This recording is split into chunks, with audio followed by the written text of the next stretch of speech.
in collaboration with the Brain Capital Alliance and Imaginator Academy, together with the Euro-Mediterranean Economists Association.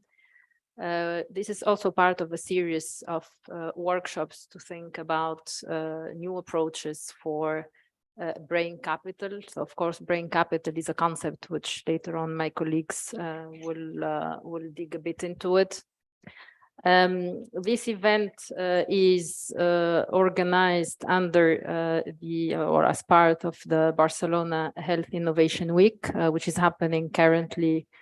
Actually, they started since the 13th of February, organized by BioCat, up to tomorrow or after tomorrow. So our approach here is really to think of innovative ways for health boosting strategies, mainly anchored in brain health and brain capital, which is a larger framework to, in fact, allow new thinking of the economy. And this is why we are very much interested in it.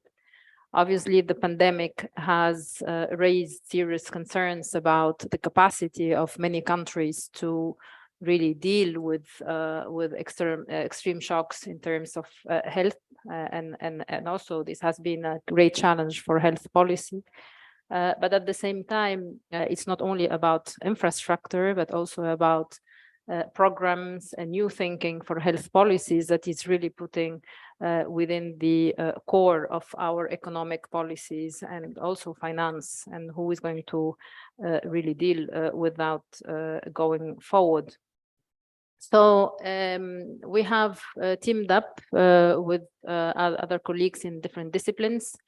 For example, in medical, neuroscience, psychiatry, psychology, economics, business and finance, trying really to have a multidisciplinary approach to think about brain health, brain capital, and also about health in general. And I think this is what I call a new thinking, transformative thinking for really responding to the challenges that our societies are facing.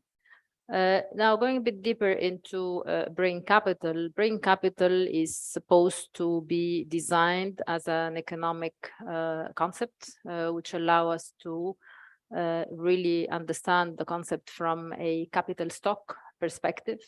So how along the age of our age we allow us to, in fact, create capital and maintain the capital and enhance the capital. So our brain capital, and brain capital means our brain health, which comes from birth, and then we need to maintain it while we age, but also brain skills. And skills is not only confined to education and simple skills that, the normative skills that we have, but also cognitive, non-cognitive skills and other dimensions that we can input within our lifetime.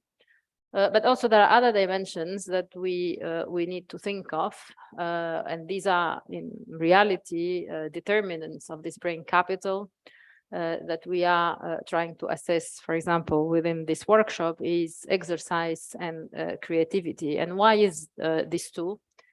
Exercise is a preventive measure to improve health over the life cycle of human beings. But at the same time, I think it should be looked at also from a social protections standpoint. So how we could think of exercise as a method that would allow an improving our lifespan and also our life quality and also our brain health. Second, creativity, it's much more, of course, complex in that sense that we think of it as normally healthy brains are creative, or creative brains are healthy. So there is a causality there that we need to think of. But then at the same time, creativity could be acquired as a skill. And this allows, in fact, to enhance innovation, productivity within the companies. So healthy brains and skillful brains could really enhance our economic development and also enhance the productivity within companies and also overall well-being of the individuals. So, of course, new concepts are very interesting in terms of research, particularly when they are tackled from multidisciplinary approaches. Every discipline can tackle brain capital from a specific area of research and expertise. But what is interesting in this exercise is to agree on a common understanding. And this is what we've been doing within a high-level working group, which in fact work together to allow us to have this common understanding. We could even say, and we are proud of it, that we have some sort of working definition, which will allow us really to move forward, because as you know very well, to be able to influence policy, or at least to contribute to economic policy, we need to have defined concepts, and this is the economic speaking. And we need to, in a way, simplify matters to be able to measure them. We are able also to assess them over time and monitor them, to be able to also implement the right policies in different countries with different characteristics, and so on, and so on. So we had a common understanding over the couple of years between different disciplines, and I think this is a great achievement in my view, because we could talk about brain capital and everybody understands what we're talking about, at least within the group that we have worked with over the couple of years. And everybody feels comfortable in the concept. And this is also very good news. Second is we agreed that it's so complex that we cannot, as economists, think that we can have a single indicator. So to have a single indicator, it will allow, practically we need to do a lot of more work to be able to input the right indicators to be able to create the composite indicator, and then this is something that we will work on with other economists and colleagues to develop the overall concept that could be inputted later on into economic policy, financial policy, and all of that, and also new models of growth and well-being. So our proposal was to have a dashboard, and we've been already working on this dashboard to detect the right indicators for both pillars, which are brain health and brain skills, and also the I would call them the prerequisites to have brain health and brain skills. For example, the capacity of a country to have health infrastructure, for example, the digital capacity, the education capacity. So these are what I call the prerequisites to have brain health and brain skills. With this, what I would like to say before we really kick on this workshop, I would like to thank very much my two colleagues, Harris Ayer, who he will present himself and all the work he's doing, and also the Brain Capital Alliance and all the work that he has been doing. He's a neuroscientist and medical practitioner too. And it has been a great journey and very, very rich journey from a point of view, at least of an economist. We've learned a lot over the years, and I think we continue learning together.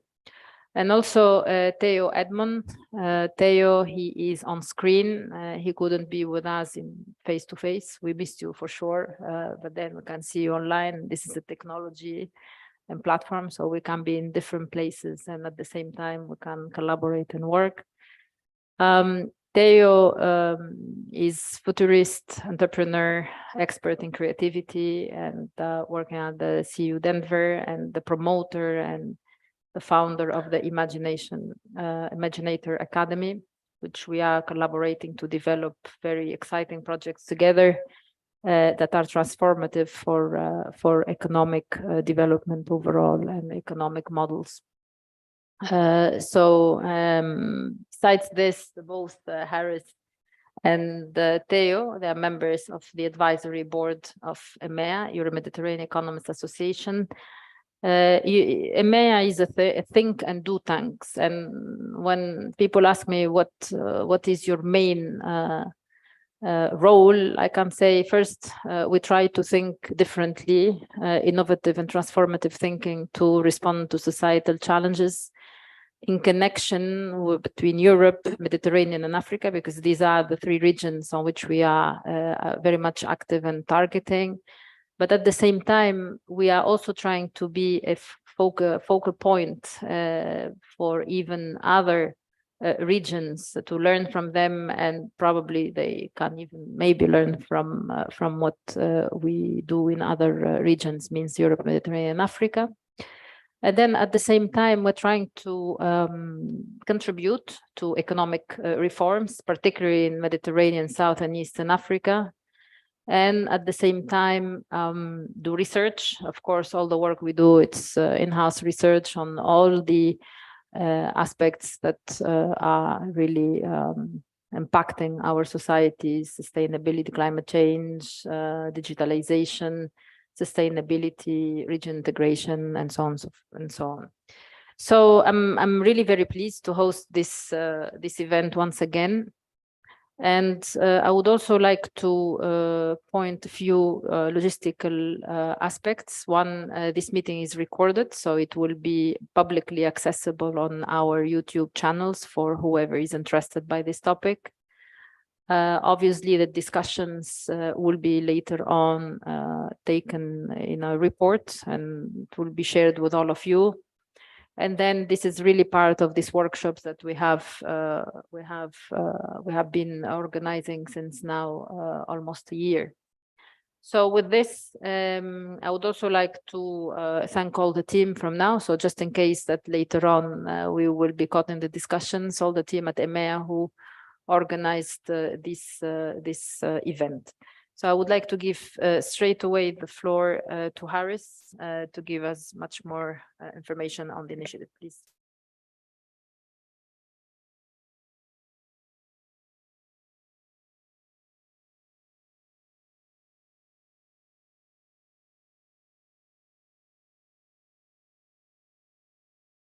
Okay, very good. Okay, well, it's wonderful to be here. Thank you to RIM for the ongoing collaboration and teamwork, and then to Sarah, and then to the whole EMEA team for hosting me this week and your hospitality. And it's great to be in Barcelona, which is a beautiful city. So let's dive into this now. I want to give you an overview of Brain Capital in sort of some more specific terms. RIM has given a preamble, but let's get into it a little bit further. And then after my presentation, Sarah will talk specifically about the dashboard, which will go even further into specifics. So these are here the big brain challenges of our age and our time. We know that mental illnesses, Marta, you know very well that they cost lots of money to the economy. $1 trillion a year is lost to mental health, to the economy every year. During COVID, education disruptions led to the World Bank saying that a generation has been lost due to lost educational opportunities, due to school disruption. So that's a big issue for people's brains, particularly in low and middle income settings. And then finally, we know that social media is very toxic on our brains. There are some benefits to social media, but largely there's a lot of negative stuff going on, and suicide rates and depression and anxiety is certainly rising within the teenage years, particularly for females, for girls and women. So these are the brain challenges that make us, recognize that Brain Capital is super important. Here's another way of framing up these brain challenges. On the left, we have the clinical issues, which we all know about, including depression, Alzheimer's disease, long COVID. And then on the right-hand side, we have the non-clinical issues. Things like fake news or disinformation causes chaos inside of our brains and within our collective brain as a community. Nanoplastics, we know that plastics are breaking down. They're found on the top of the Mount Everest, nanoplastic particles, and on the bottom of the Marianas Trench, and female breast milk. So what is that doing to our brains? Air pollution, et cetera, et cetera. So clearly there's a confluence of these brain challenges, and we need to sort of think about an aligned strategy about how to deal with this between the public sector and the private sector. So brain capital was very nicely explained by a recent Lundbeck report that they said that the world is increasingly relying on brain capital, where a premium is put on brain skills and brain health, which is an individual's cognitive, emotional, and social brain resources. So that's how Lundbeck has framed this up. And it's important to say, as our colleague Theo was informing us yesterday, that brain capital is not just an individual issue. Yes, we all have brain capital, but it's a collective construct as well. There's a Barcelona brain capital, there's a Spanish brain capital, there's a European brain capital. So it also stands for a collective. And this is a very simple rubric from the primary paper, the seminal paper that we wrote, that the dashboard has arisen out of. Brain capital incorporates brain health and brain skills in the context of the brain economy. The brain economy is a sort of new form of knowledge economy. The brain economy is where jobs are getting more knowledge intense, where less skilled jobs are getting automated away by robots and AI. And so this is the brain economy is the sort of canvas upon which brain capital is found and of which we all live our lives. And then a nice comment from the World Health Organization last year picked up brain capital. They said that investing in building brain capital is fundamental to meeting modern societal challenges and driving innovation. So I think that I wanted to show this slide because it demonstrates that in the last 2.5 years since we've been working on brain capital, we now get to the point where the World Health Organization and groups like it, like OECD, are picking brain capital up and talking about it. So we've kind of arrived, and then the dashboard is really the next phase of getting more sort of status and reputation. This is the way of thinking about brain capital across the lifespan.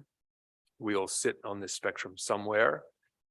We all have friends and family on this spectrum somewhere. We're all doing things in blue that are good for our brains. Like hopefully this green smoothie is good for my brain with all of the kale and celery and ginger. And then we're doing things that are bad for our brains, like binge drinking and things like this, smoking cigarettes. Anyway, so it's just an interesting way of framing up this issue. Brain capital, as we said, at the community level, shout out to our colleague Andrew Nevin, who's an economist at PwC Nigeria, for this construct here. If we sort out brain capital, say in Barcelona, then everything else follows. The productivity of Barcelona gets better, the innovation and creativity of the city gets better, and well-being gets better, and arguably social cohesion gets better as well. The grand strategy that we published around 18 months ago now highlights that there needs to be a grand strategy for brain capital. We need a dashboard, which we're presenting on today, which is wonderful. We need to think about brain capital in all policies, not just in health and social services, but all across the economy, infrastructure, digital, et cetera. We also need to think about investing. How do we novelly invest in brain capital, like venture capital, as we were talking a little bit about yesterday, Marta? We need to think through really the constellation of different investment innovations. So this is just a final couple slides now. We had this initiative and we still have it going at the OECD, which is promoting this work. So that's wonderful. We're working at this at the global level and obviously here today talking about some local context.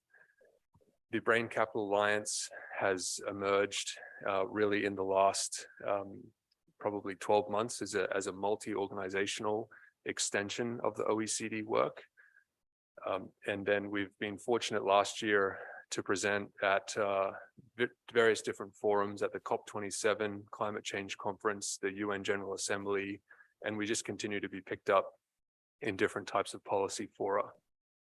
So that's my contextual framing for you and welcoming you formally from the Brain Capital Alliance. I hope that makes sense and helps to frame up the rest of the day and the discussions. From now, I'd like to hand it over to Sarah to talk about the dashboard. So can you hear me? Yes. like this. Okay. So I share my screen. I hope it works. Meanwhile, thank you, Harris. Thank you, Reem, for all you have said already, framing and giving an idea of what we have been working since like now together. I mean, like 2 years and something more. So it's very nice to continue working on this and to discover new links and a new way of improvement for this important and key concept to the overall well-being of the society. And so I hope you can see my screen also online. I would like to let's say start before going into details of what we have done in terms of implementing this concept into framing the concept into a dashboard approach and also other projects that started to be developed under this concept, particularly looking at let's say applying the concept at a more local level. Before doing that, I would like really to thank again all the EMEA team, because it was really a teamwork to organize what we have done under the Brain Capital Initiative, to set up the high-level working group that allows us to define the concept and then to move beyond providing new ideas and new initiative under this concept. Particularly, I would like to thank Elena Stotley. Sorry for my pronunciation of American. I mean, sorry, I'm Italian, and I think you can hear that I'm Italian.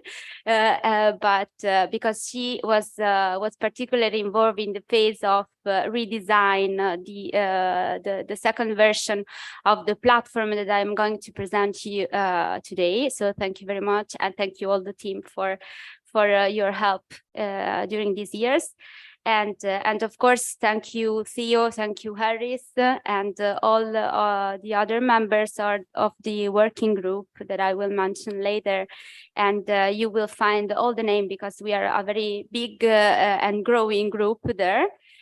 So you will find all the names in the platform itself that you can access through the QR code that has been shared, and you will find it also easily from our website. So. And I will share you. I will show you better the platform later. So after thanking everyone, let's go deeper into the concept. So I will briefly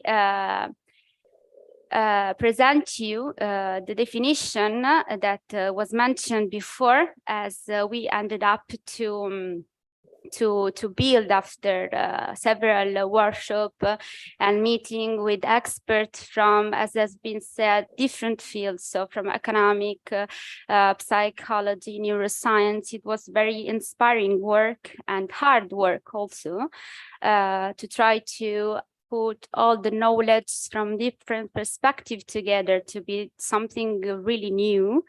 And we ended up with a definition of brain capital as a productive and complex stock that accumulates over the life cycle. And we like to highlight the fact that we consider brain capital as a multidimensional set of factors, from physical to socio-cultural, that enables actually the brain to remain healthy during the life cycle, to allow the brain to develop during the life cycle, and avoid as much as possible deterioration of the brain during the life. So as you see from the picture in slides, we see the brain capital really as composed by health and skills, which is like our two dimensions that are quite complex itself, because they include different and several dimensions from different perspective to try to really understand what does it mean to have these two kind of side of the brain capital. And of course, in the concept, policy, business, and individuals have a lot of a key role in terms of shaping the boosters and impediments in society that can either empower or deteriorate brain capital over the life cycle. So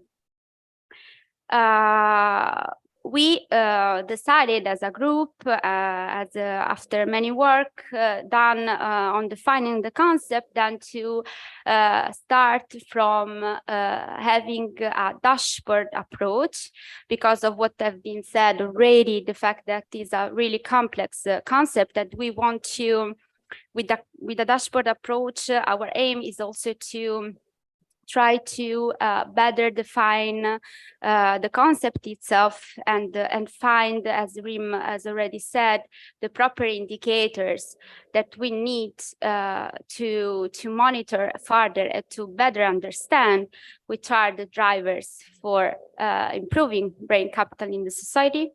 So as for now, we have these three key pillars. So we have like the two key components of brain capital, which are the part of the health and the brain skills, and also all the drivers that allows, actually, as I said before, brain capital to develop, or that like threats the development of the brain capital in a way.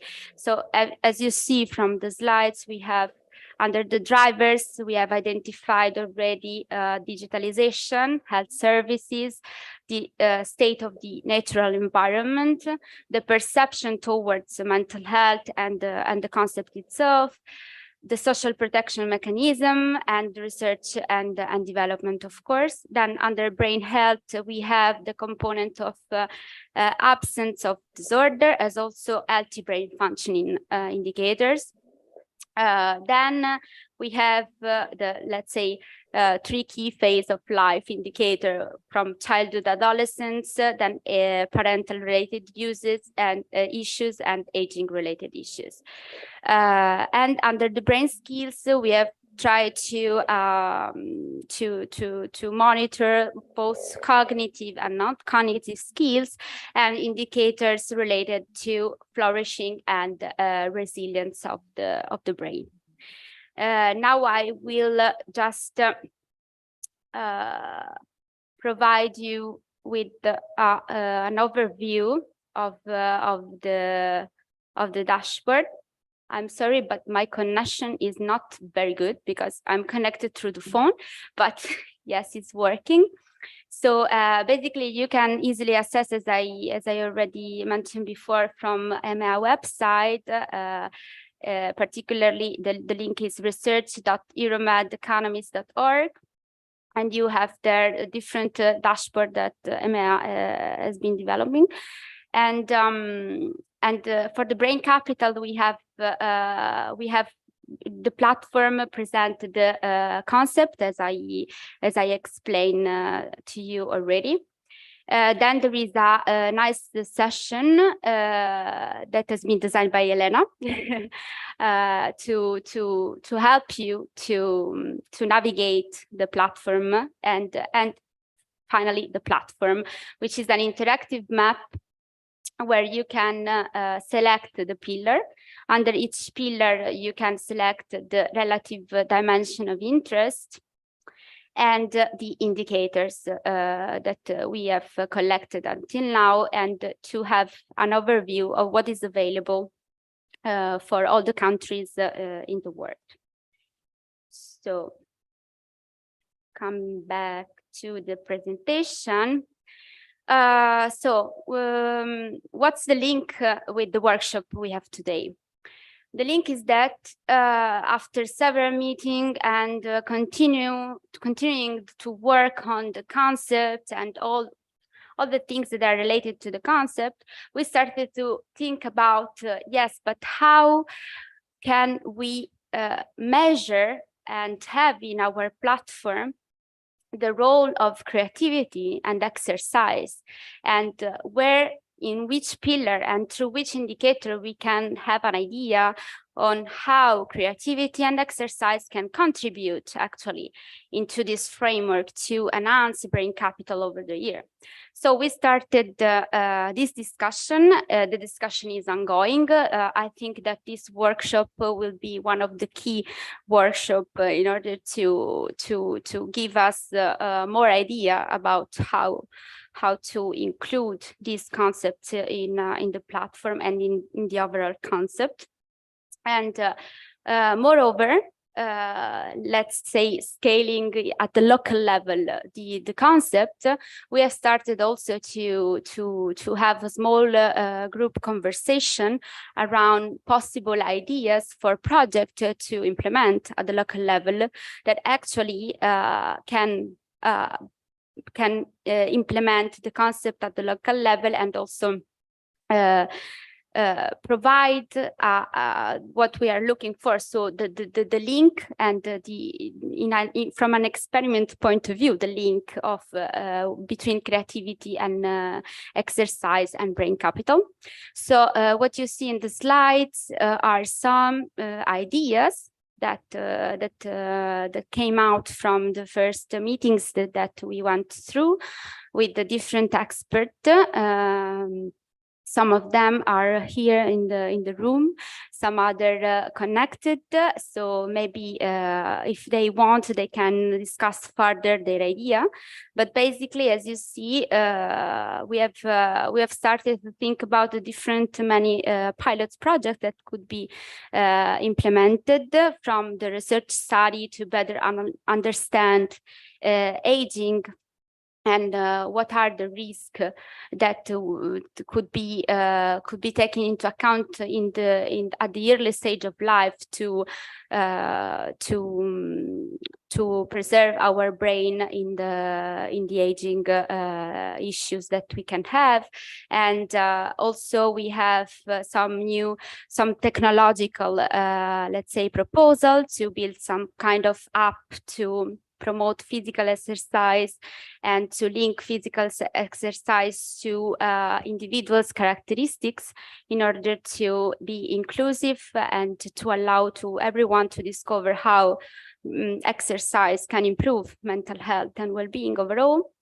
Then we have also some proposal for the development of a program able to promote exercise and creativity, and also health schemes to prevent disease, physical and mental disease. So I think I will conclude here, and I will then let the people involved, if they have something to add, if they want to discuss further this, to do it. So thank you very much. This is, of course, a work in progress. So we are trying to improve continuously the concept and the indicators inside. So all the things that will be raised today will be certainly key for us to continue our discussion. I finished just mentioning the fact that during this meeting we have Sara Fascetti, which is a freelance artist from Italy that is drawing down ideas, and she will, at the end of the meeting, illustrate to us what she has done. So keeping creativity also physically on our table today. So thank you, Sara, for being here. Thank you, everyone. Thank you, Sarah. I think this gives an idea on the work in progress. So I just wanted also to add that this all is based on innovative approaches for health policy that could be later on mainstreamed, also via this interconnection between the different disciplines, and also trying to have brain health as a part of our thinking when we design economic policies at all levels. So it's not only really health policy, it has implications on for example, economic policy as a whole, but also financial policy, insurance, pension also, and also investment policies. I think it's also important to think countries that are endowed with higher brain capital could attract, in fact, much more investments, particularly when you decline this brain capital into sectors. So there is huge potential of this framework, which will allow us to move our economies from what I call the reference model, which in fact was useful for 20 to 25 years since, or even more, I mean, since the 80s, and I call it that's the 80s, it's because it's the Washington consensus where you need to drive our economies to growth. But now we need to think a bit more of the growth based on different type of capital endowment. And one of those capital endowment is brain capital endowment. So it is linking our capacity, so our human capital development, so human capital, the human capital, but also part of our brain health. And this is the innovative dimension, which for sure, as an economist, it attracted me very much, because if we can value this over the life cycle, and if we can maintain, boost brain health in connection with brain skills and brain capacities, we might be able to combat the societal challenges, but then with a different way of looking at them. And we can design this. So it's really an approach that is proactive, that is transformative, and that is innovative. But of course, to be able to do this, we need all the disciplines working together and developing, co-creating this common understanding. So with this, I think I would like now to give the floor to one of the speakers, in fact, that we invited, Marta Sanchez Bret, since we are in Catalonia, in Barcelona.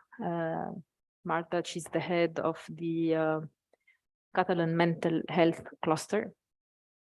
Of course, she's a knowledge center for mental health in Catalonia, and this is really our main interest also, as I mentioned, for the brain capital construction. And also cluster means putting together different stakeholders to create value. Start with the departure point is the mental health, but also other type of concept that you could add, for example, mental skills and all of this that we talked. And we'd like to listen from you as heading this cluster. What do you think of this approach that we are proposing? And how do you see the two dimensions that we picked today? Of course, we will contribute, you'll contribute to the discussion later on, that are exercise and creativity within the overall framework that we presented today. Please, Marta, the floor is yours. Thank you very much, Rim, and thank you the whole the whole team for the EMA and the Brain Capital Alliance to hold us today, being here invited to present our initiative. For the moment being, I should say that I was really interested at the very first time I read about the Brain Capital Alliance and the dashboards and the initiatives that they were working through. And it was really a pleasure to contact with you and to have the possibility yesterday to discuss with Harris and with Kirsty and on how can we match the work that you are doing at our regional level that we are currently moving on. So more than starting by talking about exercise and creativity as these two pillars that you want to implement in the different three contexts that you are discussing about, I think that it could be interesting maybe for the audience to know about what we are, We Mind Cluster, We are currently Cluster Salud Mental Catalunya former, and during this year, we will be transforming into WeMind cluster because it's our 10th anniversary as an institution. We are a non-profit organization. We grow in a very interesting city in Sant Boi del Llobregat, where the approach for the mental health was imposed more than a century ago, because of the fact that many of the old ancient manicomial centers in Barcelona were moving to this city, I would say, surroundings at that moment, 15 kilometers far away from the city centers. And due to that fact, many knowledge, many religious institutions that take the users, take the patients with them, and then they create a particular ecosystem there where they can start developing processes, jobs, competitiveness as well, and start introducing the economic factor for this city that from the early beginning was a kind of, I would say, I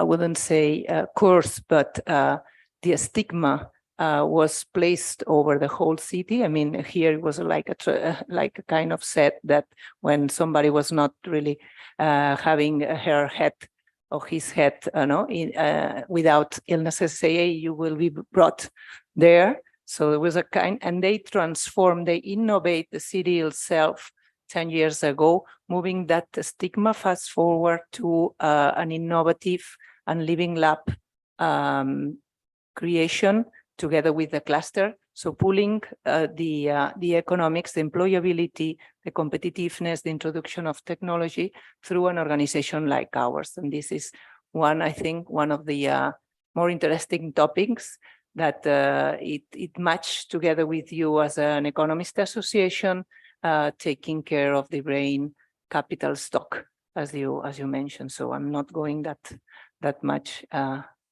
further. I just placed a short video, which is 2 minutes, and it's an overview of what we are doing. Oh, okay.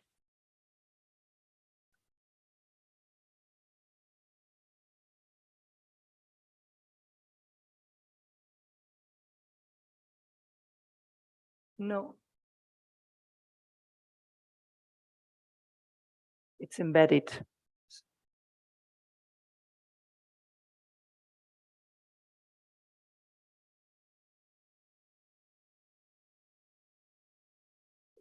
The left one, it's in English. This one.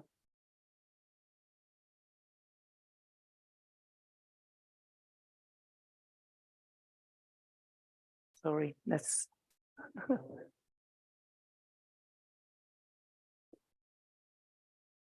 you can skip that part.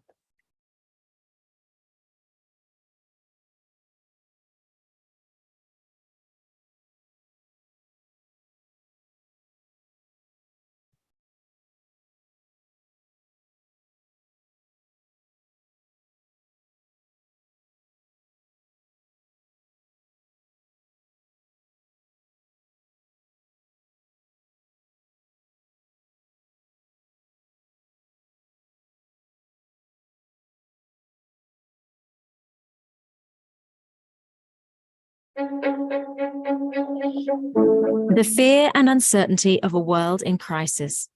The long months of the pandemic have caused much of the population's mental health to suffer. Now, more than ever, mental health is a global health challenge, and it demonstrates the need to invest our resources in all areas. To face this challenge, a holistic and transversal approach is needed.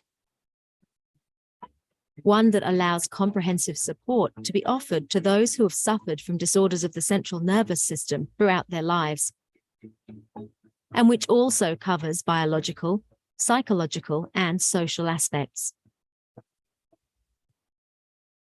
We're talking about an approach that integrates mental health, neuroscience, and aging, in which all actors work together. Collaboration and innovation among the different actors who take part in the mental health value chain are key to its success. This, as well as transversality. The Mental Health Cluster Catalonia is the platform upon which this can become a reality. Currently, the Mental Health Cluster Catalonia brings together more than 18% of Catalan companies in the field of mental health, neurosciences, and aging. Collectively, the sector has a turnover of more than 7 billion euros.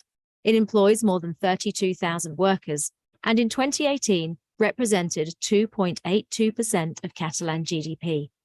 The Mental Health Cluster Catalonia, as an innovative business group, is the perfect space in which to improve competitiveness, creativity, and talent. An instrument that furthers innovation through project implementation. The platform on which market intelligence and knowledge converge. An actor that connects people, organizations, and technologies.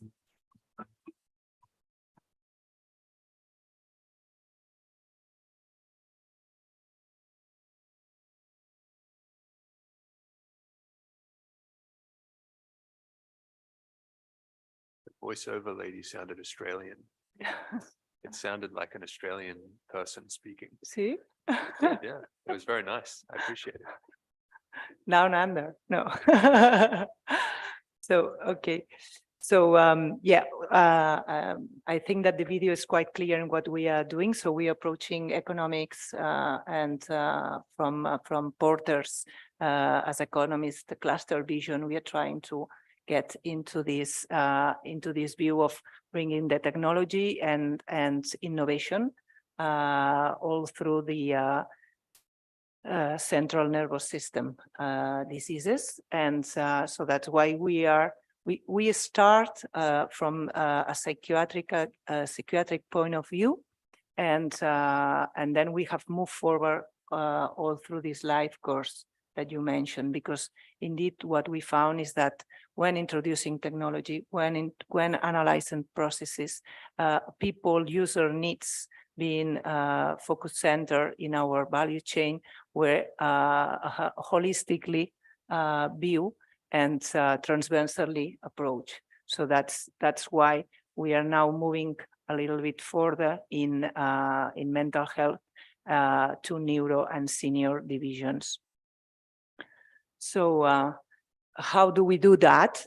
We use four different ways to bring value, to give this strategic change to all companies and entities by innovation, learning and talent development. So that was kind of brain capital that you mentioned, the skill set of the head counts and the professionals, internationalization, and with the use of shared value, for example, programs based on this new economy where sustainability and B Corp certifications are nice things to bring to the future economy. As a tools, we use our own living lab, which is named CALL, Care and Autonomy Living Lab. We use Mind Excellence as a talent campus, and we used a journal, an indexed journal that it's called Brains, because we try to publish and divulgate all the information and on projects and on topics we were currently working on, based on 6 different verticals, which were business, research, aging, innovation, neuroscience, and social. So that's why the acronym came, and it was great because it really means what we are working into. From the Living Lab approach, we focus a lot on the user. So that's why through our Living Lab days, we get into the task of getting the challenges on every topic we develop. In this example, for example, we were discussing about seniority and how are we getting older, which are the challenges of getting older on the 21st century. And from these topics, from these challenges, then we launch them through the companies, through the SMEs, so that they can take the challenge and work together with the users, with the clinicians, with the hospitals, and get the innovation in all these challenges to get solved. As a projects, for example, I just wrote here some examples of it. We work on, well, we will see that later on, I think. Yeah, let me see. Sorry. I thought that we would much more in detail, but just to mention that we work, for example, into virtual reality, and we work with dysphagia, and we work as well introducing robotic assistance into residences, for example. This is why we mentioned that. The sectorial data that we showed in the video were highly increased when we looked at the fully map of the value chain for not only mental health but personal autonomy. So that's the life cycle that you were discussing previously. Our current numbers that will be published next April will recap more than 19 million turnover and holding more than 55,000 employees only in Catalonia. So that means a huge bunch of people involved in developing these sectors. When we split that into health, autonomy, and active aging, you can see that the amounts are huge, and that's the way that we segment and the way we work with all the companies that we have in our ecosystem, putting them into the Living Lab machine, I would say, and then producing new innovation projects. That's a sample of our ecosystem. And in terms of examples for the sports that you mentioned, how a sport can improve, I just mentioned here that we were working a lot with a small company, Sport2Live. Sport2Live is a company that was founded by a person that hold some addictions, and then they decide that the fact of practicing triathlon all through his recovery then can avoid to consume again. And from this idea, we have developed together with the Sport2Live many programs, sport programs for different approaches, and that's it, I think. Yeah. In terms of creativity, I just want to see that the creativity as is the brain skill that we use the most to match the different innovation into the mix too. So that's it. Thank you. Thank you very much, Marta. This is really very interesting for sure, and it fits perfectly well on what we are trying to co-construct. I use co-construct because this is a co-creation exercise. And I think what you are describing, it's practically a real example for, and call it not even a pilot anymore, but much more a part of what we actually, when we decided to develop this for Catalonia, starting with Catalonia, not only because we are based in here in Barcelona, but we didn't think much why Catalonia. I said, okay, since we are in Barcelona, so it will be interesting. And then what you're presenting to us is really a very nice way to even use it as an example. Most probably we should try to map together, and I look at the research team, whether there are other clusters at EU level, and also together with the European Brain Council, most probably we could think of a European approach where we could learn from different experiences as well within a broader framework of brain capital. I look at Harris and also I look at Theo. because our idea is also to emphasize the concept of creativity. And creativity, you mentioned, everything we do has a component of creativity, but then we could go a bit forward in the implementation. And we had fantastic discussions yesterday with Theo. I'm not going to go forward. I mean, I'm going to stop here, and I would like straight away to give the floor to our friend Theo Edmonds. He's the founder of the Imaginator Academy, and he can talk a bit more of what he does. But what is interesting is the connection that we had with Theo. Not only he's a futurist, he looks forward. He's an artist, he's a poet, but at the same time, he has done major thinking on creativity, particularly also the interconnection between universities. Of course, universities are spaces where we create, we educate, we learn, we innovate. But beyond this, sometimes it stays there, particularly in some type of universities. And what he has been doing over the years is to have this innovation, research and development and creativity into the businesses. And this is really important, that we have to think research and business and finance and public sector and try to altogether innovate. I'm also an academic, but then on the economic side. And I think we need to all think together to bring this as or mainstream it into economic policies to transform our economies. And I stop here and I give you the floor, Theo, to continue the moderation for the first and second session, please.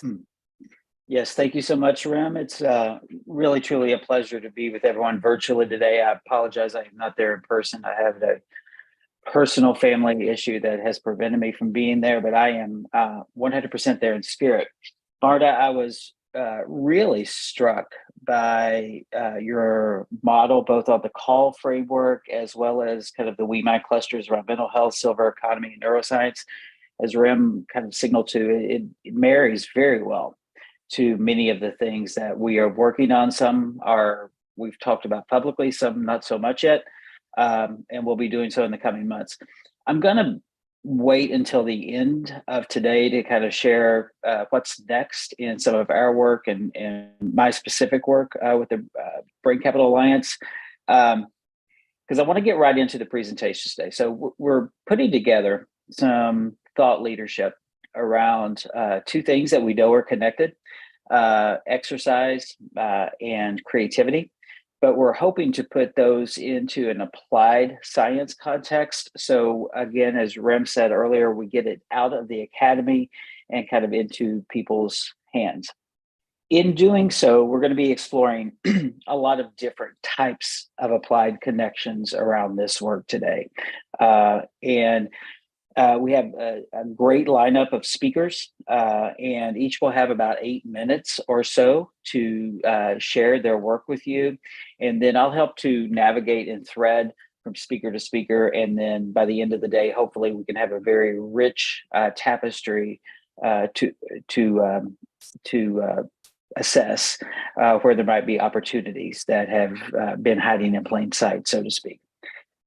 In introduction today, rather than sharing slides, I just want to give a few thoughts that as I was listening to people at the beginning. First of all, Rem said I'm a futurist, and that's very true. I'm a culture futurist. And what I not so much do is try to predict the future as I look at different cultural trends that are happening in different parts of society.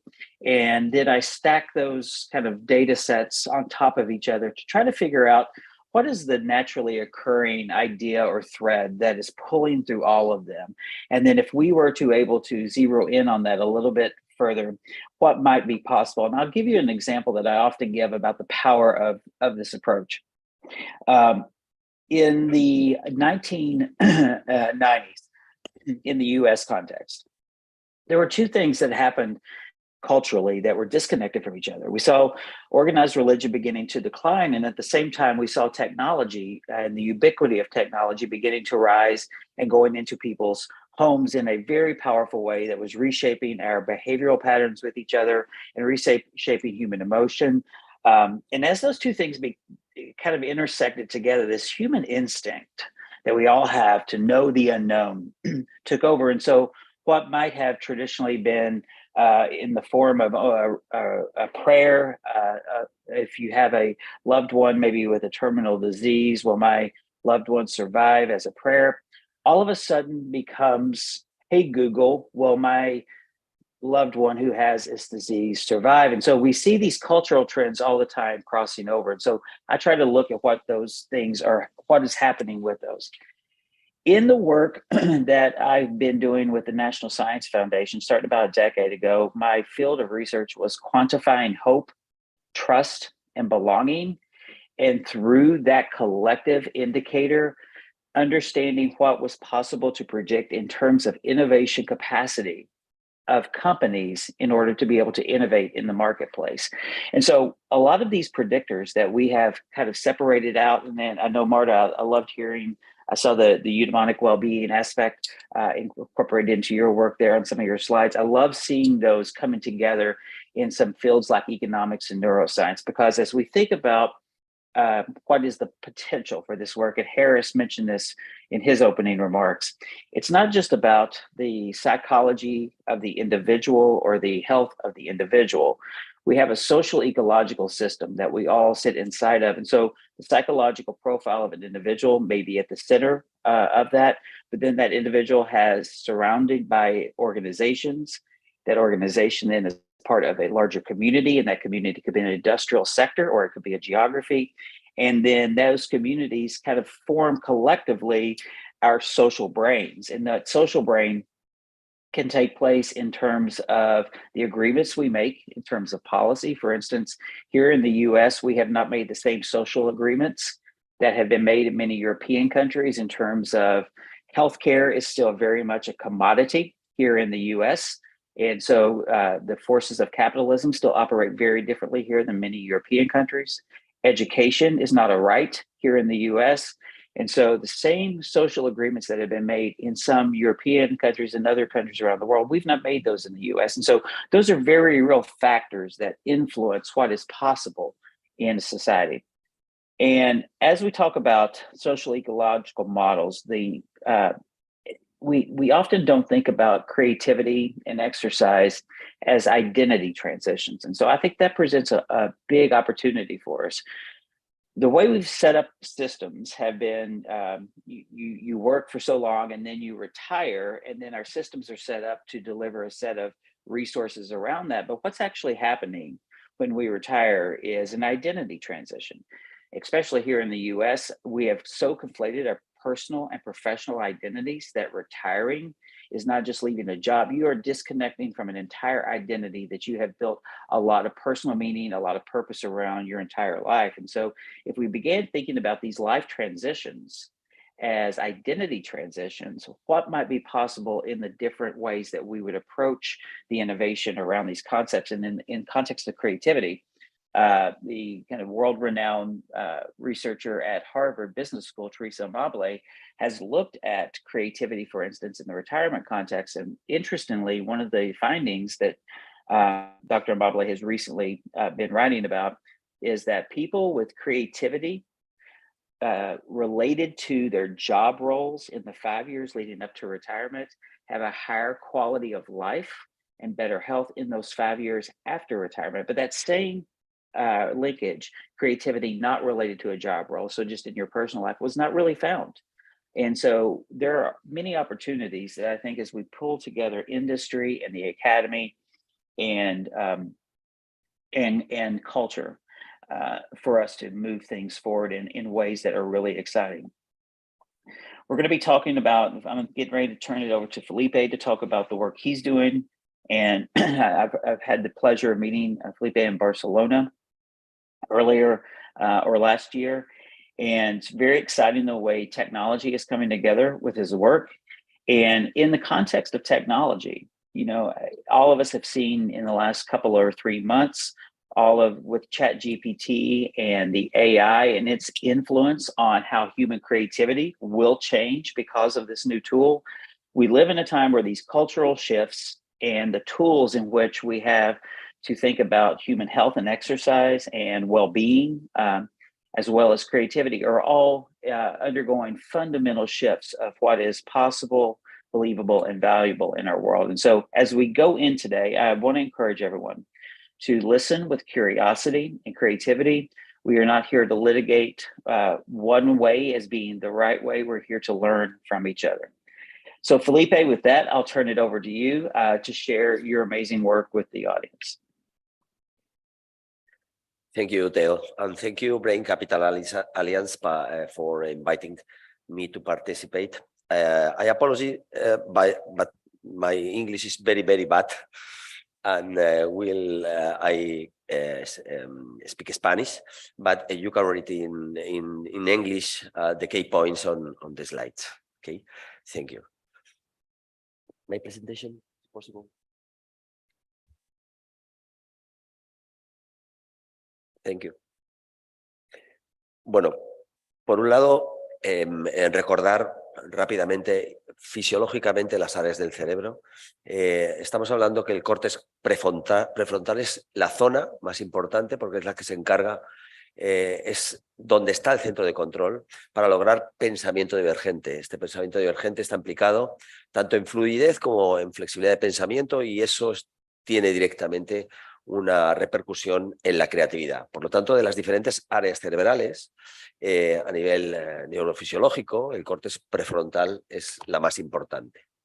Dicho esto, también hay que decir que gracias a los avances en cuanto a tecnologías de escaneo cerebral, podemos ver en esas zonas coloreadas que hay de ahí ha surgido la neurociencia cognitiva, y vemos que en ambos hemisferios, no como hasta ahora se creía que era un hemisferio el que era el más importante, es en ambos hemisferios donde se dan estas tareas creativas, y que coincide además en la mayoría de ellos con los hemisferios, con las zonas de ambos hemisferios que están activadas durante la realización de ejercicio físico. Por lo tanto, eso ya nos empieza a decir la importancia que tiene el ejercicio físico en cuanto a las funciones cognitivas en este área prefrontal. Además, esta asociación entre diferentes procesos cognitivos que se asocia a esas soluciones creativas que estamos hablando, que además deben ser sorprendentes, originales y aplicables, hay unas vías neuromoduladoras que incluyen desde vías noradrenérgicas, dopaminérgicas y serotoninérgicas, que precisamente también son las activadas cuando hay realización de ejercicio físico. Por lo tanto, comenzamos a ver muchas coincidencias fisiológicas entre aquellas activaciones que nos interesan para una mejor función creativa y cognitiva, a la vez que se están también activando con la realización de ejercicio físico. Por lo tanto, nos encontramos con muchísimas evidencias científicas que nos hablan de esos beneficios de la realización del ejercicio físico sobre la salud cerebral, y particularmente sobre aquellas tareas que requieren una exigencia en cuanto a las diferentes funciones ejecutivas. Y por lo tanto hay una relación directa por diferentes vías que ahora no procede por tiempo explicar, donde esa corteza prefrontal está absolutamente activada gracias a la realización de ese ejercicio físico. Y concretamente en cuanto a ejercicio físico, una sola función, o sea, una sola sesión de ejercicio físico parece que ya activa significativamente esa región.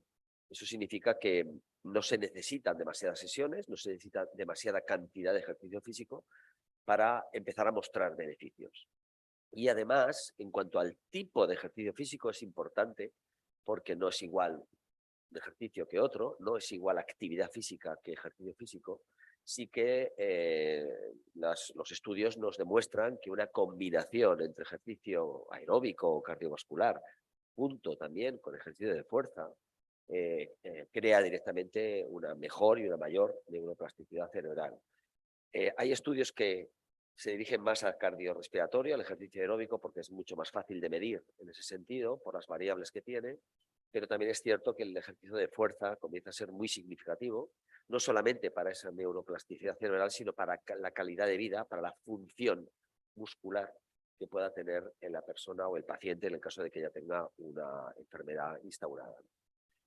¿Qué estamos nosotros haciendo al respecto? Estamos creando un proyecto que se está iniciando ahora entre la Universidad Alfonso X de Madrid y Rafa Nadal Sports University, junto con el Centro de Estudios Olímpicos del Comité Olímpico Español, en el cual con estas dos unidades estamos iniciando un proyecto que está basado en inteligencia artificial.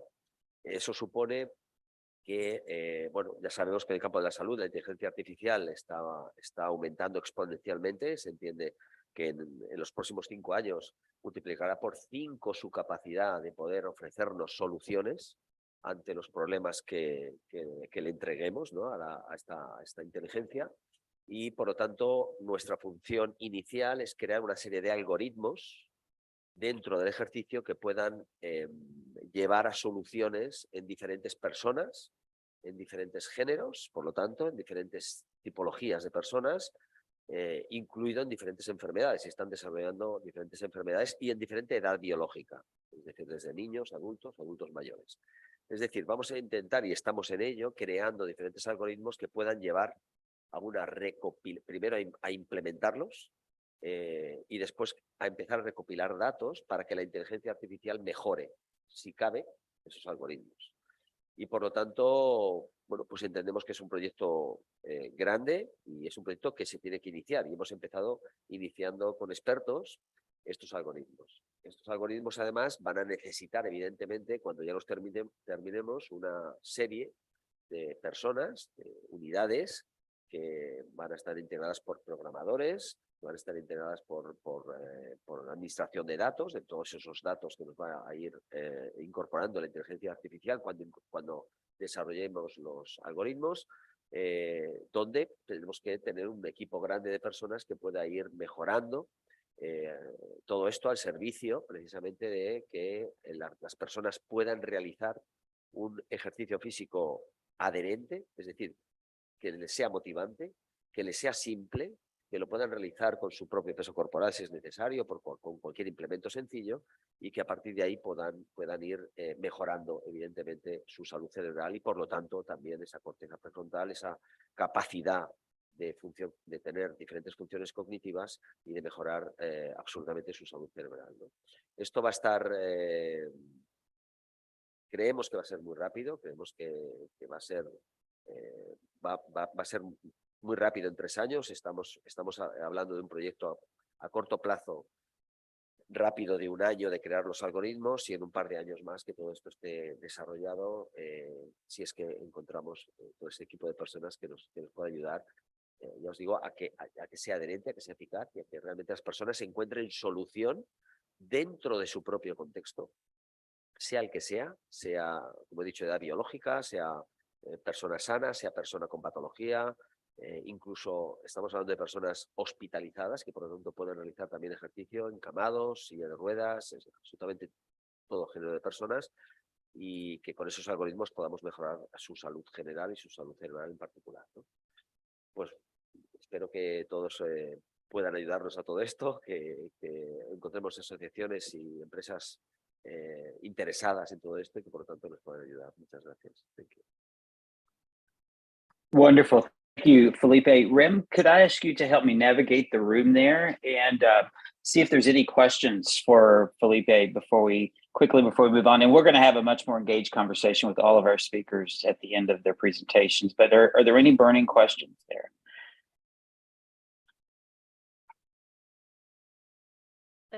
Theo, let me, I have a couple of comments on this, and I would also like to thank very much Felipe for this very, in fact, enlightening presentation, because first of all, I want to remind that Felipe, he's professor of physical exercise and health, and then he has been very active on integrating exercise and health solutions, targeted health solutions for improving the quality of life of certain target populations that are suffering from certain health difficulties.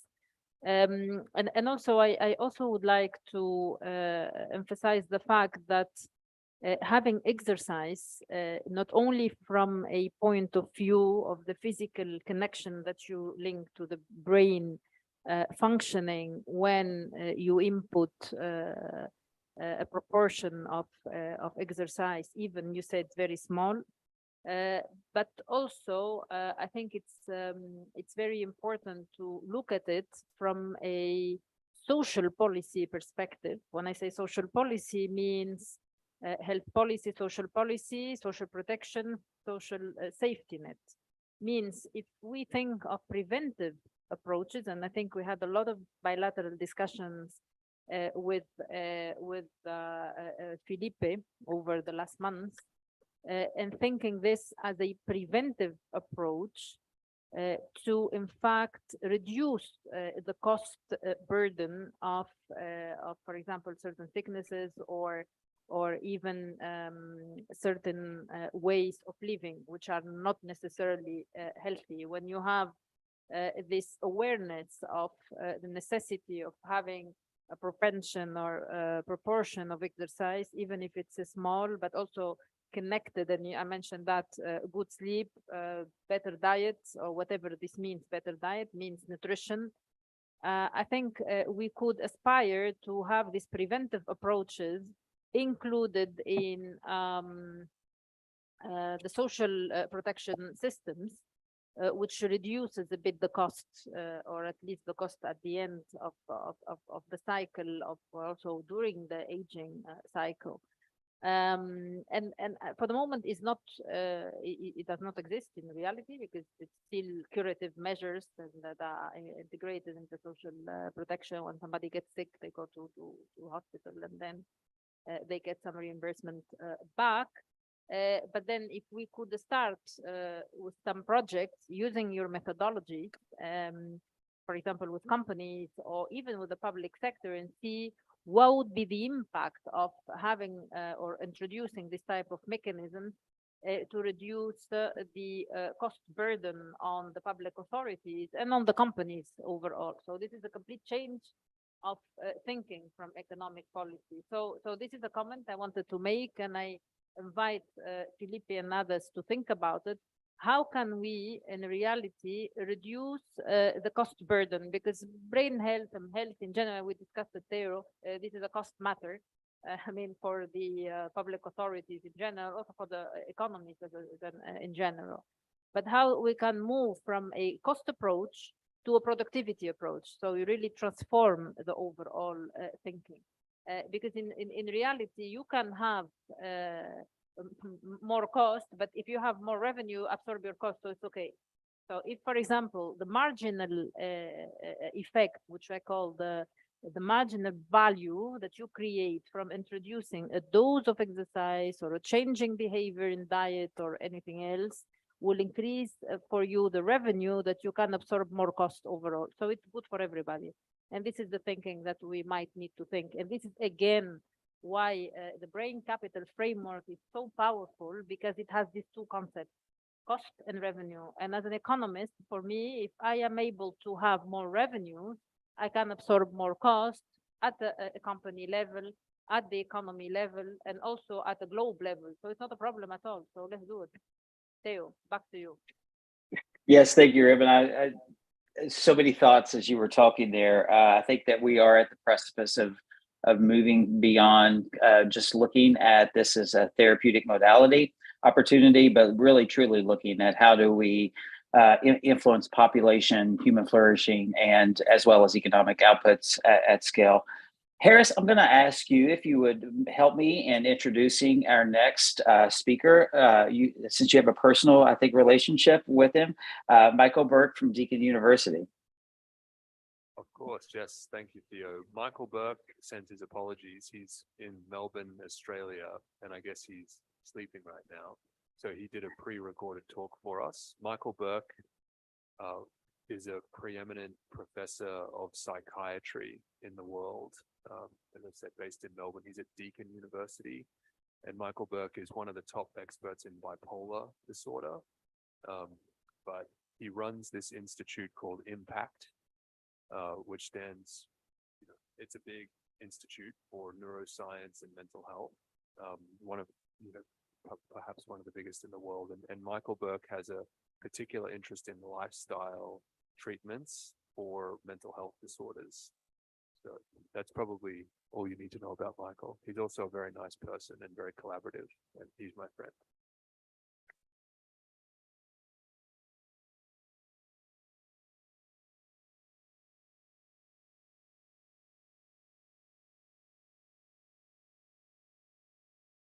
Yes, pre-recorded. Yeah, so we have a pre-recorded presentation from Michael, so I'll be doing the clicking.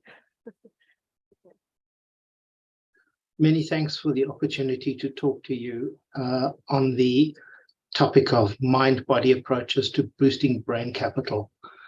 In this presentation, I'm going to be focusing on the role of physical activity as a lifestyle strategy that is a very important clinical, population, preventative, and public health element of any brain capital initiative. Let me just briefly show my potential conflicts of interest, not that physical activity is necessarily germane to any of these.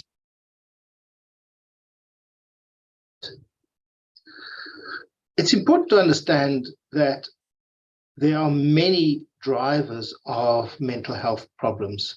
They tend to overlap hugely between the different disorders. In this slide, I'm showing depression, but a very similar list of risk factors pertains to most other mental health conditions.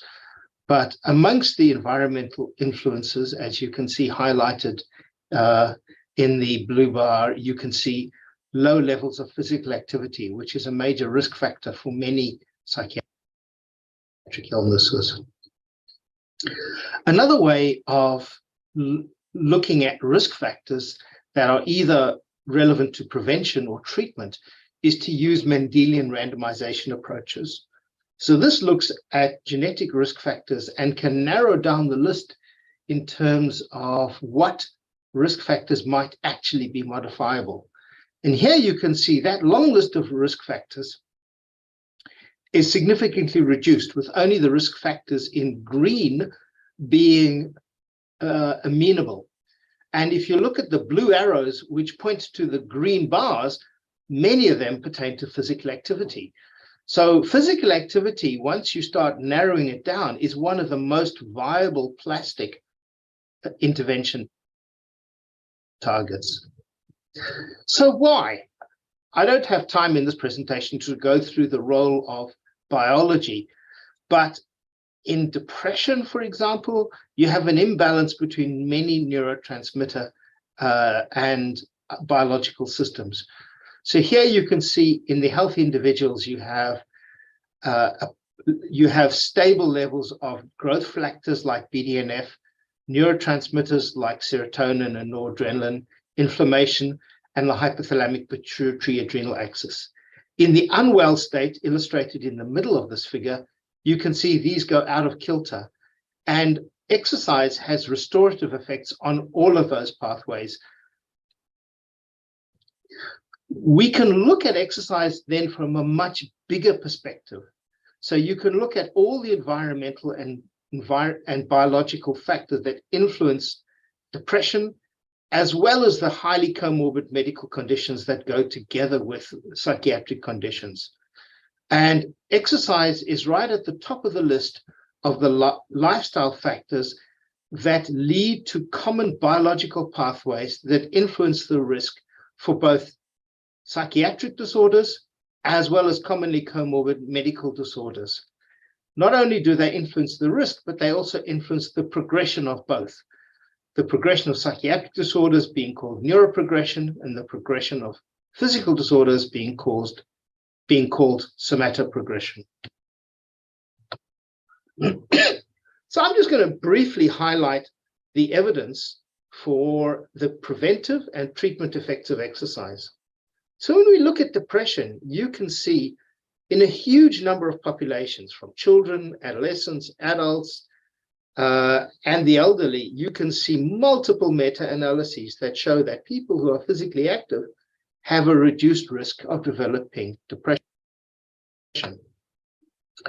The same is true for treatment.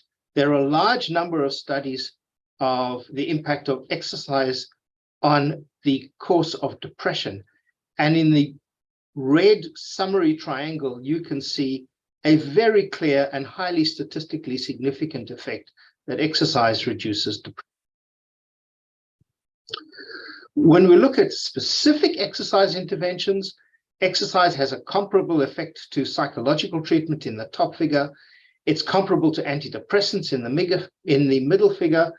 And if you add exercise to antidepressants, you get an additional benefit.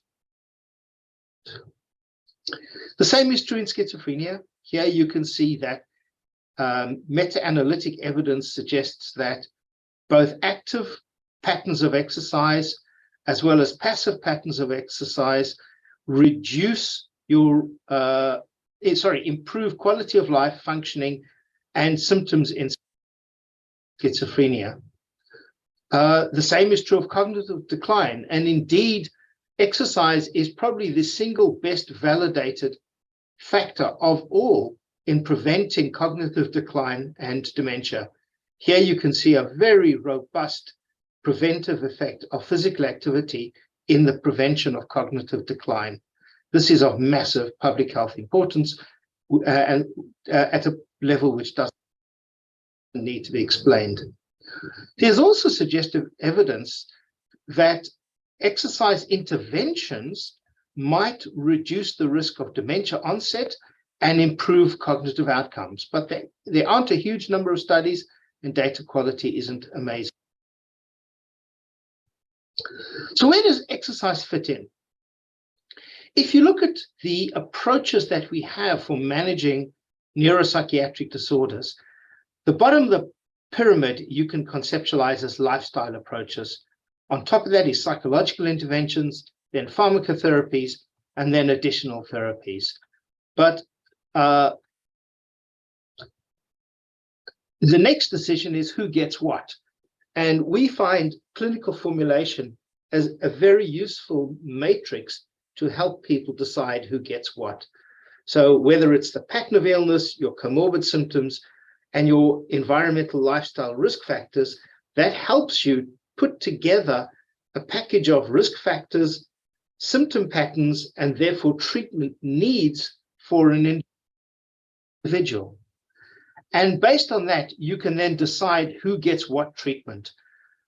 In general, lifestyle interventions are better tailored to the milder end of the symptom spectrum, but it's also worth mentioning that the milder end of the symptom spectrum numerically is by far the largest group of individuals. So the applicability of lifestyle interventions at a population level is absolutely huge.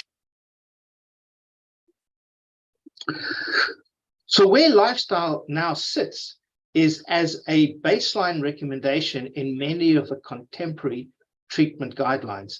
So this is the new Australian, New Zealand guidelines for the treatment of mood disorders, and they put lifestyle changes as a fundamental baseline strategy for the management of people with mood disorders. And these interventions are now being translated into interventions for other disorders and also into preventive strategies. So to summarize, physical activity is a critical risk factor and path, and a critical intervention target for both treatment and prevention of a diversity of neuropsychiatric illnesses. So let me finish off by thanking my impact team who generate much of the data that I have shared with you. Thank you for your attention. That was really great.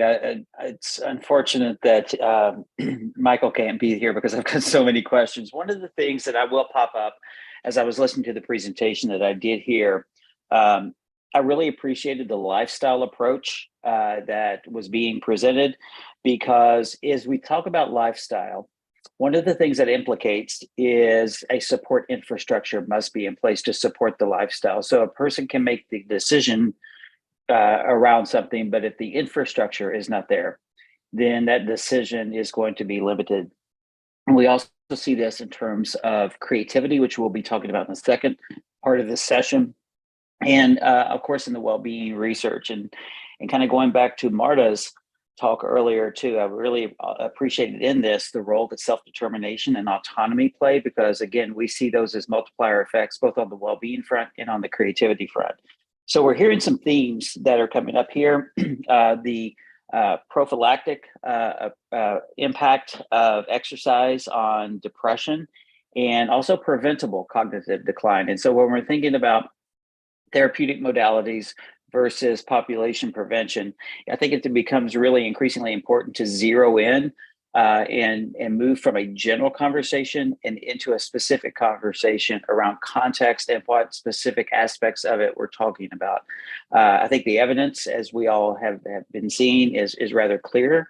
Now it becomes, in what context are we going to intervene, that, and for what reason? So in a workplace context, it may be an intervention for one reason, whereas if we're talking about an aging economy and a policy level in certain countries, it may be a different type of intervention and for different reasons, but foundationally supported by the same science.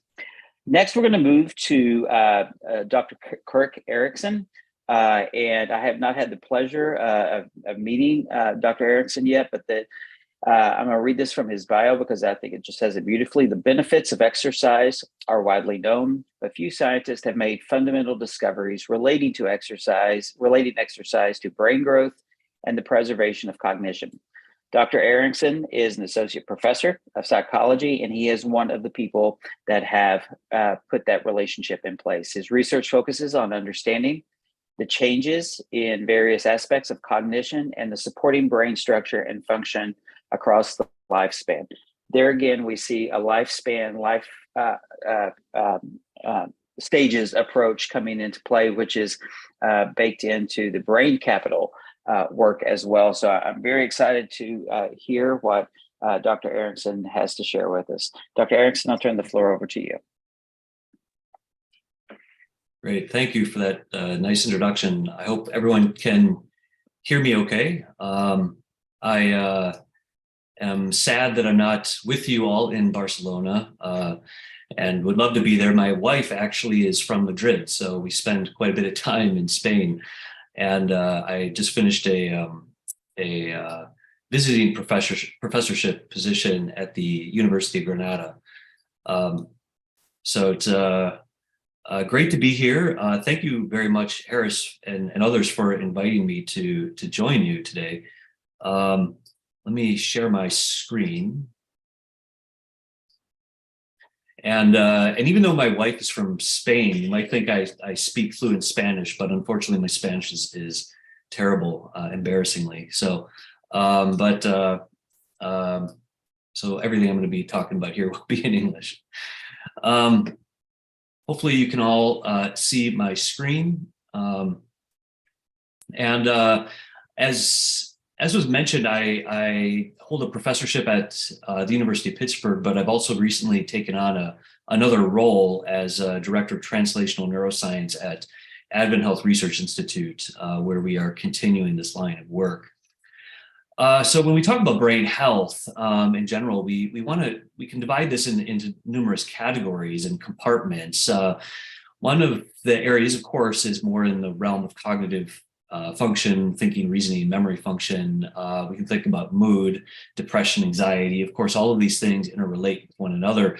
And we can think about these things, quality of life, well-being, and sleep, not just along the spectrum of diseases and impairments in function, but also within the context of normal function. And the question here is how to maximize brain health. And when we talk about how to maximize brain health, we're talking about for all of you and for myself and for people with diseases, neurologic and psychiatric conditions. How do we maximize brain health? How do we prevent diseases, neurologic and psychiatric conditions from occurring. When they do occur, how do we treat them? How do we have anything in our own toolbox that could be utilized and leveraged for enhancing or maximizing brain health? And it turns out that, as we've heard, the work that I'm going to be presenting today and much of the work that I do revolves around exercise. Remaining physically active, remaining physically engaged has a profound impact on brain health throughout the lifespan.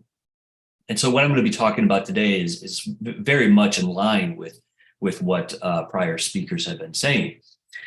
When we look across the lifespan, and I've done a lot of work summarizing the extensive literature, whether we're looking at mood and psychiatric outcomes or sleep outcomes or cognitive outcomes, neuroimaging, brain-related research, we can look across the lifespan, and we don't really know that much about the impact of mobility and physical activity on very, very early childhood and infancy, although there's a lot of compelling evidence, for example, in rodents, that women that remain more active during pregnancy, their pups actually have, from rodents, females, I should say, not women, females that are more active, their pups have larger brains and more neurons than females that were less active during pregnancy. Nonetheless, we don't know that much about this stage of the life. We know a lot more about childhood. We have a lot of very good evidence that remaining physically active in childhood is a great way of enhancing measures of academic achievement and brain function. Adolescence is a difficult time period in many ways, but it's also difficult to study. And so we know less about adolescence, but we know quite a bit about midlife, and we have the bulk of the evidence really in late adulthood. And so when the brain is starting to show significant changes, atrophy, deterioration, we have a lot of evidence that physical activity is not only helpful for preventing that decline, but also if you engage in exercise, it's beneficial for improving function. So this is where the bulk of the evidence really comes from in late life. And we've really come a long way in understanding that the brain is simply another organ of the body. We know about the benefits of exercise across many different physiological systems. Practically every cellular system, every tissue that is affected by exercise. And the brain is not immune to the positive effects of exercise. When we look at meta-analyses, and some of this has already been discussed in some prior talks, we see that engaging in physical activity earlier in the lifespan is associated with a reduced risk of developing some cognitive decline or showing cognitive decline over a several-year period. As a therapeutic, physical activity, engaging in physical activity from randomized clinical trials have shown that individuals who've experienced stroke have shown improvements in cognitive performance when they've engaged in post-stroke physical activity programs. Similarly, individuals who've been diagnosed with mild cognitive impairment or early stage Alzheimer's disease tend to show improvements in cognitive performance after engaging in an exercise regimen. So again, these are therapeutic approaches, people who have already been experiencing these declines or changes.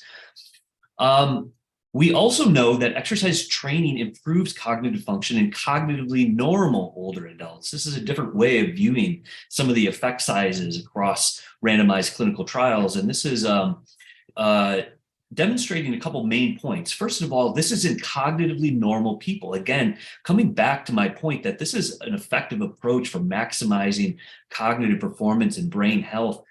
Even if you aren't worried or suffering from a neurologic or psychiatric condition, all of us can benefit from engaging in exercise. And so this is a cognitively normal people. And one of the things you see here is that the effects of exercise are relatively ubiquitous across all cognitive domains, but yet it's also not equal. It's not equivalent across all cognitive domains. There seems to be some cognitive performance areas, cognitive domains that are affected more than others. We're still trying to understand the reasoning why this is the case. Other recent meta-analyses, for example, this one by our group just this past year in 2022, shows that aerobic exercise engagement improves episodic memory in late adulthood. Now, we can also talk quite a bit about the various mechanisms, and we can talk about mechanisms of impact at various levels.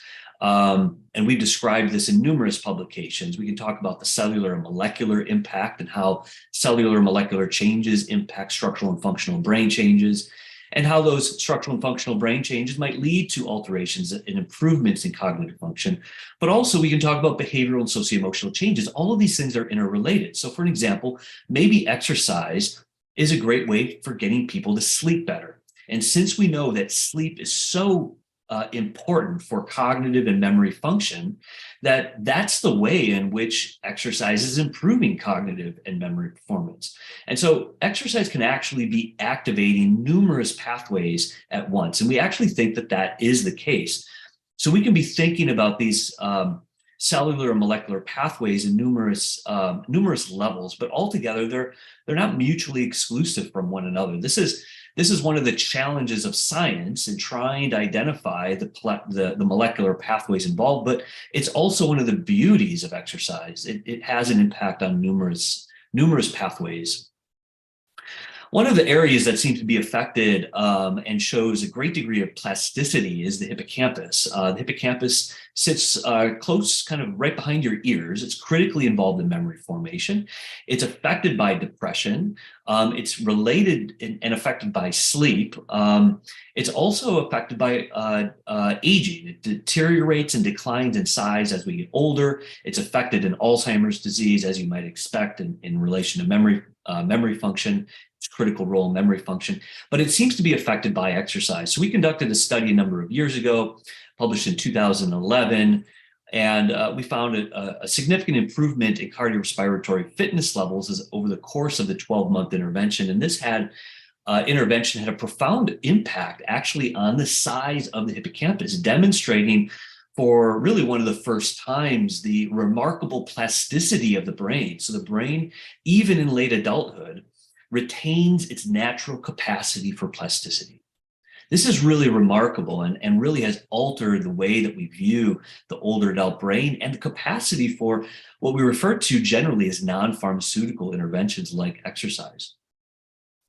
And we now know through meta-analyses of this literature that exercise interventions are capable of preserving hippocampal volume throughout the lifespan. So this is really has been replicated and really shows a profound effect. So we can also measure the brain in numerous other ways. Exercise alters and changes cerebral perfusion, increasing blood flow to various regions of the brain, which of course provide greater nutrients and oxygen for various outcomes. And this work has now been translated into public health policies. I was in one of the physical activity guidelines committees for Americans, published in 2018, and we came up with this, published this paper in 2019, summarizing our effects and our results of our massive investigation. And this has spilled over into World Health Organization policies as well. We have many unanswered questions, especially those related to the economic consequences and impact of potentially changing exercise behaviors. Exercise could be a very cost-effective approach for maximizing brain health, reducing risk for diseases, neurologic, psychiatric conditions.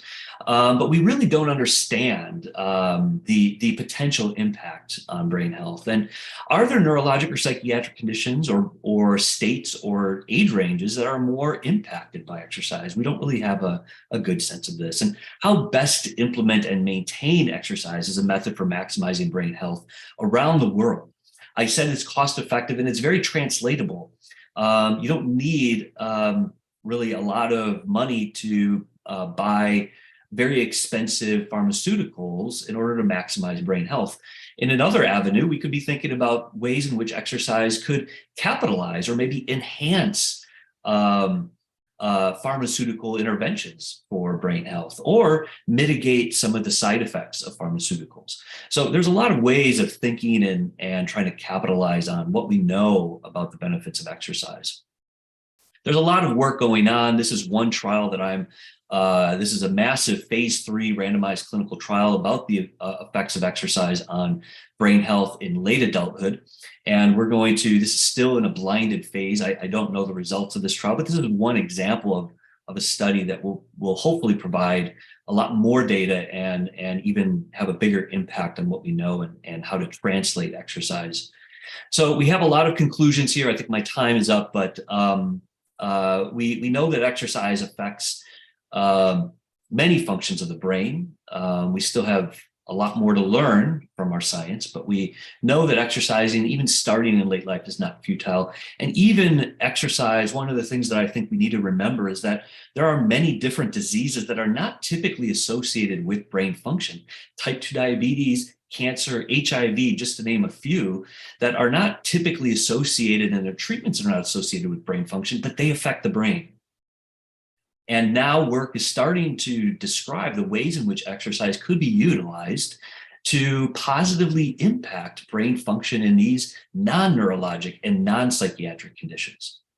So with that, I just want to thank my group, all of my team, all of my collaborators and funding for supporting all of this work. So thank you very much. Thank you, Kirk. And I wrote down this question you posed kind of there toward the end of your presentation, is how best to implement and maintain exercise as a method for maximizing brain health. And seemingly in your presentation, I heard a couple of variations. One is kind of that exercise as a strategy for augmenting something else, as well as exercise as a primary. And I also really much appreciated how you positioned kind of the different aspects on one of the slides toward the beginning. And I was just curious if you could wave the magic policy wand with unlimited resources today to do the most good for the most people in this work. Where would you focus? So it's a good question. I mean, I think that first of all, starting to exercise earlier in life is always better, but we also have to be realistic with our expectations. People start and stop exercising for a lot of various reasons. We also, so we have to be aware of that and the impact of that.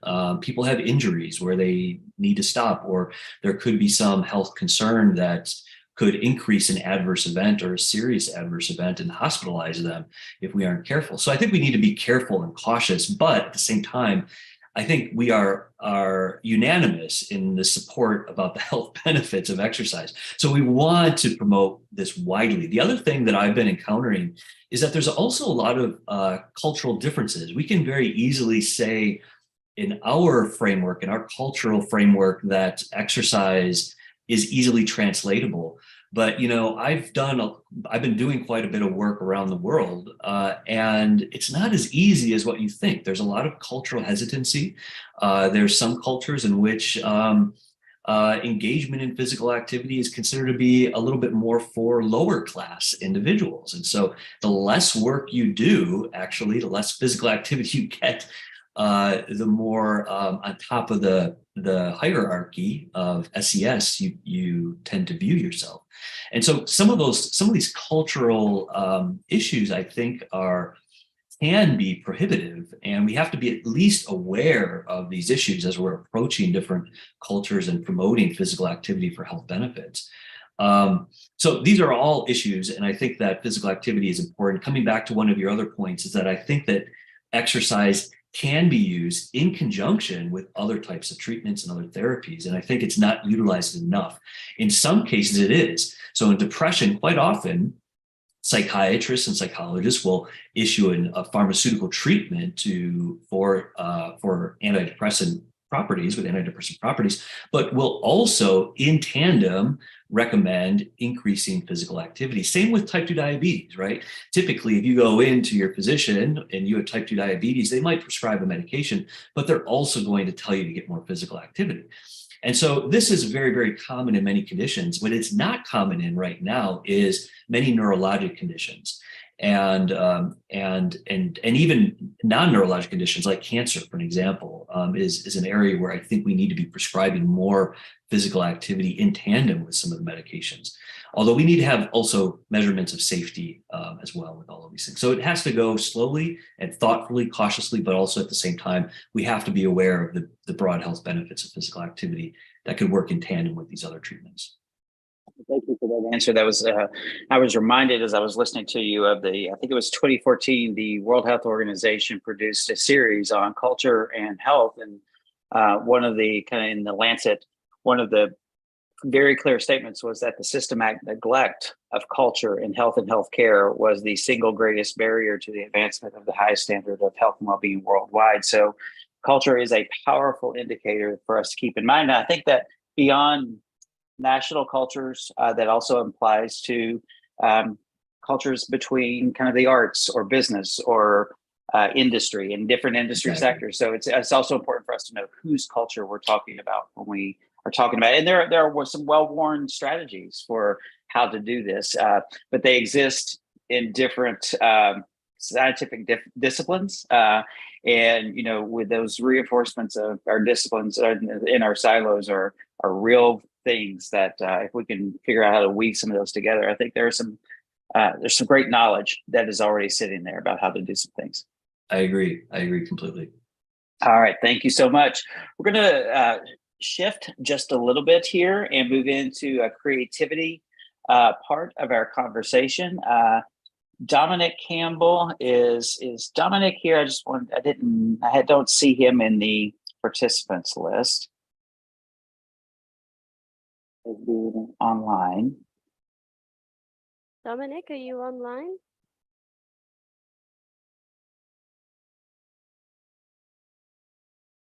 Okay, so in place of Dominic, or while we're waiting on Dominic, I think if I'm reading this right, Michael Freeman has joined us. And Michael, I'd just like to give you a minute or two on the floor to make some comments, because I think as we transition into the creativity piece of the conversation, creativity manifests in different ways. And we're going to be digging in with Susan Magsamen from Johns Hopkins on arts and health and the mechanisms of creativity there. And then Rupali Nanda with HKS Architects. In the field of entrepreneurship, Michael, you've done some really interesting research that I know I've been following for quite a while. If you'd like to just talk about how might creativity manifest in terms of entrepreneurship, any thoughts there you might like to share with the audience?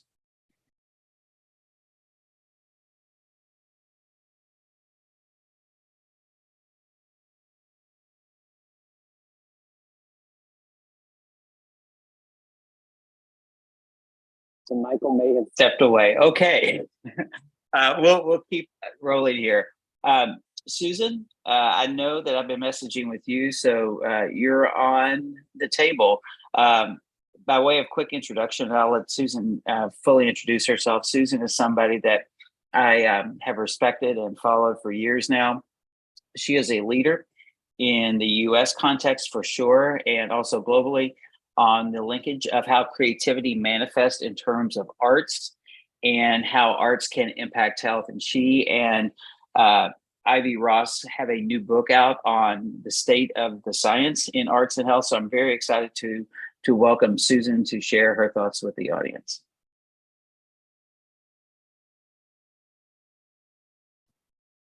Hello.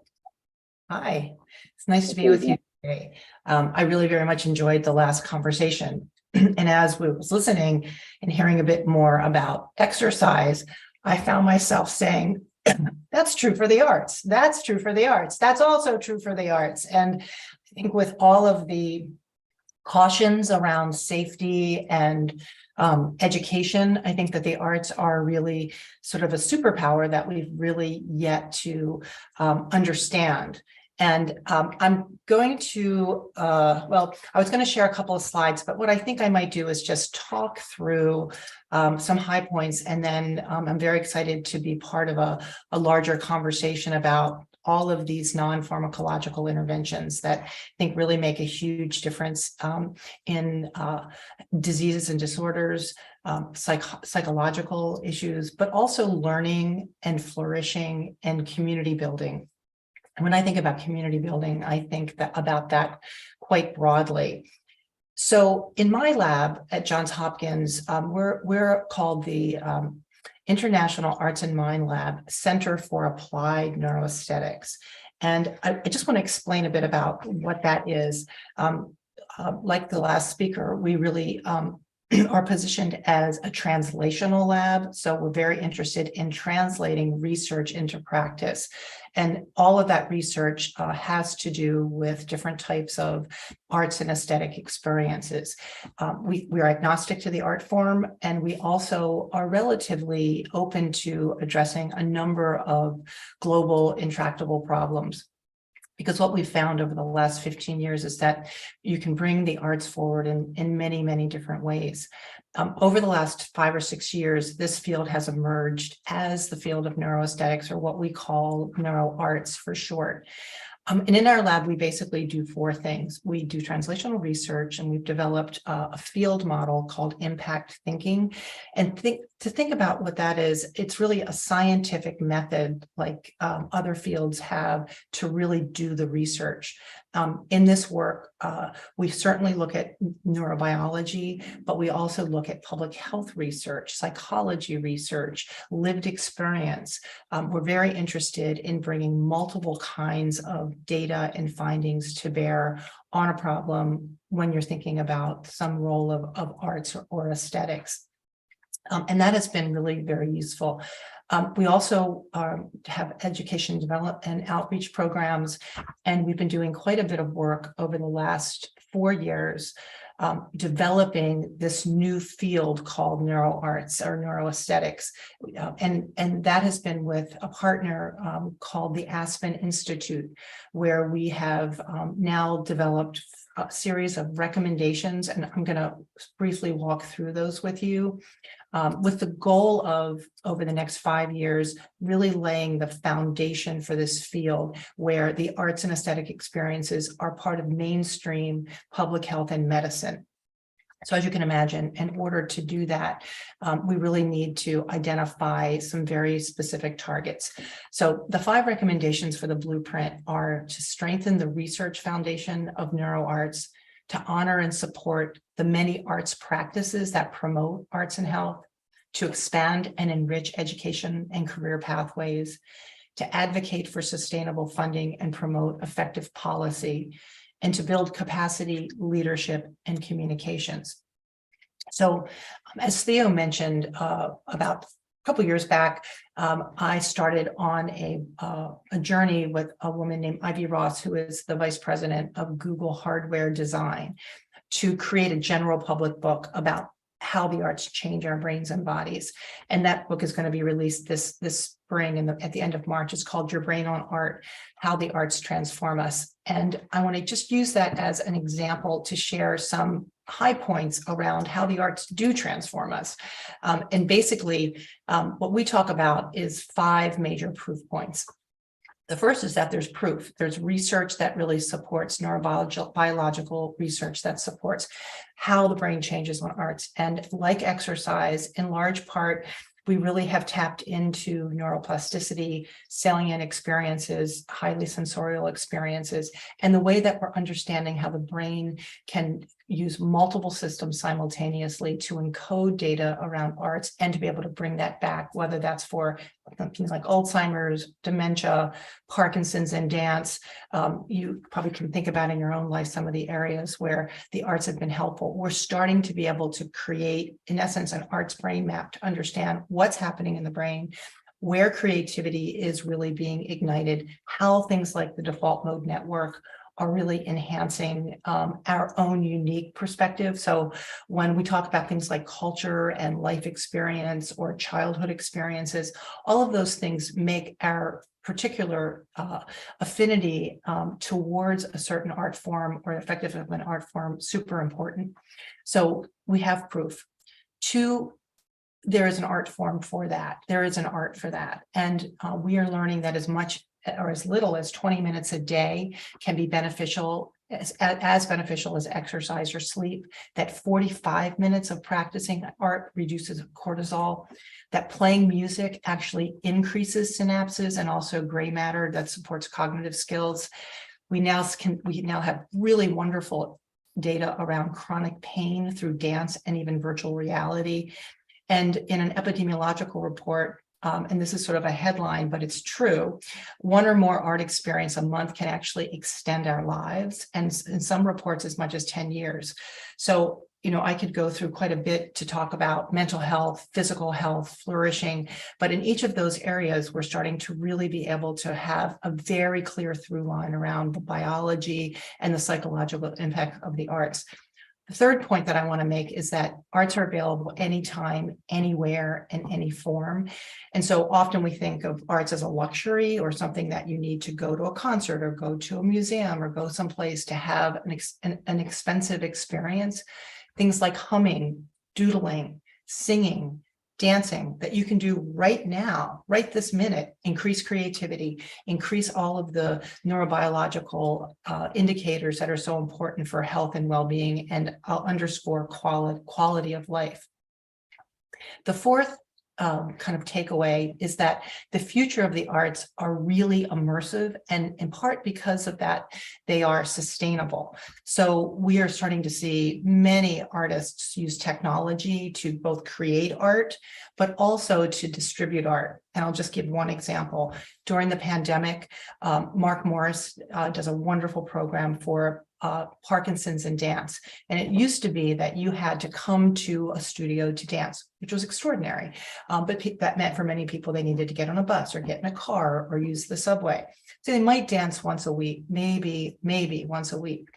When the pandemic hit, Mark Morris took the program online. And what they found were people were dancing every day, sometimes more than once a day.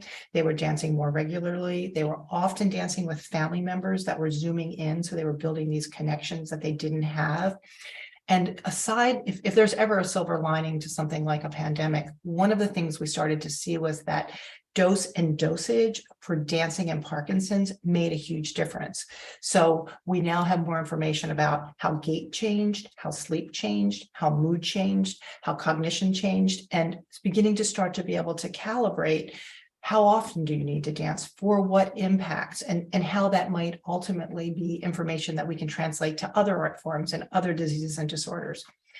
And finally, the last idea I'll leave you with, and then turn it back over to Theo, is that if you change your lens on the role of aesthetics and the role of the arts in your life, you literally change your world, that it doesn't require much of a shift of your aperture to start to see that nature provides a way to lower cortisol and relieve stress in just 15 minutes, that there are all these extraordinary, easy to do ways that involve curiosity, creativity, playful exploration, sensorial awareness, and a passion for making and beholding. And I think maybe the most important myth buster of the work that Ivy and I have done is that you don't have to be good at it in order to make it work. And so you can have huge impact in any art form by just doing it. And it turns out that these processes work, whether you're a virtuoso, whether you can sing or dance or write poetry, it's the doing that really makes it so effective. So Theo, let me stop there. That's wonderful. Thank you, Susan. I've got a few questions and just thoughts that I was listening to you speak. I'll start here. So one of the things that that I've been thinking about too is, as I know you have, is and you mentioned this kind of in your closing remarks, is how the impacts of new tools coming along are going to change the way that artists create. And one of the things that I've been looking at is creativity, as we often understand it, has been associated in the arts, and I'm staying in the arts pillar here, has been associated a lot with craft, and the production and the skills involved. How are you thinking about the role that AI might play in kind of moving or expanding the aperture of the arts to people who have a really big and solid conceptual practice, but maybe not the technical skills to execute their work?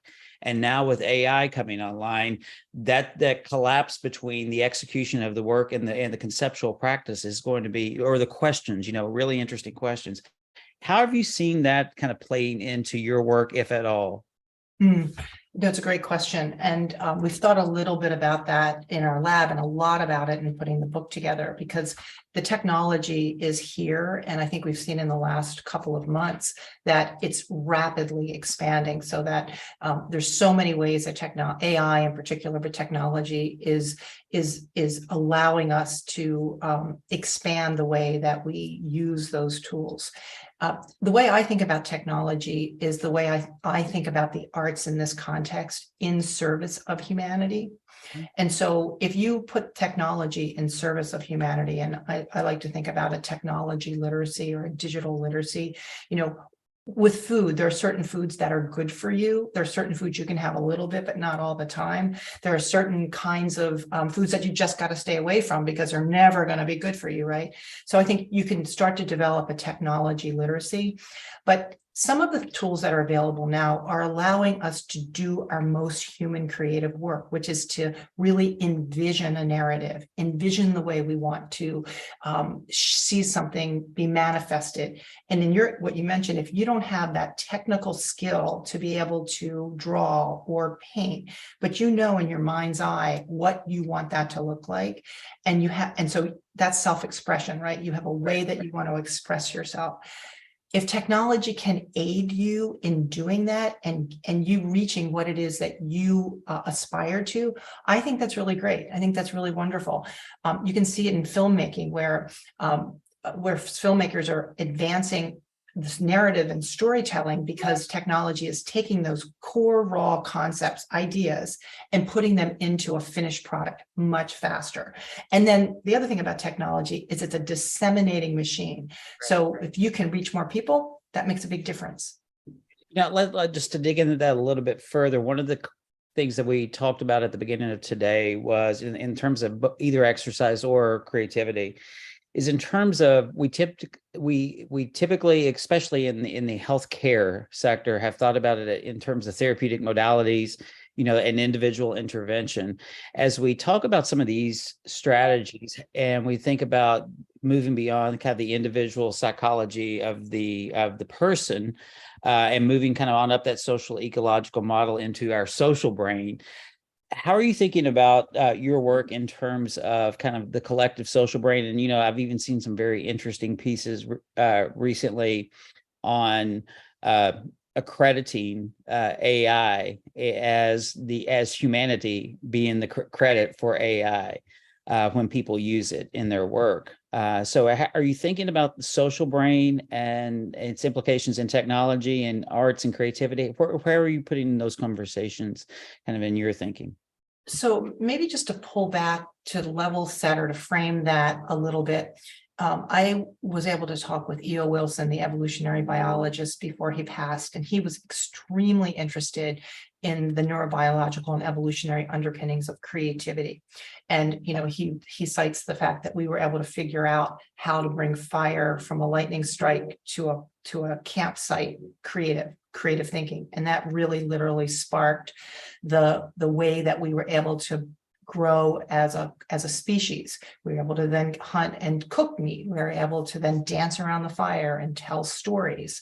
We were able to express what the culture needed and what the hierarchy was in a community because of our ability to self-express.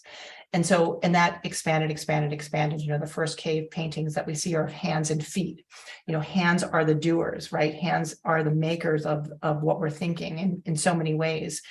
And so I think the extension, and we are one of only 4 or 5 species we know of that are called eusocial, which means your survival is as important to me as a species as my survival. So if you put things in that context, I think it lays a really beautiful narrative for how these new tools and technologies can play into socialization, human capacity, the ability to get along with each other, even when we don't think it's to our own advantage, that it's to the advantage of the species. And I think we're wired for that. We are wired to get along, even though, you know, you can look at the world and say, I don't know how that could be true sometimes. For the most part, that's what we move toward. So how AI and other technological innovations help to glue that fabric. And I think it also has to be intentional. A bright, shiny toy is a bright, shiny toy until you decide how you're going to use it in service of humanity. And I don't think we have all those answers yet, but I think there's potential because those tools give us capacity that we don't have. Yeah, that's really beautiful. And as you were talking, and Harris and Rem there in the room, it reminds me of some of the conversations, Susan, that our group has been having in terms of how brain capital relates to democratic functioning of societies and democracy. And so some of the conversations that we've been having in that context are really parallel to some of what you just shared. I want to add one thing because I think this is relevant to the general conversation today. The World Bank says that without strong cultures in communities, which are created through art, you can't have strong communities. And if you don't have strong communities, you're not going to have strong economic viability and human capital or any other kind of capital. And so if we really think about that narrative, it comes full circle back to how do we foster and create strong communities through arts and culture, where there is that social connection and that human capital that expands into all kinds of opportunities for people. That's beautiful. Thank you, Susan. That's maybe a great segue for our next presenter. Thank you again. And because what this conversation is kind of signaling in on for me is what are the environments in which exercise, creativity, we talked about culture with Kirk earlier, and what are these environmental influencers that either help to support or hinder the application of both creativity and exercise from the individual all the way up through society. So Upali Nanda, are you prepared to come online? I am. Can you hear me okay? Wonderful, thank you. And I'll welcome you to the floor. And please, your work as an architect and partner with HKS, and also in our conversations earlier, as I know as a dancer, it's been really interesting to see in this work, as the Brain Capital team has been going about over the last couple of years, there's quite a few folks who are economists and also poets, architects, and also dancers. And so it's no surprise to me as one of those hybrid individuals myself that these are mutually reinforcing aspects of humans. So Upali, I'll turn it over to you because you've been doing some fascinating work in kind of our built environment conditioning and how it supports neurobiological processes related to creativity and human health. Thank you, Theo. And thank you for opening the door to this incredible intellectual ecosystem. I am very honored to follow Susan, although I feel like changing half my talk now. But there is so much there. And I think this idea of exercise and what it does for our body and for our brain, and art and what it does for our brain and for our body is very powerful. I would love to start where you did, which is, do our environments foster that? Do they make it easy to move? Do they make it easy to create? The making and beholding, the moving and feeling and connecting, are our environments conducive to that? I'd like everyone to take a second to just look around you in this moment and really answer this question around where you are. Like at this point, as we are all sitting, I'm in front of a Zoom screen. You're in a square room on black tables looking at a screen. Does it matter? Would our conversation in any way be different if our setting was different, if we were somewhere else? And perhaps the provocation today, as I speak to you, is the case for the built environment as a brain capital asset to really set us up to do the things that we know make a difference. As Theo said, I wear many hats. I'm privileged to be the Global Practice Director for HKS Architects, which means I live entirely in practice. I teach at the University of Michigan, sit on the board of directors of the Academy of Neuroscience for Architecture, and as executive director for a small nonprofit that focuses on the built environment, health, and well-being. And the reason there are so many different roles and so many different hats is because the built environment often gets taken for granted. We forget what the setting does. When you go to a play, you notice the actors and the script and the set, and you often forget the stage, but the built environment sets the stage. And I would argue that today, the way we are setting the stage is not doing much for our brain health or our creativity or our mental health.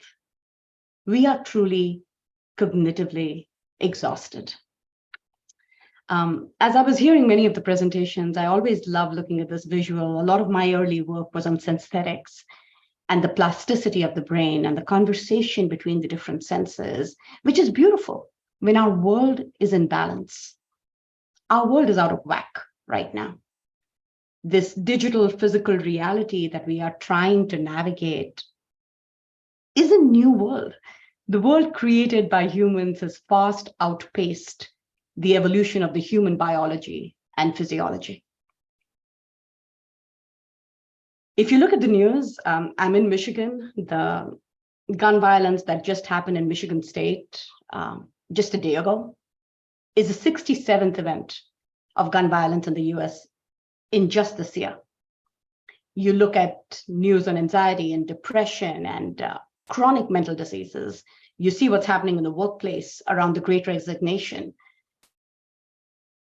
But what if some of this, much of this, is because the environments we live in have become more and more distant and less enriched? They don't create the affordances for all the things that we just talked about in the first hour. And so this conversation is really about talking about design and the design of our settings and our built environments and the affordances it gives. And an affordance is basically what an environment allows you to do in a way that is perceived by you and how that can relate to outcomes, behavioral or clinical. I'll share two studies from early work. This was very, very early on in the time I spent on the arts before I moved to architecture. It was a study we did in a psych holding room over a period of 3 weeks. And what we did was change, it was a blank wall, and then we put different types of artwork on it. And we found that with art exposure, especially biophilic art exposure, in just that very short period of time, there was reduction in PRN medication that was given on an as-needed basis for anxiety and aggression. A very powerful finding for such a small intervention in such a small setting. And for the economists in the room, in the paper we published in the Journal of Mental Health, we actually made the business case and said for every single pill that's given, there's the cost of the pill, there's the cost of the pharmacist, there's the cost of the nurse, there's the cost of the care provider. Each pill that costs $6 is actually $60 to the hospital. And with just putting art, the hospital could potentially save $30,000 a year. So it was a very, very tiny study, but this was art on the wall. This was changing the environment in a very short period of time and changing that cognitive context. More recently, a study that we just did was much bigger. It was about creating a live-learn neighborhood where students could come together, learn together. The affordances were around nested scales of belonging, point of decision design, this idea of making the healthy choice the easy choice, feeling connected, ventilation systems for breathability, walkability that made it easy to move, easy to play.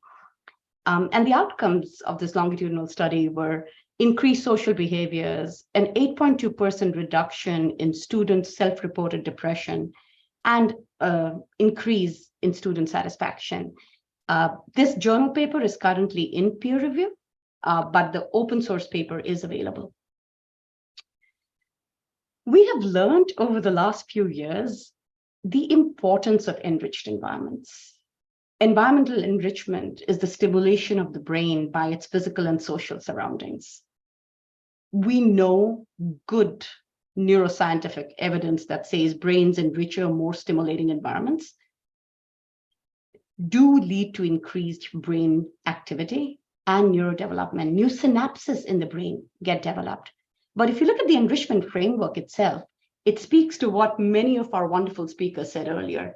It has to have motor affordances for you to move, somatosensory affordances for all of your senses to be in sensory balance, social affordances for you to connect, and cognitive affordances, which is where creativity, making, beholding, all of that comes in. So you look at the type of environments that we actually create and say, how many of them are truly enriched? Do they have optimal complexity? Do they have tactile and multisensory components? Do they have a mix of opportunity for cognitive activity or positive distractions? In fact, one of the things I love, and we often struggle in architecture with this legacy of the 60s of these very bland, very clinical, very white buildings.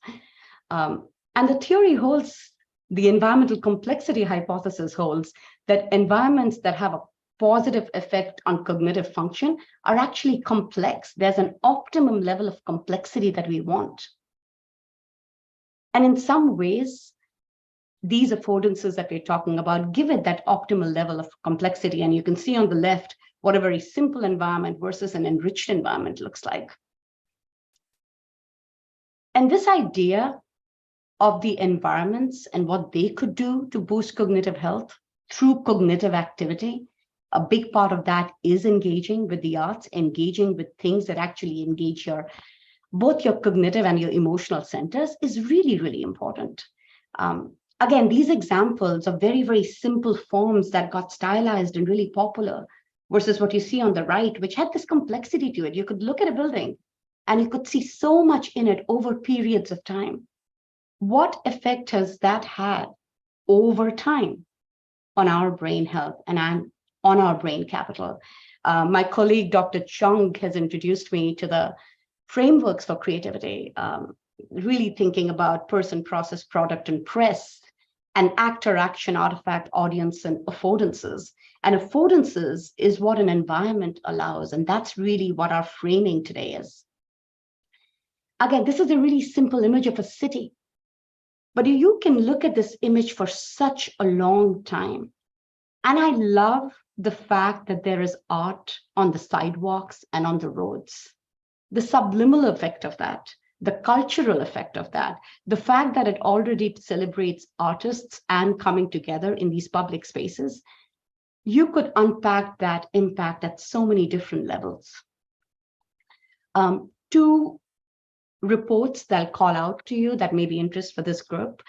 We just did a report last year on how enriched environments for brain health can foster creativity, promote positivity, and reduce stress, which is an open source document. But it really has this very simple way of saying enriched and engaging environments that have sensory, motor, cognitive, and social stimuli in the environment, optimal levels of complexity, spatial coherence, and positive associations can lead to cognitive decline, promote brain health and growth, and eventually lead to healthy aging. We are currently working for the Center for Brain Health on the brain healthy workplace, really thinking about strategies of improving brain health and how that translates to the brain healthy workplace. That will be released next year. And I'll finally end this provocation that for us, the premise is simple. Better design leads to better outcomes, and better design of the environment can actually afford outcomes at multiple levels. So we start from the brain, we think of the body, but we also have to think about buildings and environments that lay the basis of business and society and the biosphere. And with that thought, I would love to open it up for conversation. Thank you.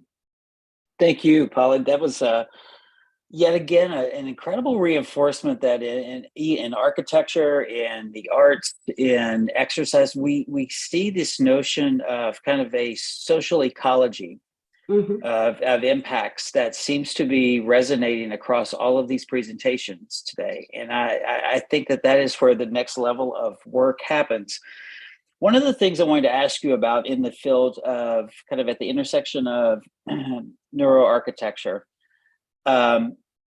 the wonderful Dr. Margaret Bowden, and then Martin, I'll come to you next. I see your hand up.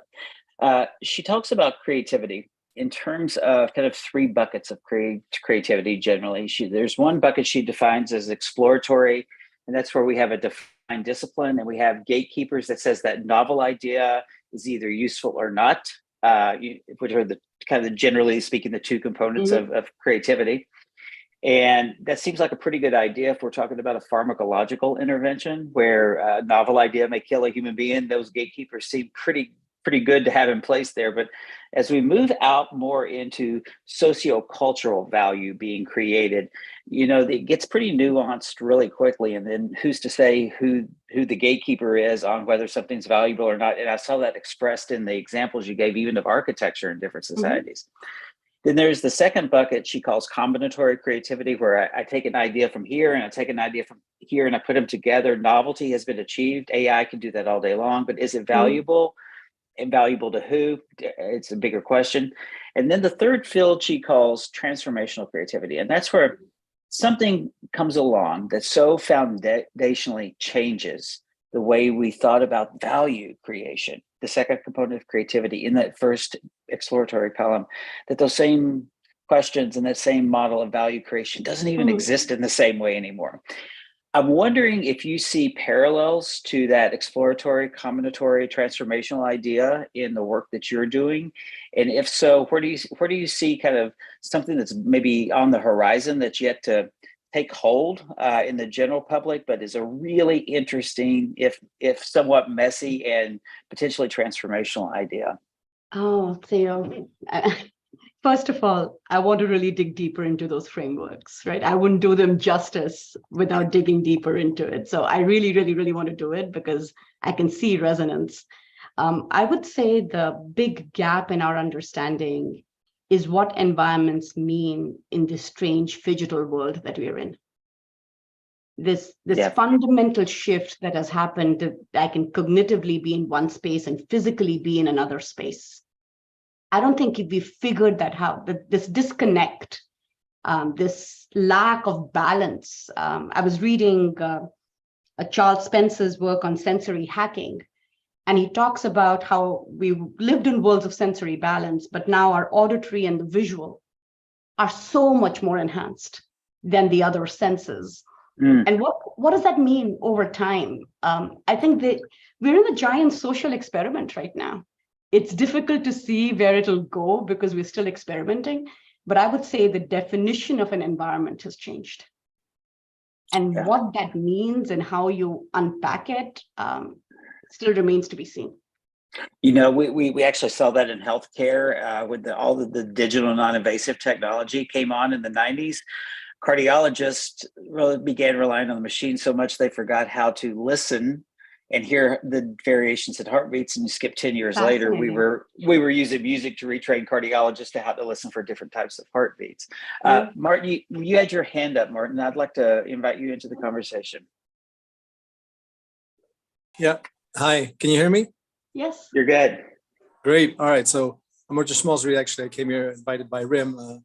I'm working with her on other related issues, which is mostly economics, but obviously, the brain capital, innovation, creativity, it's really important. I also do started a doctorate on the metaverse, so that's also going to be interesting. I just had one question with regards to one question, two small comments. So, with regards to arts and creativity, I find that there's this issue with fractals and the golden ratio. It's like there's this patterns that repeat in nature, and human art is just like the human expression of the fundamental patterns found in nature and in the universe. And we find that in great pieces of art, whether it's music, whether it's paintings or whatever, you have those kinds of qualities, those, like a mathematical kind of language and geometry and all that stuff and structure, which is what we find so enriching. And the poor environments is where you have straight lines, like stuff is kind of boring. And the link between, our human externalization of this universal kind of language of the universe, where we're just reflecting back to us through the human. and how that kind of enhances, brain and creativity. And then I just had two small comments. I don't know if you've heard of Terence McKenna. I really enjoy it because we're talking about the human brain, and he has this idea of the stoned ape theory, which is the reason why humans have so innovative brains is that imagine like a group of apes that consumed mushrooms, and were in hallucinations. And eventually their brains were just transformed so they would hallucinate 24/7. And so he describes basically humans as permanently stoned apes, which is really interesting because we kind of live in our own hallucinations right now. If you look around you, we've created environments that are just like almost like a consensual collective hallucination. That is, governments are also a collective consensual hallucination because we're just agreeing sort of amongst ourselves as, stoned apes, that there's this one person that can walk up to a stand and say, this is the law and whatever, and we all obey and say, yes, yes. But obviously, it's just a social construct of the mind. And so that's also a very powerful realization that basically maybe that's what we're all doing. We're just living in these hallucinations and we feel trapped sometimes when like these hallucinations sort of escape our grasp and they come back to haunt us and we have no more way to transform them again, with the power of our collective, mind.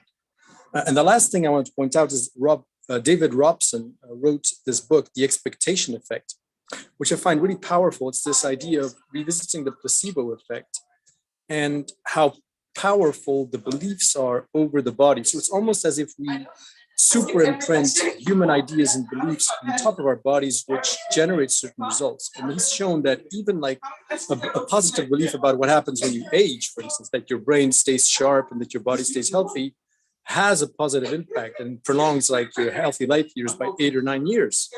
And so we're talking about here like very concrete things to do, like let's do sports and whatever. But even just transforming our beliefs about what aging looks like, what the brain is capable of, is already a major step in cultivating this human brain capital. So thank you. That's all for me. Yeah. Appreciate that provocation, Martin. One thing I learned recently was the brain is a prediction machine. And it predicts because it can't compute all of the stimuli. It relates very much to the fractal work, that those are things that we feel this natural affinity to. In my early work on the arts, we really looked a lot at Zekai's work and neuroaesthetics. So there's something there. I will not get over the stoned apes theory, so I'm going to take a moment to process that, but I think that's a very powerful provocation. And the expectation effect is where I would say that it really is a cultural construct that it goes back to, Theo. So a lot to unpack there. My ask for this incredible team would be to keep thinking about, when we talk about this, to remember that the settings we are in and the built environment settings that we're in are also contributing in very subliminal ways. Like there's a language right now. Is my level of engagement with people on Zoom higher than people in the room? If so, why? How are the people sitting in the room facing each other versus if we change that configuration, would it change our interaction? If so, why? I think those are these intricacies that we still haven't unpacked. But as we go through these big, audacious goals that you're setting up, we have to think about these affordances at multiple levels. So thank you so much, Theo, for including me.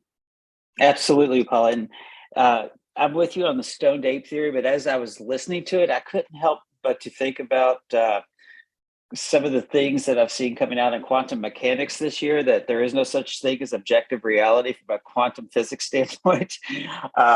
And so the stoned ape theory actually may not even be applicable if we consider quantum physics and what we're learning there. That observation is what determines what we're looking at.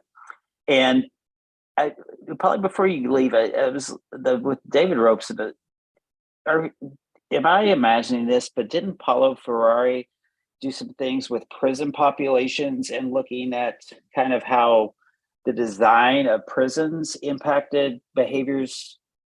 And if so, is there any application there to this work? Honestly, Theo, I know his work, but I don't know it well. 100% the application would be there. All of the research on prisons and what prisons constitute and what that does to our brains is very, very powerful. Most of the best research comes from highly vulnerable populations because there the effects can be isolated with so much more clarity. So happy to dig more into it, but I really wouldn't be able to give you a responsible answer right now. Sure, I can appreciate that for sure. But thank you so much, and thank you for that. The metaverse doctorate sounds really interesting too, Martin. I think we're in an exciting time at the confluence of all of these things we're talking about today. We've got about 10 minutes, 11 minutes left. Harris, Rim, you're in the room there, and can two of Polly's comments can read the room a lot better than I can from here. So let me turn it over to you to open up the room for some additional questions and kind of bringing this all together a little bit. Thank you so much, Theo, and all of the speakers. That was just fascinating and mind-blowing on many occasions.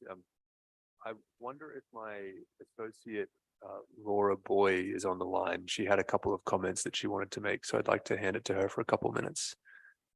Hi, Harris. Thank you so much. My comments are really about the stoned ape theory, and I'm totally kidding. I'm not going to talk about that at all. I wanted to talk about brain capital and the importance of looking at the younger generation of individuals, people specifically between the ages of 18 and 39. And there's a massive gap, as I'm sure everyone in this room knows, looking at the specific population for what their needs are, what their interests are, and how they understand and comprehend brain health for themselves. So I'm going to drop an article that my colleague, Dr. Francesca Farina, who's online, and I just published a few months ago in the BMJ, looking at why it's important to study brain health in this population and what are some ventures going about to look at this. Recently, in the last few months, Francesca and I have developed focus groups in North America and Europe, looking at how younger adults conceptualize their own brain health. Absolutely nobody has discussed the concept of brain capital, but we'll continue to push this forward. So I really just wanted to highlight this work that we're doing. We're going to be pushing forward an international survey looking at how young adults conceptualize their own brain health. So there's a number of people that have already spoken on this meeting that we would love to connect with to see if we can disseminate the survey in their populations. But otherwise, unless Francesca has anything else to say, and I think she's in a room where she can't open her mic right now, so we'll leave it at that. But Harris, thank you very much for giving us a few seconds to do a little plug. Thank you, Theo. Yeah, Laura, you might take a look at that as well as everyone else. I'm going to be talking about this more at the end of the second session. We'll be presenting we being the Brain Capital Alliance Imaginator, a session at the U.S. State Department's event, the City Summit of the Americas, and there is a specific youth summit that is happening in parallel. It's going to be the largest convening of mayors in the Americas ever. So I think that youth summit would be a natural place that we could connect you all into. That's terrific. Thank you so much. Sure. And thanks for letting us gently weasel our way into this event. I hope everyone has a great time in person and virtually as well. Rem, from a transformation standpoint, you and I've had some interesting conversations around transformational principles in economics. And certainly transformative creativity exists in the sciences. And one thing about creativity science is it doesn't exist neatly in one discipline. It is across many disciplines that you have to collectively bring them all together to get the full picture. But as we close this session out, how are you thinking about the application of this to transformational opportunities in economics as it relates to brain capital? Thank you very much, Theo. First, I want to thank all the speakers for this very, not only very constructive, but at the same time also very inspiring discussions on different perspectives from exercise and how exercise can enhance and boost our capacities to improve our brain capital, but at the same time also creativity. And I really like very much what I heard on the capacity of really trying to enhance this creativity, not only at the individual level, but also at the environmental level, whatever environment means, and also trying to emphasize those elements into new approach, which in fact we need still to develop. Of course, transformation takes time. We need, first of all, to digest the research, and what is the research that can be inputted realistically and implemented using not only the levers that are the economic levers, sectors, and so on, but also how the public could be really, contributing into changing the mindset and changing the, I would say, the existing settings that have been there for years.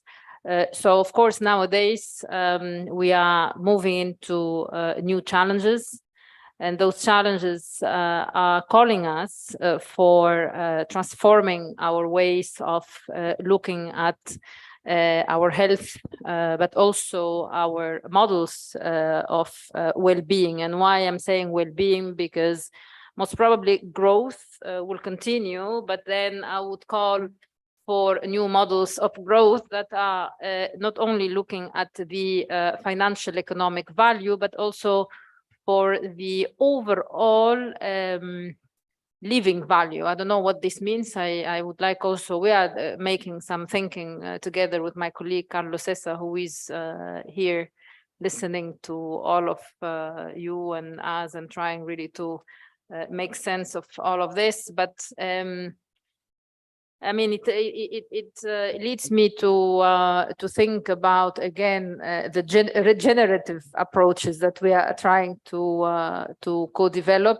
Of course, not only transformative, but also regenerative. And I think everything that we are discussing today, from exercise to creativity, there is a dimension of regeneration from the individual that we are trying to sum up at a collective level. And I think we need for sure to use much more research. I think we heard a lot on the exercise and creativity and all the programs that you have shared with us, but I have the impression that there is a lot that has been done. But there is still a need for connecting all these great practices that we hear, and then the transformation that you mentioned, and we are trying to try to think about together, needs to be speedy, quicker, rather than going on the speed of each local space that we see. We heard, for example, in Catalonia, there is a lot that has been done and is being done. Wherever we heard in the United States, different states and Australia, and I'm sure other countries are doing great things. And the idea of the alliance is to transform to speed this transformation via the Brain Capital framework, which I think it gives a very broad framework to allow us to think not only about transformation, but also to implement it. And this is why when Sarah made the presentation of the dashboard, I mean, she didn't say, because of course she wants to show the nice part of it, we don't have data, we need more data, for example, about creativity, about cities, about what are the the good practices that we can put in place, what are the research that are really giving us the possibilities to move forward from a point of view of a theory or experiment into really mainstreaming this into our economies in a speedy way and using practically the pillars that already exist and the infrastructure already there. So for me, after listening to this, first of all, I turned to my colleague and Harris, and I think that the choosing of the two components, although at the beginning it created some, of course, that's normal. I mean, as researchers, we always have some disagreements in certain aspects. But I see the interaction so much, and even much more than before, where it makes me think that, of course, if we want to go faster, I mean, of course, with the risks, because we need also to think that we are still need to do research, and research need time, experiments need time. And this is why trying to pull all what has been done, and this is what the purpose of the alliance and the framework, which is, in my view, quite adequate to start the thinking between brain capital, its determinants, prerequisites, and well-being in general, and even taking forward how we could frame, I would call, a regenerative type of thinking into all the dimensions that we have thought about today, and how to mainstream it in public policy, maybe health policy, economic policy, and beyond. I mean, not all the policy, I mean, for me, all the policies have to be connected. And this is also a transformation in the thinking. And I assume that some countries have done it more than others. Now, if I go and, of course, think a bit about South Mediterranean, means North Africa and Middle East and Africa, I think we need to do a lot of work there to reach out the relevant people, and also try to connect into projects and pilots that allow also those countries to benefit from those thinking that we are making. So I don't know if I answered to your question, but I don't think your question is needing an answer, because in reality, this is just trying to push us to continue the transformation process and change the mindset, which we have been, I would say, anchored into since the past decades. And these models, in my view, they may not function anymore, simply because we are, for example, in Europe, moving into an aging population with much more challenges. And also the AI, artificial intelligence, I mean, it's good on one hand, but it brings also some challenges that we need to think of about the future of work, the future of spaces too. Of course, we are not going to allow our economies to continue prospering via the extractive models that we have used for decades, maybe for hundreds of years. We're moving into much more value that is coming from what I call the knowledge-based, the value that is coming from the intangibles rather than tangibles. And I think this is all coming from a creativity and good, healthy brain. So this is why I wanted to share based on what I heard today, and I'm really happy to connect with all of you. I mean, on screen and on in this room. I don't know if I think 5 o'clock is already, so we have a coffee break, Theo, here, because you cannot share it with us. You can have your coffee break from your places, and then we can come back in 30. Is it 30 minutes? Not a bit. Okay, 30 minutes. I don't know if, unless you want to add something by other speakers, please go ahead, or maybe Harris, if you want to say something. Yeah, anybody who wants to add anything from? Yes, Sarah.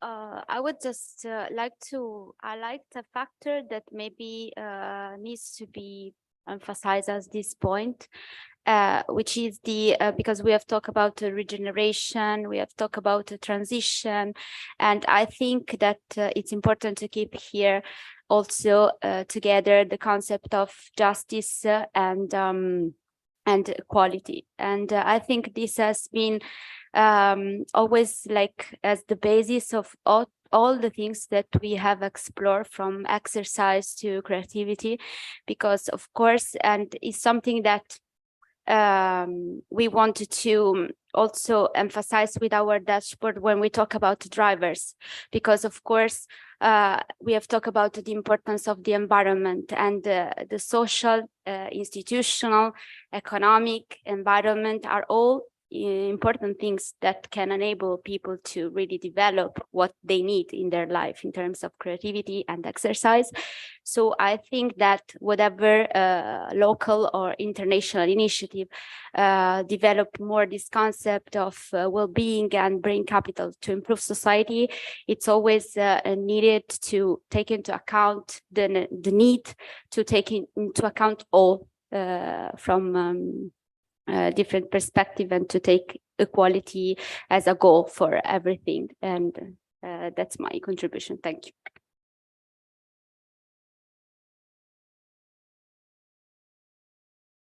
Theo, over to you, and if you want to say anything, and otherwise we break for coffee. No, I think we've got a big session this afternoon, so let's take 30 minutes and reset, and we'll dig in and again in about 30 minutes.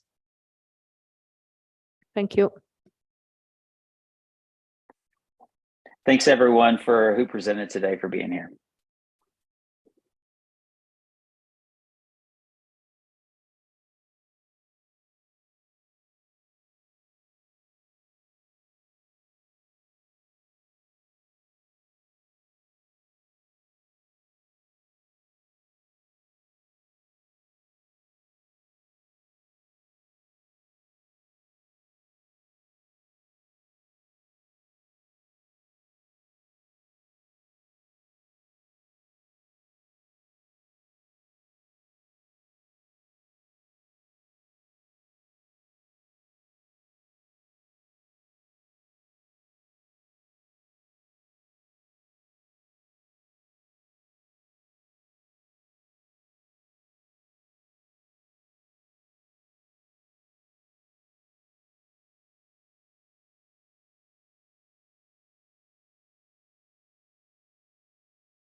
Hello, everybody online. We're just coming back into the room, so we'll start in a couple of minutes.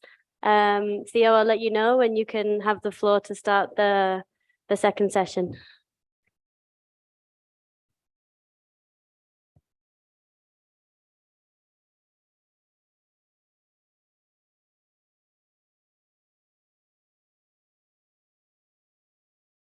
Okay, Theo, I think we're good to go. Very good. Welcome back, everyone. Hope everyone got a little rejuvenation in the last 30 minutes. We've had a great 3 hours this morning.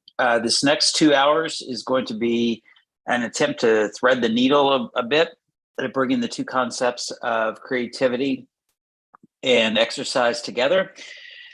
Just to review a little bit of the themes that we heard this morning, surface in both the exercise as well as the creativity conversations. We had a recurring theme of beyond the individual. So looking at the social ecology of any one initiative, whether it be exercise or whether it be creativity. How do we go from the individual psychology into recognizing that no individual is an island unto themselves, but is enabled or hindered by their organizations, their communities, and the cultures that they exist in. That was a theme that we heard over and over. We talked about the environmental influencers or the environmental conditions for both exercise and creativity, and how those environmental influencers, sometimes it's social, but as we heard from Upali, sometimes it's built environment, could be opportunities for interventions and innovations to advance brain capital. And then Harris and Rem and Sarah gave us a great overview of where we are with the work. And for those who are just joining us, we've been meeting for the last 2 years, a global group of us working on this project together. And we're getting into a really exciting phase with the work where we're starting to put in place some tangible quantitative dashboards, as well as identifying some pilot projects to really move this work forward and into an applied science type of format. The other thing that I heard this morning is that there is a lot of curiosity about what is beyond what we know. And that was a really healthy thing, I think, for us to surface, because in this work, we have 100-year, at least in the West, we have 100-year industrial economy that is making its transition into whatever it's going to be next, and the implications of AI and technology in our digital virtual lives, as well as the lives that we inhabit, are all influencers, indicators, both well-being and creativity. And we also heard about how policy in terms of democracy, democratic structures, freedom, self-determination, autonomy, can be multiplier effects in terms of creativity and well-being. Both creativity and well-being neither fit neatly into just one discipline. And so the transdisciplinarity of this work seems of heightened importance. And that transdisciplinarity requires us all to enter the work with a deep humility and curiosity about what is beyond the frontiers of our knowledge within any one individual discipline. So it's a very good place, I think, for us to be after 2 years of work. And Harris, Rem, before we get into the presentations for this next session, anything you all would like to contribute to ground us in these next 2 hours?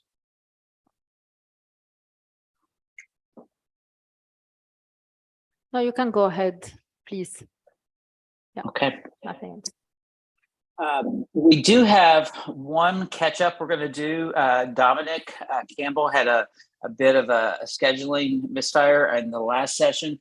So Dominic, we'll open up with you. Dominic leads Creative Aging International. And Dominic, we'll let you share your thoughts to kick the session off, just kind of as a bridge and a through point from the last session on the relationship between creativity and your work.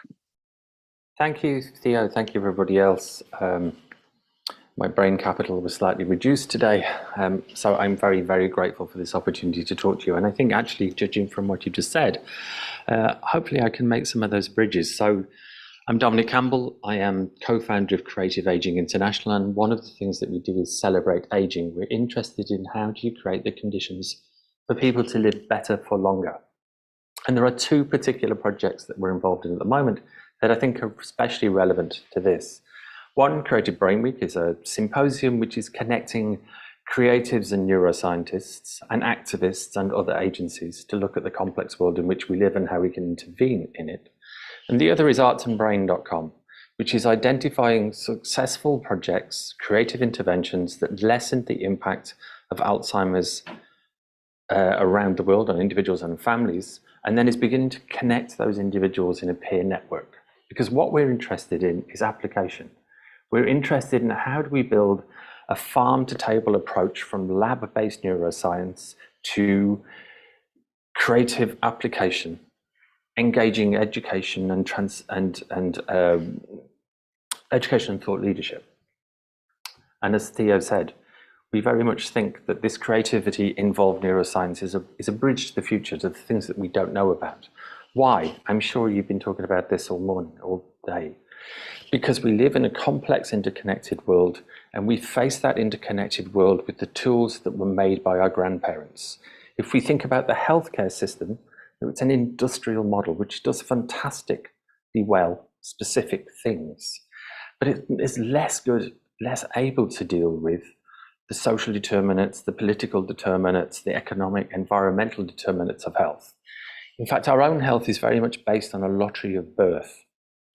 And we know that that lottery of birth depends in some cases on the support of an industrialized healthcare system, which in turn is drawing brain capital from low-income parts of the world in order to sustain that system. And we also know that as people live longer, they are presenting to systems that we inherit with new types of conditions at scale.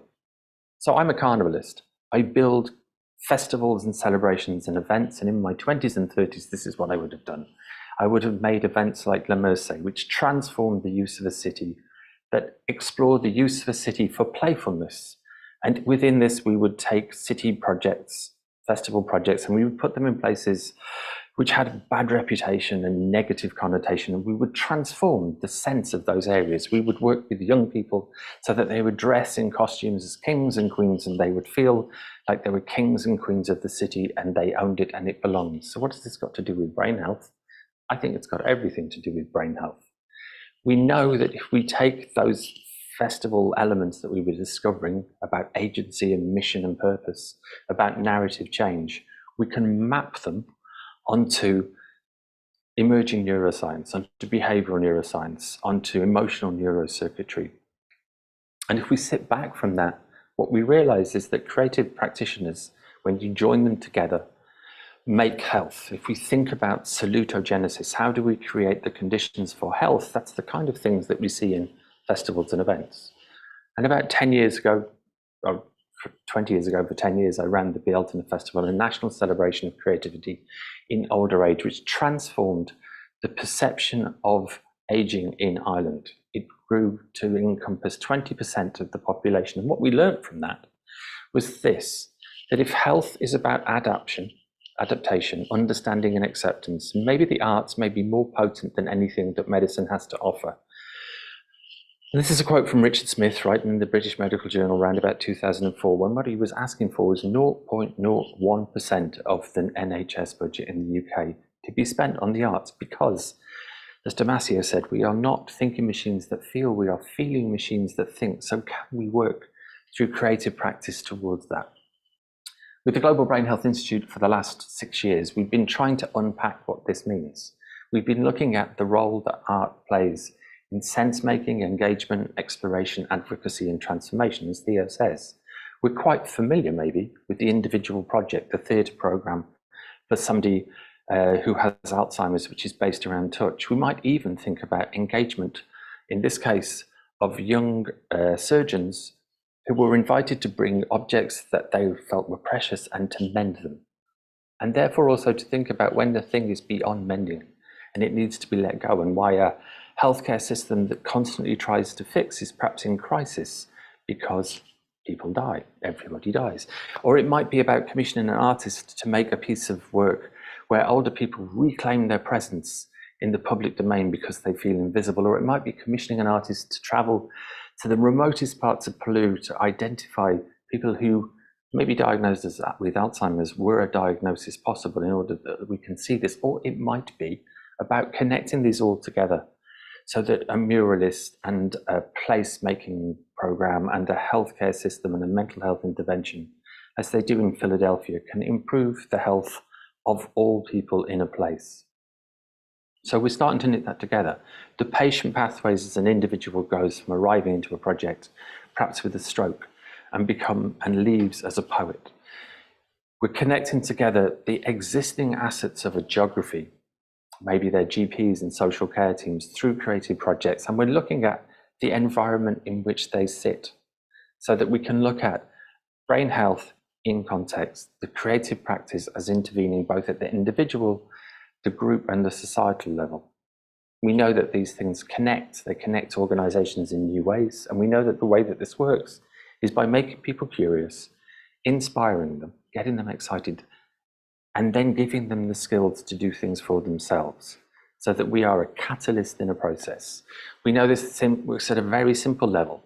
This is a mental health department in Lagos, Nigeria, and this is exactly the same building with imagination and paint. And if we take that imagination and we apply it with new technologies, extraordinary things are possible for us in the future. Neuroscience aligned with creativity to build a bridge to where we might go next. And to know more about this, come and look at Creative Brain Week, creativebrainweek.com in about 3 weeks' time. Shameless plug for a project. Thank you for your time, and thank you for making time to enable me to talk today. Really appreciate it. Theo, back to you. Yes, thank you, Dominic, for that. And as you were speaking, and a couple of things occurred to me that we typically have, and when I talked with Susan earlier about this too, we typically have, we being in the arts, have, we talk about arts and culture. We talk about arts and creative industries. We talk about it as if the arts are the sole purview of the embodiment of these two things. And what I love about the work that you're doing is it really shows that culture and creativity are already happening everywhere, that arts is a way of, in the creativity sciences we were talking about in convergent direction, it's convergent direction in which it manifests in something that can then be shared. So it's a reciprocal relationship in some ways between the convergent process of creativity and an audience.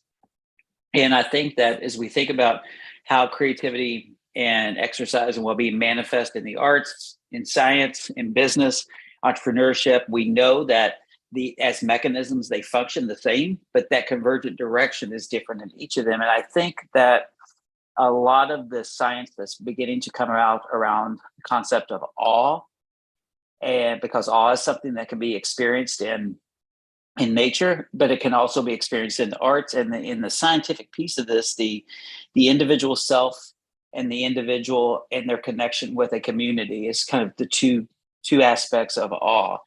And I see that in all of the work that you're doing. And we talked with Upali Nanda earlier, the architect, about the role that the built environment plays, and certainly the concept of place. I saw in some of the examples that you shared, but I saw it in a way that suggested that there was a embodiment of emotion that was then connected to place. So as you think about, like, if you could wave your policy wand, what would be the area, the thing that you would spend the greatest amount of time, talent, and treasure working on right now? Right now, related to the place I'm in at the moment, it would be about processing unaddressed grief, and unaddressed grief that has arisen because of the pandemic. So the majority of people think that everybody just moved on and there is viruses and it's all fine. But actually, what we are discovering through some of the work we are doing is people are carrying all sorts of they're stuck. They are mentally stuck. They're emotionally stuck. They are spiritual small s stuck. And so I think that's a piece of work that would be really vital to do in the short term, because if we're able to create places in our communities where that level of emotion is exchanged, then actually it builds a deep root. And deep roots are vitally important in communities. If we look at communities that are constantly in transition, they are communities that get sick. If you look at an area city, which is always full of migrating, emigrating, moving populations. They are the areas that get sick. And so creating a space where we can talk about loss and grief within a community, or make art about it, or display it, means that there is a metronome in that community around which that community can connect. There are 2 points in our life, birth and death, that are common to everybody. They are anchors in our lives. And they can be, although we don't think about them like that, anchors within, I think, the development of the kind of healthier, in a broad sense, world that we'd like to live in. That's great. Thank you so much for that, Dominic. And Harris, we're gonna transition to you, and in transitioning to you for these next sessions, we are going to be really weaving together exercise and creativity in terms of the brain capital work for these next several talks. But jumping into your talk, because I have the advantage of knowing a little bit of what you're going to talk about, I want to kind of build the bridge between what Dominic just said and the conversation we're getting ready to begin. About in the last few months, I had a Fortune 100 CEO ask me a question very similar to what Dominic just posed, and we did not coordinate this. And the question was this. He asked me if I thought unprocessed grief in corporate communities because of rapid cycles of failure and innovation, and almost celebrating failure as a virtue. And we can kind of quibble about who gets to celebrate a failure versus other people. But if unprocessed grief is in the corporate social brain was perhaps a drag on their own employee well-being, which includes both the objective and the subjective components of health, as well as their creativity. I thought that was a very enlightened question that I rarely hear people talk about in the corporate space. So Harris, kind of with that in mind, I'd like to turn it over to you to share more about the Brain Capital Alliance and help us to weave these two things together a little bit.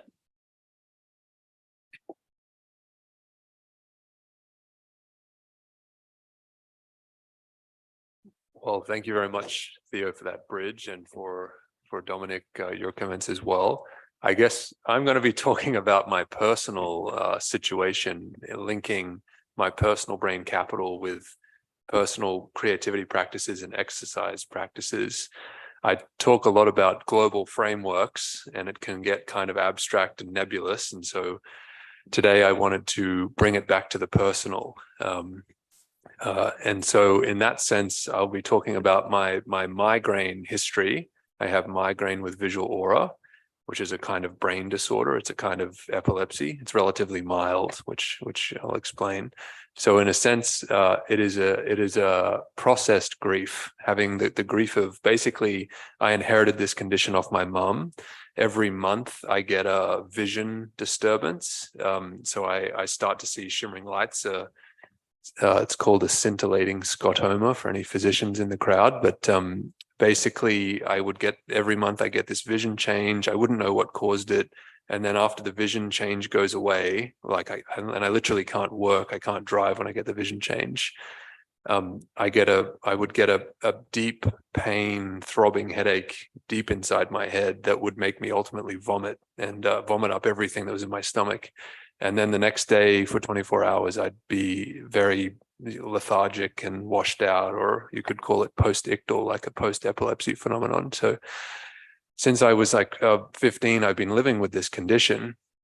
And obviously it was very bad for me to have this condition. It was very grief inducing. But fortunately, there's actually a medication that I have as of 3 years ago that finally works. I went for the last really 20 years without having any medications that worked at all. No pain drugs, no preventive drugs, none of these other drugs. But this medication actually works. So now all that I get is the vision change. So I still, at any moment I could have this. Generally it's once a month. I get the vision change still, but I don't get the headache, I don't get the vomiting, and I don't feel terrible the next day. So I'm basically functional, very treatment responsive is what you would call me now. So anyway, that's to frame up what I'm going to talk about. So I called this My Migraines and My Brain Capital. And I don't share this story very much. I've only started to share it like in the last month or so. So I hope it is kind of interesting making this personal. And I did write a blog about how migraines can be seen as a superpower, because migraines do have certain benefits, which I'll talk about. It's a way of flipping the despairing conversation of brain disorders to say it's all terrible, I'm this demented, I'm this depressed, to say, no, what about the positive side of this? How creative are you? How resilient are you? Trying to find a silver lining. So anyway, I wrote this blog that was very cathartic for me. And so what I wanted to frame up is that this is like my brain story. This is my personal brain story. I grew up in rural Australia in a small town. I had these migraines that started when I was a teenager. That led me into a caring profession. I went to med school. That led me to doing rotations in remote Indigenous communities in Australia. So I'm very passionate about health equity. And so then I went in, no surprise, I went into the brain field. I couldn't be a surgeon because you couldn't have a surgeon that had terrible vision disturbances when you're in the middle of a heart operation or something like that. So I went into psychiatry, neurology, and neuroscience. So thank you to the migraines for putting me down this direction, because without that, I would probably never have met Rim, never have met all of you, never be in Barcelona, in Sant Pau. So it's, again, like the positivity of it. I went across from working in remote Indigenous communities in rural Australia to Beverly Hills. That was a big culture shock. I was doing my PhD over there. And then I ultimately went to Houston, Texas to learn about the business side of brain technologies, and then ultimately into what I'm doing now in San Francisco. And now I'm finally treatment responsive. So this is my brain story, if you will. So I think migraines and any kind of brain disorder, you could say, is similar here. It gives you empathy and compassion, which I think is in short supply in the world right now. So that's a positive. It's given me personally a purpose. It gives me a recognition of global inequalities, because this medication that I showed you isn't available anywhere else but the United States. So if I was in Australia, I wouldn't have access to it. I'd still be suffering. So that's kind of interesting. I can see the global inequities in the insurance system and the payment system.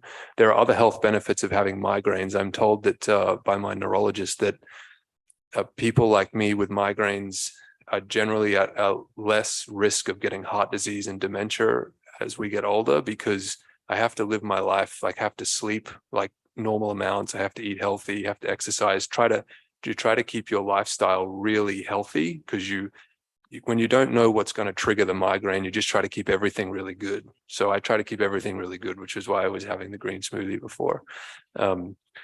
So anyway, that's interesting. And then the final thing I wanted to mention on this slide was that it's made me actually intentionally cultivate creative practices in my life, because I don't really want to work very hard because it might give me a migraine. So why not have a creative idea and then work with a team to execute on that creative idea if there's merit to it. So it's kind of weirdly made me more creative out of necessity, because I can't keep working for 20 hours a day on a computer. It doesn't work for me. And so exercise has been a big part of my life as well. So here you go, Rim. Would you have thought I would have showed a photo of my mountain bike and me in a glacier? But anyway, I exercise a lot. That's also part of preventing migraines and reducing muscle tension and stuff like that. But I also realized that with exercise is actually a creativity inducing thing. So I go forest walking like sometimes 2-3 times a day. And I also go ore walking. And with mountain biking, I'm experiencing ore when I'm riding. So that's a great way to fuel creativity, because it's for whatever reason, it stimulates creative impulses, dot connecting. It activates your default mode network, which connects dots in your brain that otherwise aren't connected, and gives you lots of creative ideas. And actually, Brain Capital back like 3 years ago came to me when I was on a hike. And then, of course, it's been wonderful to be able to share brain capital and make a global movement out of it, and to co-found all these different entities with people like RIM, and to share it with you all today. But so it's been, anyway, kind of interesting. There are some science around environmental. It's called environmental neuroscience, the study of how the environment influences your brain. So it's kind of proven that if you walk in forests, if you walk around bodies of water, that it stimulates creativity. There's a whole field about it, and I don't really need to go into it too much. There's neuroscience studies, brain imaging studies showing that if you walk in forests, that it can downregulate your stress system and stuff like that. So basically, I think creativity is very important for a knowledge worker and anyone that's trying to push the boundaries. So a lot of the people at EMEA want to be super creative. So it's very important for you guys in your work that you do. One creative insight, I think, can save you weeks of work. I like to read widely and podcast widely, and I like to go forest bathing and all walking all the time, and meditation is very important for me as well. And then I think the other thing, just at a personal level, is scheduling time on my calendar to be creative and not just feel like I always have to work, which is kind of hard to get out of that mindset, because we all think that working 9 to 5 is like the only way we can do things, but it's kind of an old model and it's busted. And anyway, these are just examples of things that have come out of my creative pursuits. We've developed with colleagues, but through really my podcasting of international relations. We started to develop with Augustin and Ian Robertson and Walt Dawson and Laura Bui, who some of them are on the line, the concept of brain health diplomacy, bringing together international relations theory with brain health, because, high income countries have better practices generally in brain health policy, but low middle income countries don't. So how do we translate using international relations theory? Anyway, that's I hope that's interesting. It's very unconventional to talk about this kind of personal story, but hopefully it sort of adds something to the brainstorming today in the discussion. So thank you. Thank you, Harris. As you were looking at that, as you put that list up there, and it really occurred to me like how many of those skills that you named are core human skills in the future of work on many lists, ranging from McKinsey to the World Economic Forum. And before moving on to the next one, I do have a follow-up question for you. In many of the things that I saw you surface there, there was a belief component and then there was an action component. And so we see that, for example, in empathy and compassion, a belief in action. We see that hope and optimism, a belief in action. How do you think that exercising creativity in the way you've used it personally have kind of moved you beyond belief and into an action or praxis area of an idea? I appreciate the question, Theo. Theo is the person that's been really thought about my story a lot. And so I'm very grateful, Theo, for your attention that you paid to it. And no one's ever asked me that question. So I'm going to try to give you an intelligent answer. I would say that like literally, if I go forest walking when I have an issue that I'm dealing with, I can probably solve it by the end of the walk. Like that's an example of a belief turned to action, if you will. And then I think, things like brain capital, right? Like I could never have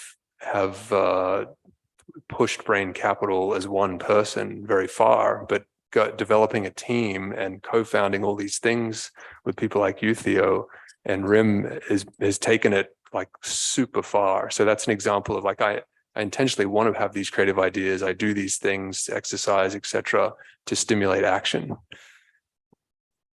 That's great. Thank you, Harris, for that. And thanks for sharing that story. That's I think humanizing this work is a piece of the storytelling that often science does not do. So I think it's really important for the modeling for the rest of us that you've done with that. So again, thank you. Next, we have Frédéric Desterbach with the European Brain Council. He's the executive director. In that capacity, he's responsible for providing strategic direction and leadership and managing the day-to-day operations of EBC. Frédéric, I'll turn the floor over to you for your comments. Thank you, Theo, and good afternoon, everyone. Sorry that I cannot be there in person. Theo, I wanted to ask you if you wanted to see a set of slides. I'm afraid they are not as inspiring as the ones that Harris just shared with us. Or Sure, if you'd be ready for open comments, or how you'd like to play it. Yeah, it's as you wish. If you would like to share slides, your share screen is enabled, so you have full capacity to do so. Sure. Okay, I'll do that. I mean, obviously, when whilst I'm pulling the slide deck, I just wanted to resonate because on what Harris just presented, in the sense that actually it's from my personal experience, it's also quite telling in the sense that most of the ideas that I would be able to come up with are certainly not, I would say, provided for in my work schedule. So it would be very often when I would walk to a meeting, or whilst I would drive back home in the evening, or when I would be gardening in my backyard over the weekend, that most of the ideas that you would see in this presentation actually emerged. I was trying to put it under the angle of the topic this afternoon. I must admit, I was trying to prepare that, and also consulting Harris, but I believe it was the purpose of the session, just to be able to talk openly. I won't bug you too much with, let's say, the technical details of the work of EBC, but probably just take some of the key features of what our work in Brussels entails in promoting and advocating for the brain. And just to illustrate our need for being creative in doing so, is just to give you an insight of what it actually means to actually understand how decisions are being taken at the policy level. So that's really where I wanted to illustrate the fact that if you take legal processes, or if you take structuring of framework programs for research, doing advocacy nowadays is not a kind of one-size-fits-all solution, and I'll say more about that in a moment. But before that, I just would like to give a little bit of context in relation to some of the key changes that we have seen at policy level, and that probably resonates with the discussion that you had today, and for the discussion later on. So this is Ursula von der Leyen, the President of the European Commission. She got inspired. It was not really creative, but she got inspired by the US president in running a State of the European Union speech on a yearly basis. And that's probably the highest level of policy commitments that we can have in public being made at the European level. And what I would like to single out here is that in the aftermath of COVID-19, there was really not only a willingness from the European Commission to prioritize health matters, to prioritize health research, but also, okay, I see there is an issue with slides.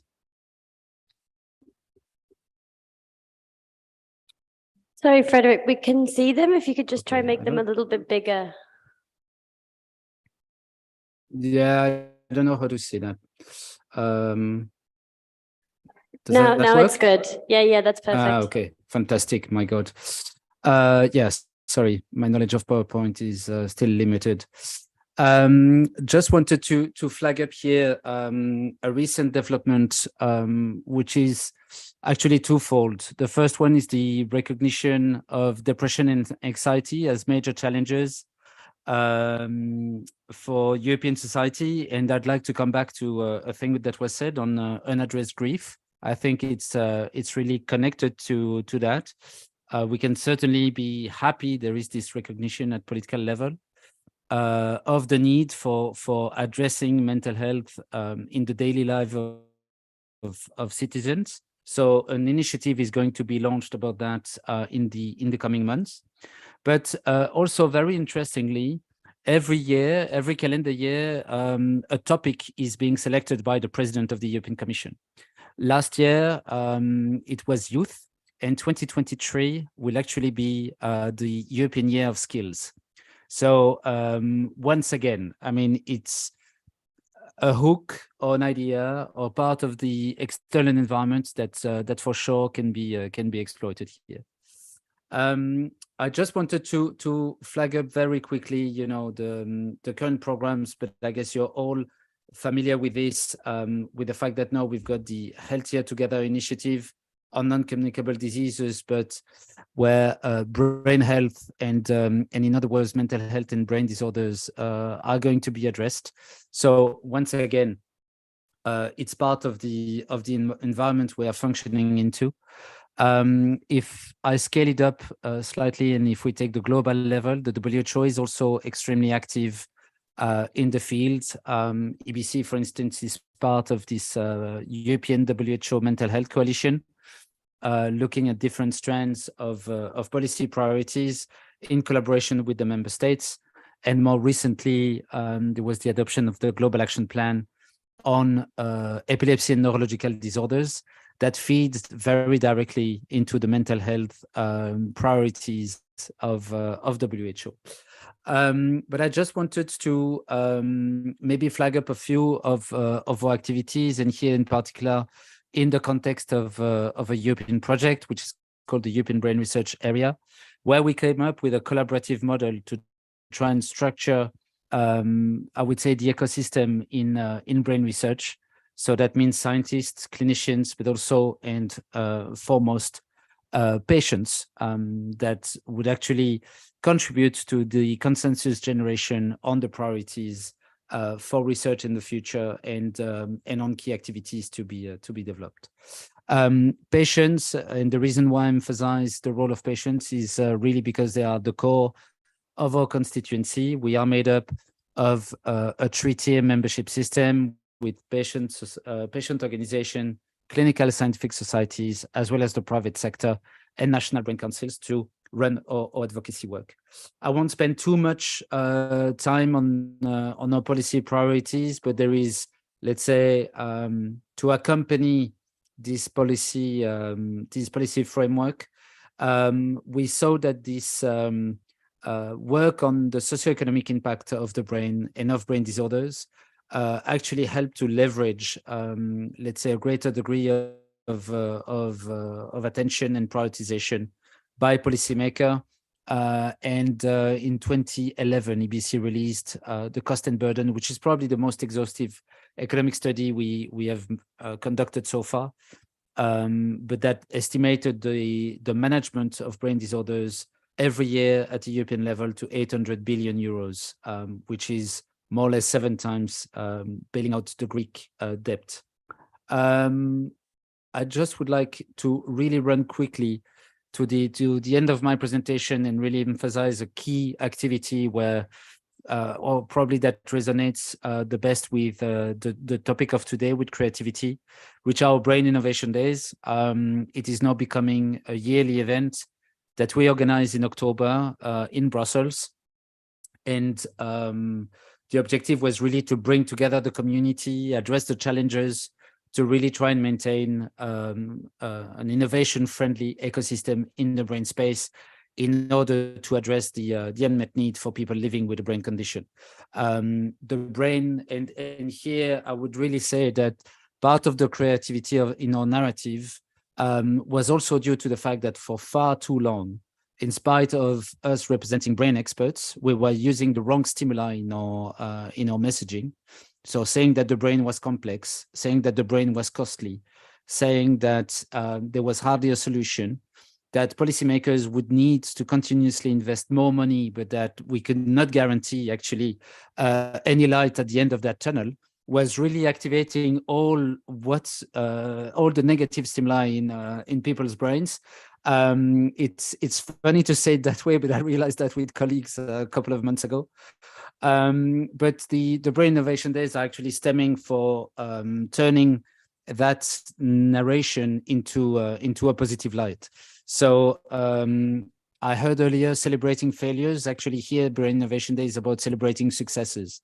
So we need to know more about those successes, that they happen, that they exist, that biology now delivers, that we have disease-modifying therapies coming to the market for some brain disorders, and that actually that change is happening and is in the making. It simply deserves additional pushes. It deserves more connectivity within our space, facilitate the interactions and the synergies between all the players and the actors in the field. I've removed the video of that slide, but I invite you to come and join our YouTube channel to see the after movie. You may see familiar faces present today in the room promoting this this event, and you're all warmly invited to stay tuned on our channels because we are making it happen again on 26th and 27th of October. I'll finish off by saying this is not the only events that we are going to have in 2023. During the Brain Awareness Week, we also have events in Brussels that you are all also warmly invited to. One addressing global collaboration, again, with friends and partners being present and speaking. And we also will have the first fundraising gala evening of the brand new European Brain Foundation that we created last year. And we are hoping that this is really putting our activities on tracks in order to support the community. So thank you for your attention, and looking forward to the discussion. I have a quick follow-up question for you. I really appreciate how you discussed the storytelling and both its successes and failures in the past and how it was framed. What do you think, what is the most common misconception about your work and some of the work of many of us in the general public that is holding us back from seeing some advances in social acceptance of some of the innovation ideas that we already know how to do? They just are not proceeding forward in society because of the way we're doing storytelling around them. Anything come to mind? Well, actually, you make me think of the first meeting we had on another of our projects, which was making the case of, I mentioned the cost and economic study where we said, okay, this is how much it costs for managing brain disorders. One of the pitfalls we fell into was that policymakers turned to us by saying, oh, but that's great, you're coming up with this because we need to rationalize a little bit our spendings. Particularly in healthcare, if you say that the brain is so costly, that's where we are going to be cutting first. So turning the narrative into it's not a cost, it's an investment on which society yields a return. So carrying on investing, but make sure that you invest wisely, has kind of become our new narrative. And we developed a new study under that concept of the cost of non-treatment with a series of case studies, and where we were analyzing the care pathway again, with critical and creative thinking in order to redesign and come up with the policy recommendations. But the point was that one of the experts coming, and Harris, ironically, it was in the field of migraine. I will probably never forget, he turned to me by saying, but why are we doing all of this? Why are you gathering all these experts? We know what needs to be done. It's evidenced, it's published. It's simply like, policymakers just need to take it and look at our publication and just make it happen. And I said, but were you able to convince them? Said, no, I mean, we're still struggling a couple of years. Said, make the economic argument. If that's one additional piece to the jigsaw, but that can manage to convince them, let's use it. And in that vein, we've got successful examples where playing that narrative and showing the cost effectiveness or the cost saving element of interventions and continuous improvement in the healthcare system, albeit at the cost of additional spending, it is paying off at the end of the day. So certain countries have really engaged into this type of change.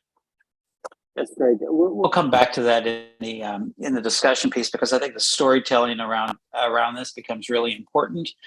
We've seen this, for example, over the years in the arts, who have long made, at least in the US, long made the economic impact of the arts, which is great, but then if you think about it and something comes along that can make a better economic impact, well, why should we not invest in them instead of the arts? So I think it's a complicated series of narratives that we have to weave together to successfully advance this work that often we think that the quality of the idea alone is what's going to win the day. But when you look at the research and the social sciences, it's really the cultural readiness to receive the idea that determines whether it moves forward. So thank you, Frederick. Next up, we have a global force of nature, intellectual giant, Ian Robertson, who I've learned from and with over the many, many years, both in small groups and from afar. Ian is Professor Emeritus of Psychology at Trinity College Dublin and is the founding director of Global Brain Health Initiative at Trinity. Ian, the floor is yours. Thank you, Theo.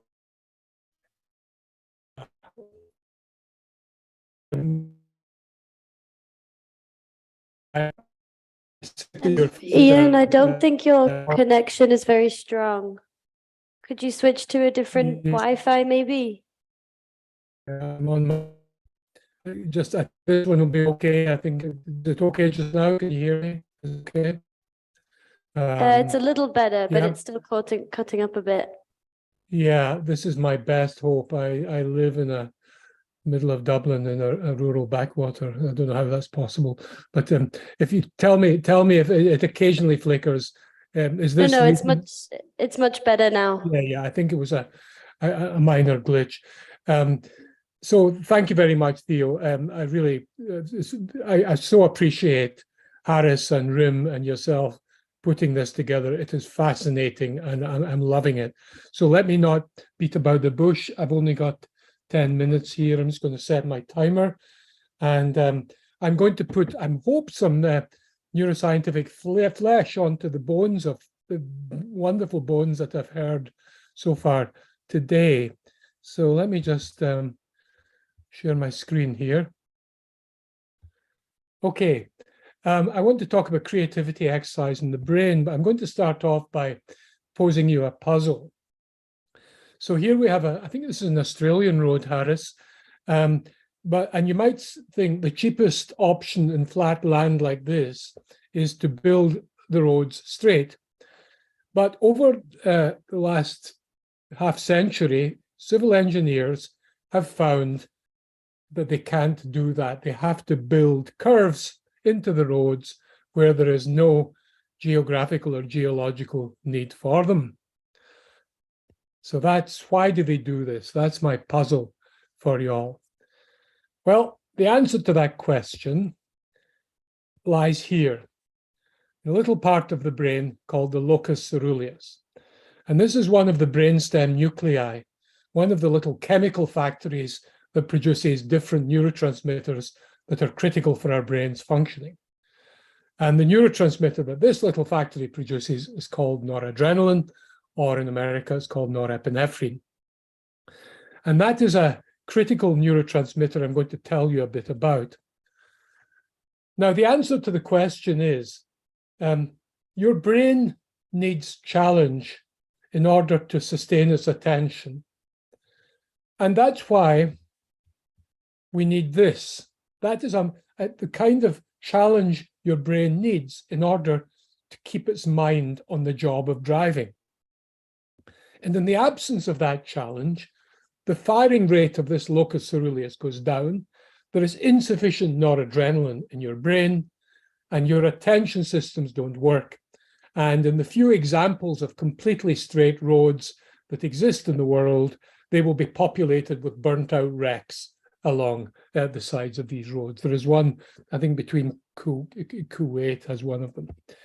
So here we have the Yerkes-Dodson curve, which was discovered in 1908, but has been electrophysiologically, neurophysiologically identified as an optimal level of arousal for any task.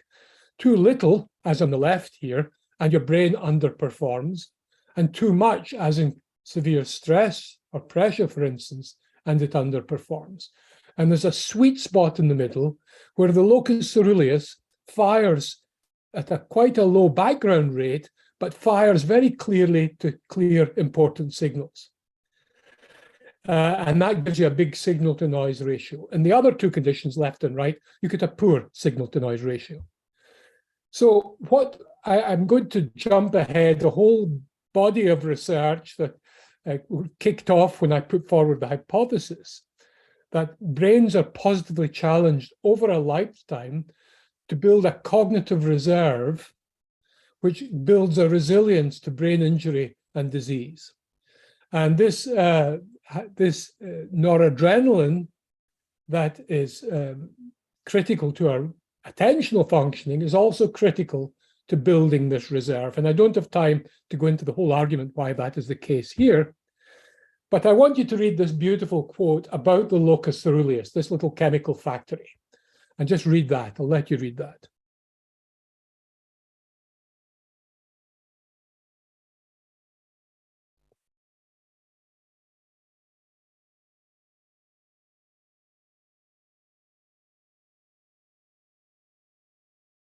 Ian, we can't actually hear you. Oh, no, I wasn't talking. I was getting you to read.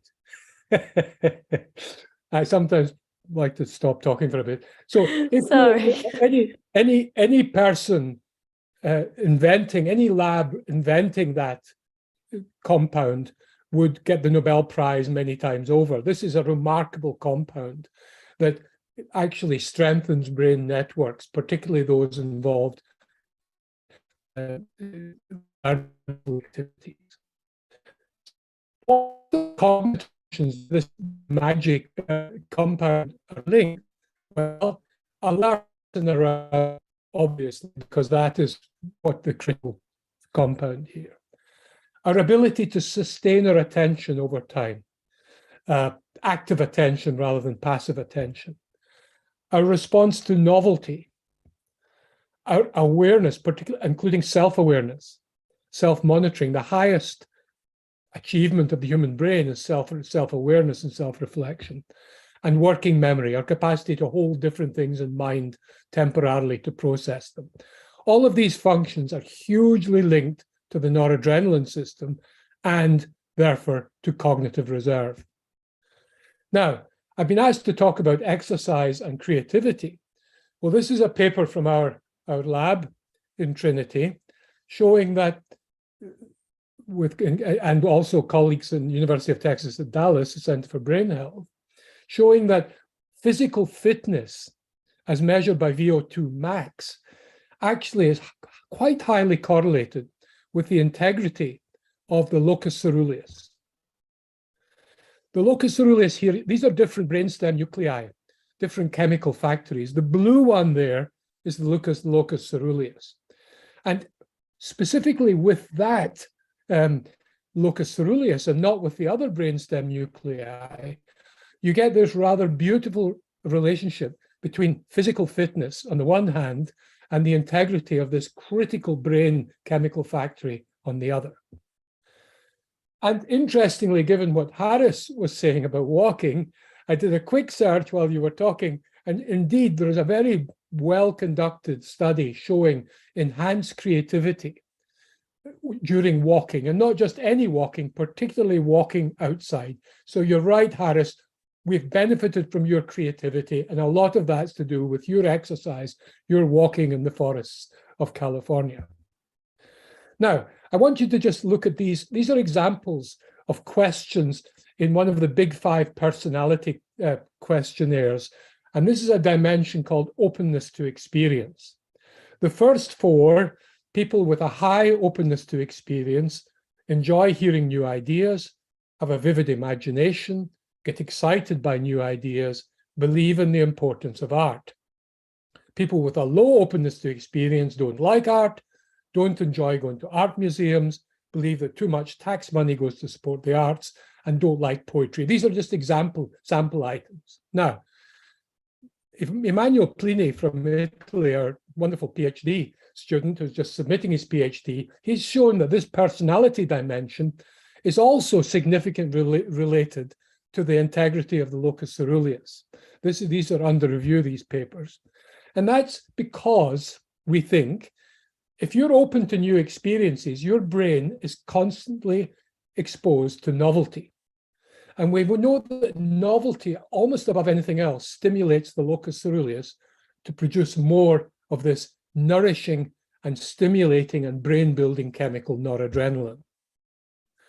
It's a smaller correlation, but it is highly significant, and it's specific to the locus coeruleus, not to the other brainstem nuclei. Now, I want to talk about another thing, purpose in life, because I believe that, Theo, you were talking about how justifying arts in terms of economic benefit, and sure, that argument can be made. But the thing about creativity and the arts is they contain their own purpose. People who are enter the creative spirit don't have to say to myself, "Oh, what's the purpose of this?" It contains its own purpose, and therefore it isn't.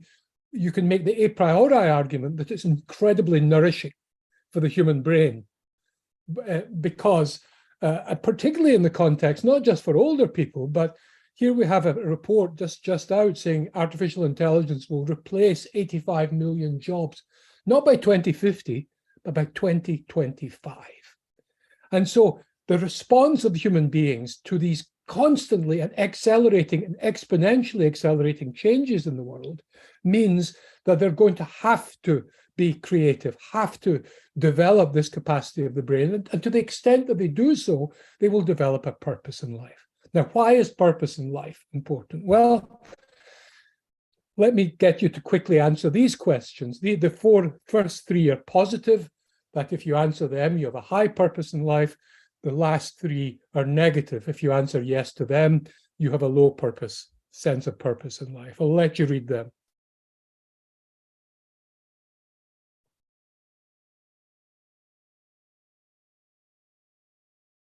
Sorry, I made a mistake there. The third one is actually a negative one. So anyway, people vary in their purpose of life, and this matters hugely. This study showed, here we have the cumulative incidence of Alzheimer's disease, depending on your sense of purpose in life over a 6-year period.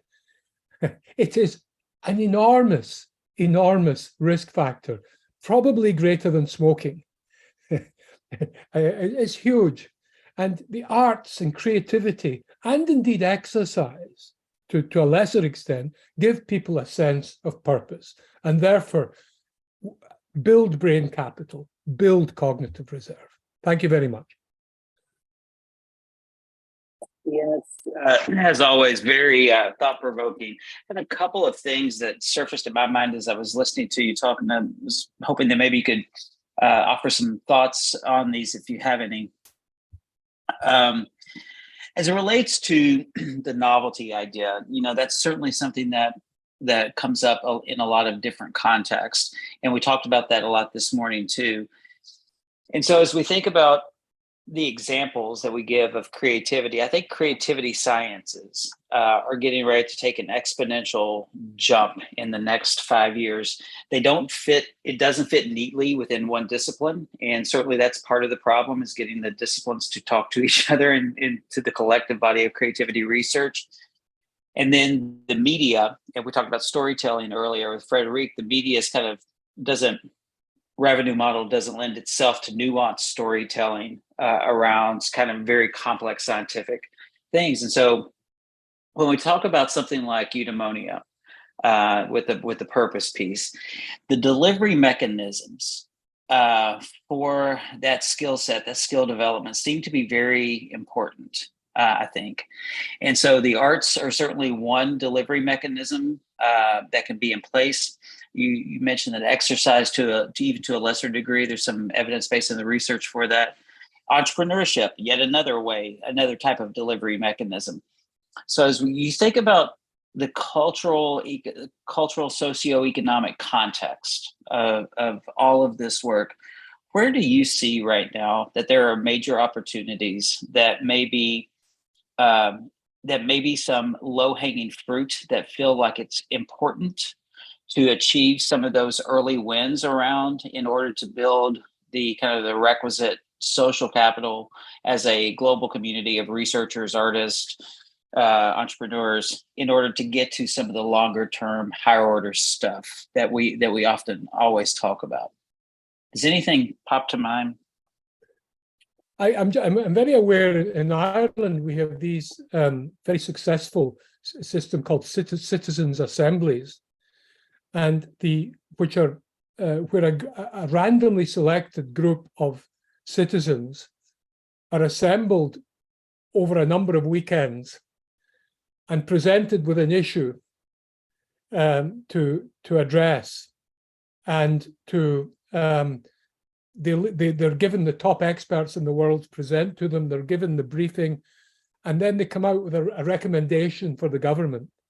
And they've had such a citizens' assembly, for instance, on the thorny issue of abortion. And as a result of that, the government was able politically to bring in, after many years, quite a limited, but for the first time, legalized abortion in Ireland. And they've done this in a number of issues. They're about to do one on drugs policy and how to deal with illegal drugs. And this is a fantastically empowering way of a bridging between the political system. So I think that we're going to have to, with this exponential change going on in AI, we're going to have to engage people in the decision making and the recommendations and building their confidence. And I think if you can build people's confidence, but particularly collective confidence, to believe that they can actually, that every human brain is unique and can actually produce something completely original. And to the extent that you can do that, I think the health benefits would be amazing. So it just so happens the citizens' assemblies were in my mind. But rather than just academics meeting like this, it's a question of, it's a bit like in research now, patient public involvement in the research. I think we should start to try and cultivate informed communities from the least privileged groups of society as well, and bring them into to address issues like the ones: entrepreneurship, the exercise, the creativity, the community. Let me dig in a little bit further on that, because you mentioned, I love this idea, by the way, and certainly you're a person who knows a lot about confidence. In the formation of these citizen assemblies, one of the things that I'm starting to hear bubble up in different conversations across the globe is design thinking, for example, has become such a huge way of thinking about innovation. And design thinking starts with kind of the idea of how might we, right? Which is assuming you have the right question in the right group, right? So how do you think about, in these contexts, how do we get to forming a place of forming better questions, or more complicated, nuanced questions that also present that novelty, that sparks that different thinking than kind of how we often come together? And in the creativity sense, we know brainstorming doesn't really lead to kind of the novel ideation and new value. So how do we get to better questions? I think one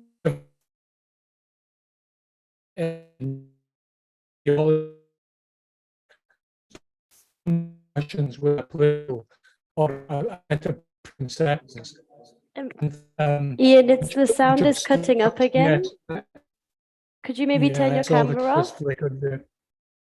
Yeah, okay. I think it just flickers for a second or two. Can you hear it? Is it going okay now? Yeah. Okay, I'll switch it off.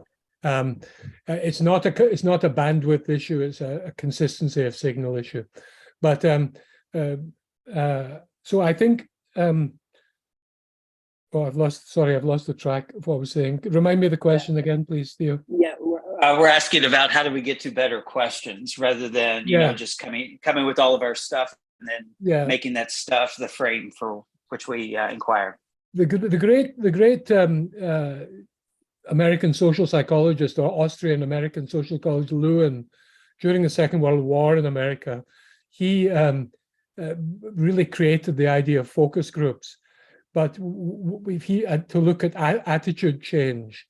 And what he found that one of the most powerful ways of attitude change was by getting people with very different views on a topic or an issue and get them to role play and argue the opposite point of view from the other person's point of view. And that is a very powerful, it ended up being the most powerful way of changing people's attitudes, is when they had to role play. So I think if we could create politically neutral spaces where the rules were, that actually you've got to come in here and drop all your preconceptions and maybe even argue for things you definitely don't believe in. I think that would be a way potentially of making people feel more empowered. Don't forget, abstract thinking on its own makes people feel powerful and confident. Just thinking abstractly. That's why education is such a superpower. So anyway, these are just a couple of thoughts. That's great. Thank you so much, Ian. I really appreciate your comments as always. And to that end, I think that the Brain Capital Alliance has been successful quite often in achieving some of these complex mixes that typically don't happen.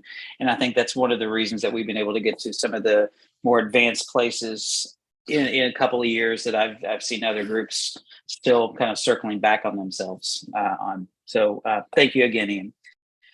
Next, we'll move to Agustin Ibanez. He's an Argentinian neuroscientist and interested in global approaches to dementia and social, cognitive, and affective neuroscience. And I love this quote, Agustin, from your website. He promotes innovation through science, regional integration of the neurosciences and brain health for several programs for mentoring. So there's a lot packed into that very short statement. So I'm very excited to hear what you have to share with us today on the integration of exercise and creativity. Thank you so much, Theo and colleagues. This is a great meeting. I think that the previous presentation of Ian was great because it will allow me to move more easy in some ideas that I want to introduce. I just want to be sure that you can see my slides. So that I want to bring is connecting, of course, creativity with neuroscience, brain health, and exercise, but trying to understand that we need to connect the dots across disciplines. We need to move from a kind of encyclopedic knowledge that we have accumulated, especially in neuroscience, towards specific actions. And this is not easy, but I want to highlight some ways to move that.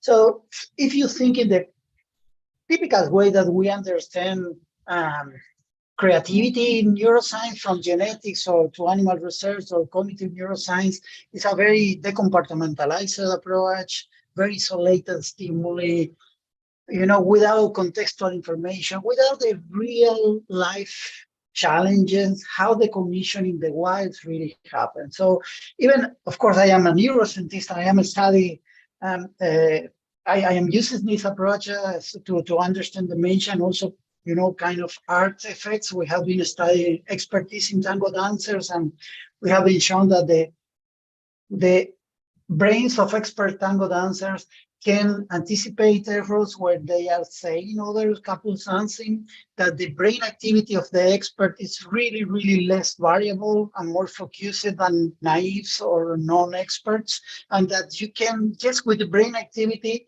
you can really, really differentiate expert tango dancers from others. So you can make good contributions to expertise, to specific domains improvement with arts. But at the same time, we don't have a good theory of creativity, to be honest. We don't have a clear framework. Important people in the field like Dietrich say that basically we don't understand the progress of creativity. The other problem is when we talk about creativity in brain research, we talk about so many things like, divergent thinking, cognitive working memory, cognitive flexibility, creative cognition, expertise acquisition, etc., neuroaesthetics, etc. Still, I think that we are missing the point of what neuroscience can bring to the discussion, but I will come back to that later on. So the first thing that I want to highlight that we have so many myths about creativity in the brain. So many researchers are trying to develop like the sites for creativity, and I think that is important, but we need to understand in the complex whole brain dynamics, and this is important. And the other thing is creativity is a process, it's not a thing. And this is a process that involves different cognitive, affective, cultural settings, different situations, different processes that are intertwined. So we need to understand a more dynamical view of creativity. We need still to avoid, the kind of left versus right association regarding, intellectual versus creativity brain or soft reductionism. Some idealistic assumptions of mental health and creativity that we can see usually in the literature. And we need to understand that the brain areas that are active in creative tasks are areas that are also active in many other processes. So why I am saying that? Because first of all, we need to understand creativity in more holistic or integrative approaches. Our first step is trying to understand different types of creativity regarding different convergent brain process, like understanding, the emotional aspect or cognitive aspects, or more spontaneous or conscious aspects of creativity. But again, we need to understand better. I mean, it's more important, I think, to understand the dynamics of creativity, that the specific regions that are associated to creativity. Why I say that? Because this brings multiple opportunities. So first of all, there is no one single area that drives creativity by itself. Of course, there are more important areas, but the entire brain contributes to creativity. Creativity is a process associated also with plasticity, like exercise is. I will come back to this later.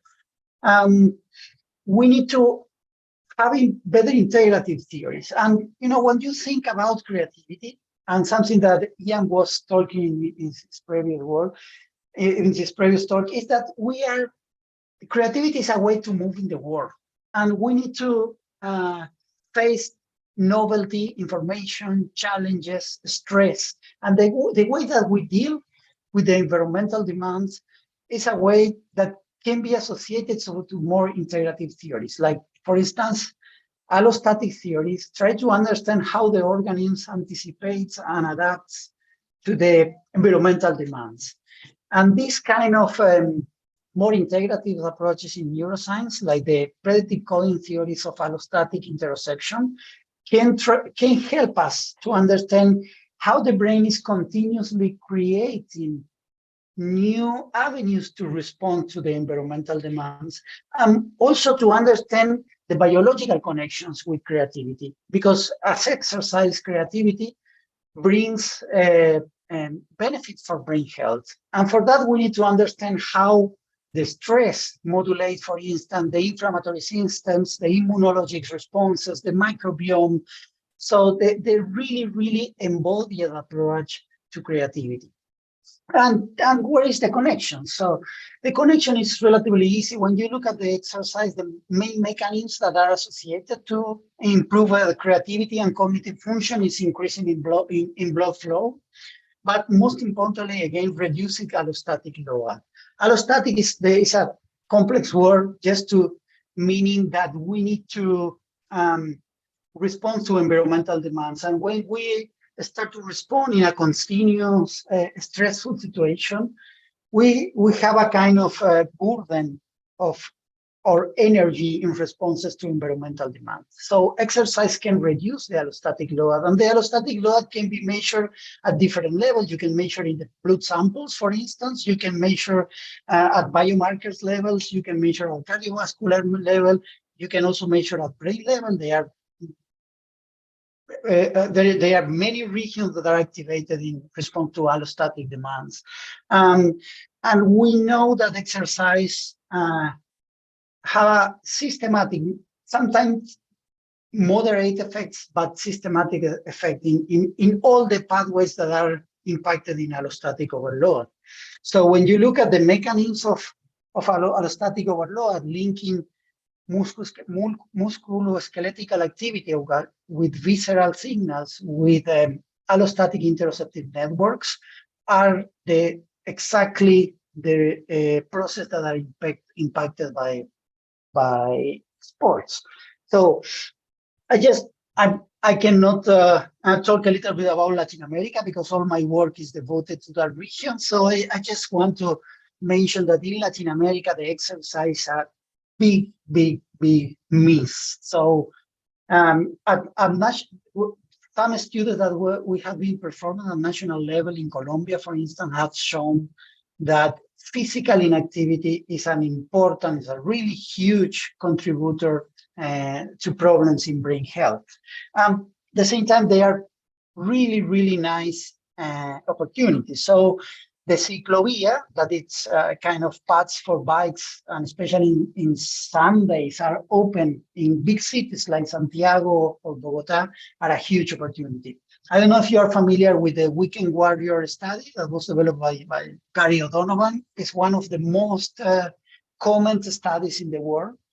They show that having at least, half an hour of intense activity during the weekends can really improve your cardiovascular health. So those are kind of, we don't need to have a complete theory of creativity or exercise and brain health to make important changes in the real world. This is my main message. So for instance, using the ciclovia on Sundays in these big cities can just represent a huge impact in the brain capital of the people. So we need to use that we have been learned about expertise, about art, about exercise, to develop specific actions to change the world, to move beyond the lab to real actions. This can be done at different levels. So first of all, we need to stop to think in the minds as a rational agents, that doesn't have bodies, that doesn't have emotion, doesn't have context. This is still impacting the way that we think in risk factors, or we think about the behavioral changes. Behavioral changes are not about lack of knowledge, are about how we can create contextual conditions to induce those changes. And in the same thing, we need to do a kind of syndemic interactions or syndemic transdisciplinary interactions between brain health, creativity, and exercise. And we have really started to do it. Dominic Campbell has been working a lot with colleagues in Latin America to try to bring awareness about how health can be connected with arts or creativity, something that in our context is not easy at all. One single case that I want to highlight is these two musicians. They were coming from an extremely vulnerable place in San Juan, the city where I was born. I was playing with them when I was very young with long hair, long time ago. So these two musicians were living in the streets. They were taking drugs. They were really bad boys. But then they started to play together. They started to create a school that is absolutely free.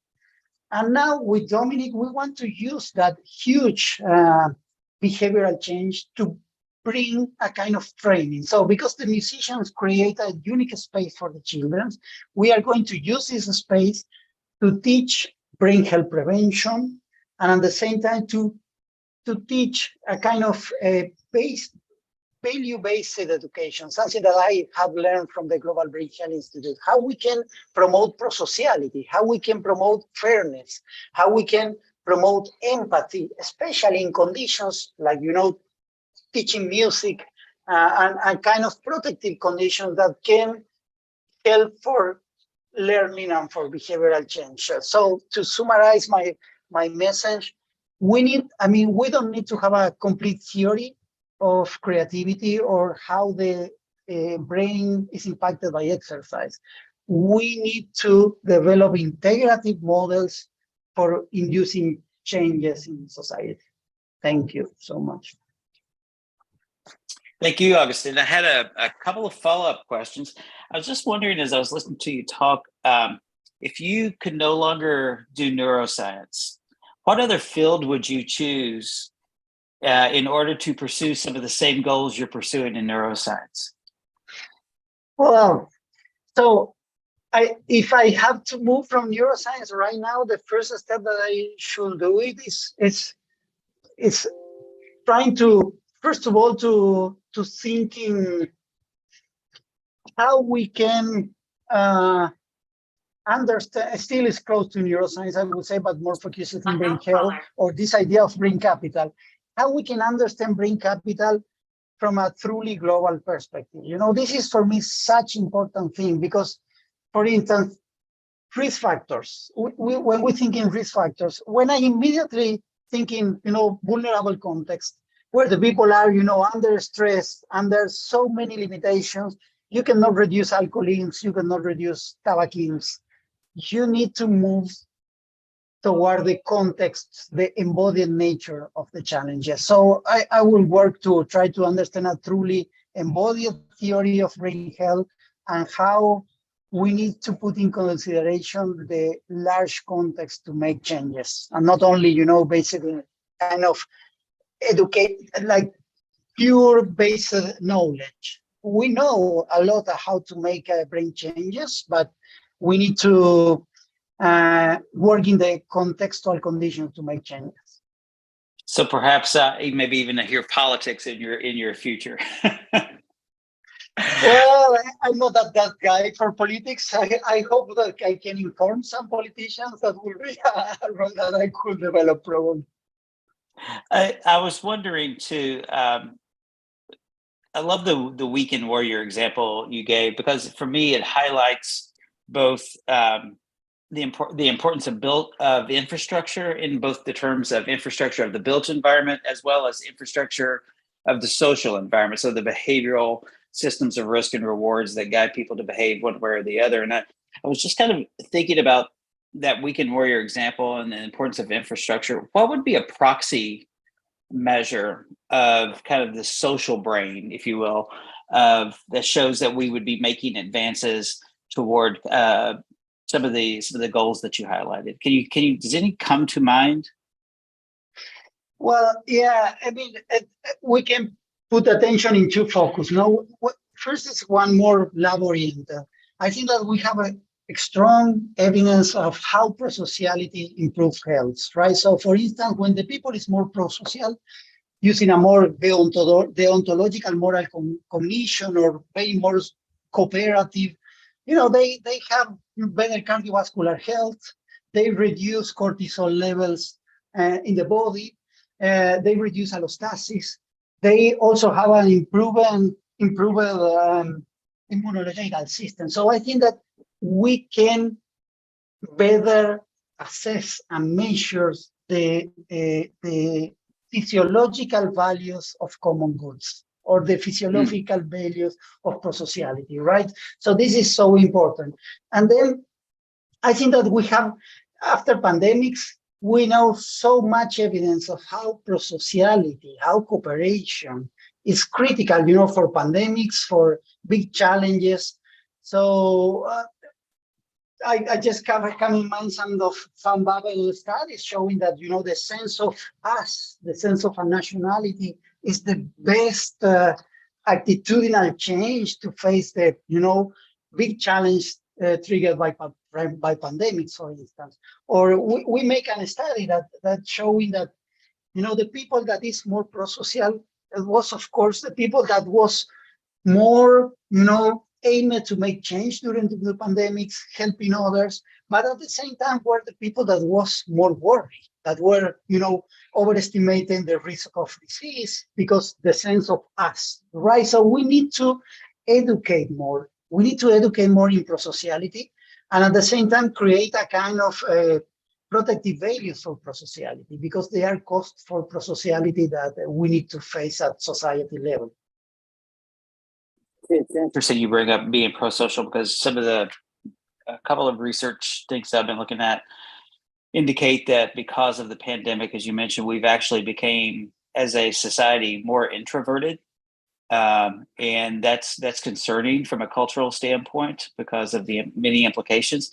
The other thing that in your talk, there's notions of kind of brain capital democratic governance and its impact on a lot of those democracy in those areas. And one of the things that I've been looking at also is, as we inhabit increasingly virtual existence and virtual lives, that the pro-social benefit of saying I'm an ally with this group, or I'm a proponent of this group, when we disaggregate that data, we often see that the person saying that I'm an ally is the one that gets the pro-social benefit, but the group they're saying they're allied with is receiving none of that benefit. So it's become, there is a performative pro-social benefit that's inuring to the person that's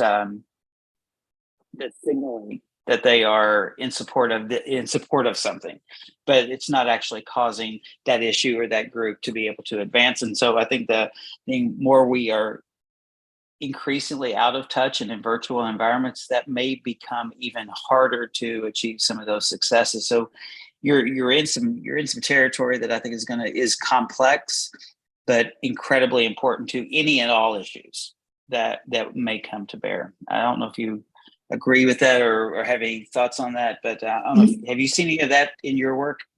No, Theo, I couldn't agree more with what you are saying. And so I think that the technocultural changes that we are experiencing the last, I would say, 20 to 30 years are huge. And they are impacting really, really our social nature for one side, and our embodied nature. Our brains are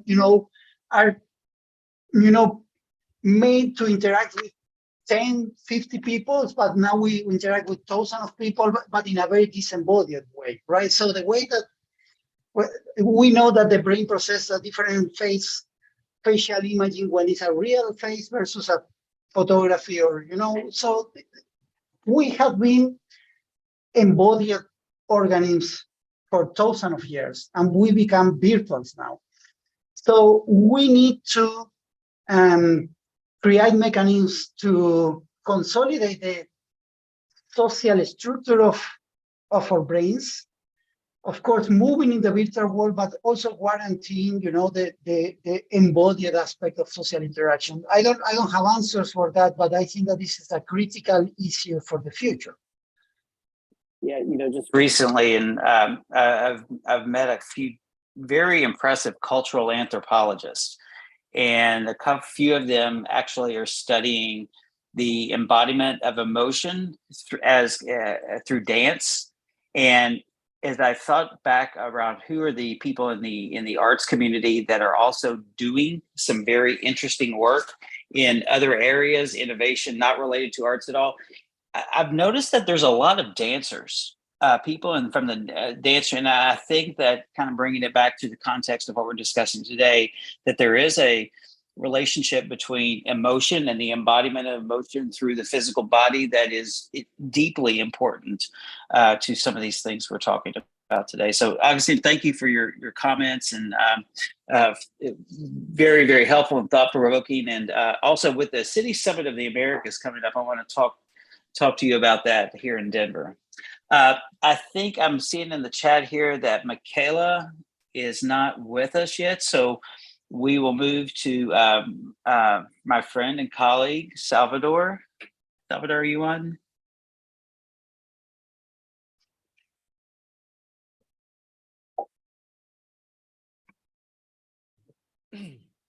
Okay, it's nice to be here. Thank you so much for the invitation. It's a pleasure, especially to begin with you, Rim, and also to see you, Harris, and to see you, Theo, although you are on the screen. So thank you so much for being able to share. And they asked me to share some more concrete experience, kind of pilot. I think also is good. because you have been here long hours. So I will just introduce to you one of the last projects we have already started. And this project is about mental health. I completely agree with Frederick Desterbek when he was talking about the importance to take care of mental health at the European level. He was talking about anxiety, thinking, yes, today my day was a little stressful. I was teaching a long time. They robbed my mobile phone in the break this day. So at the afternoon, I was trying to teach, calling to police and trying to cancel my bank accounts at the same time. Then I enjoyed the wonderful traffic of Barcelona. Going to this conference, I say, yes. So anyway, this project is about especially young people. Also, Frederick mentioned that last year was the European Year of the Youth. The Spanish people on the room know that we have a problem. It's our elephant on the room. It's our young unemployment problem. We have more than 46% of young unemployment, and it's chronic. It's not due to COVID. It's something that in the last decades has been there. It's the same problem in so many European countries, but in this, especially Spain, Catalonia, we are the champions. So we are in the top of young unemployment. We cannot talk about mental health if we don't deal with the social determinants of mental health. And of course, to have the possibility to have a life project that's meaningful, that then you can have your life, you can be creative, and you can develop purpose, because I love what Ian was saying, the connection between purpose, even to prevent Alzheimer's dementia. So if we don't let our young people to have the opportunity to have a meaningful life, of course, they cannot be healthy. Their brain capital is not going to be healthy. And of course, as Agustin Ibáñez was saying, they cannot be prosocial. So it's our responsibility as society, as researchers, try to give them employment. But you know that it's not easy, but we are trying, and we are trying to do with this pilot. So what we have already started, I am a social entrepreneur. I am teaching at the European Business School, among other places. I teach about social entrepreneurship. We don't like extreme capitalism. We recognize that capitalism has bring us wonderful things, but we know that this extreme capitalism is connected to inequality, and also it's connected to the climate change and the environmental problems. So we try to create a new economy based on social enterprises. You know, La Falleda, in Barcelona, you know, Multacte, Dona Colors. There are wonderful examples of new kind of enterprises for whom the mission is the people, is the planet, and they understand the profit is needed to fulfill that mission. So really it's about the triple bottom line. But although if you go to the normal business sector, today everybody talks about the triple bottom line. We need to take care of course, of the profit. We are in business, but we need to take care of the planet, and we need to take care of the people. So what we are doing is also, Frederick was mentioning that 85 million people will lose the job in the next decade. He was thinking, I think 2027 or something like this. And this is our problem, because I am part of the University of Vic. I am the adjunct director of the mental health chair, and also I have the honor to be part of EMEA now. And from the beginning, our biggest challenge has been to be able to give employment to the different communities, like mental health survivors or people with unemployment, but how we can create employment and survive in the business today. So what we are trying to do is to prepare the young people for the economy 4.0. You know, it's this new economy that also people talk about the fourth industrial revolution. So it's economy based on virtual reality, 3D printing, robotics, whatever. Because as they mentioned, 85 million employments will disappear, and normally these employments are the kind of employments that the people we work with, they had the possibilities to achieve. For example, they were working at supermarkets like a cashier, or you went to the petrol station, the people was, you know, that all these employments are lost and being replaced by robots. Everything has bad and good news. The good news is that new employments are created in this new economy, but just for the ones who have the capabilities to move to 3D printing, robotics, and this economy 2.0. So we are doing just that. We are investing in economy 4.0, but also in the green economy and also in circular economy, because as Harry says, always it's very important. So we are right now, because we have already started training 12 young people. We are located in the city of Calldetenes, that's close to Vic, because by the way, there are life behind Barcelona. You know, Barcelona is this huge city, but around there are life. And I think also it's very important to remember that we need to invest in rural development, because if not, all our little villages are disappearing. So everybody needs to go to the big cities. And I think that's not a good idea. So also this project is about rural development to create wellness and richness in the territory so people can remain there and don't need to go for migration. So we are already training 12 people. We are going to train them during 6 months until June and teach them about digital economy. So this is the kind of printers we are using. So we are training from Monday to Thursday, mostly theory and practically about 3D printing. We have the small ones, the ones that everybody has at home, 1,000 to 2,000 euros. And this is, for example, our last one that we are buying now. You can print objects for 1 meter per 1 meter. And this is, we are moving to 15,000 to 20,000 euros just for the printer. It's also going to be part of green economy because we are also recycling plastics, and through extrusion process, you know that you can build wooden plastic, for example, and you can build also furniture. Because our business, social business, is going to create products for interiorism, landscaping, and urbanism. So this is what we are going to do about. So we are including the young people in the job market, preparing them for the economy 4.0, because what's our strategy? For 6 months, we prepare the people in our, we have space at the City Council of Calldetenes and in the industrial space at the Parque de Actividades Económicas there, Industrial Economics Park. After that, for 3 months, with the support of occupational therapists, they're going to be immersed in doing practice in real enterprises like Avinen or this kind of top enterprises.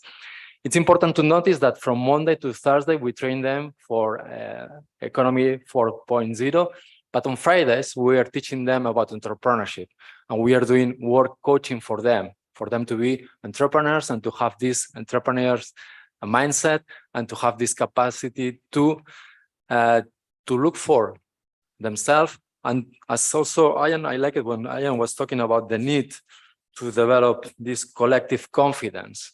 We are building their confidence. We are not just investing in their brains because they have wonderful young brains, but also we are investing in the confidence.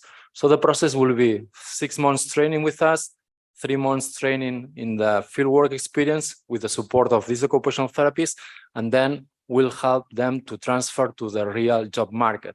We have 12, so 2 will remain for the next year to be part of the monitors, training the new group, and we'll have 10 new incomes next year. So every year we expect to train 10 new young people, and then to have 2 for the next year as monitors.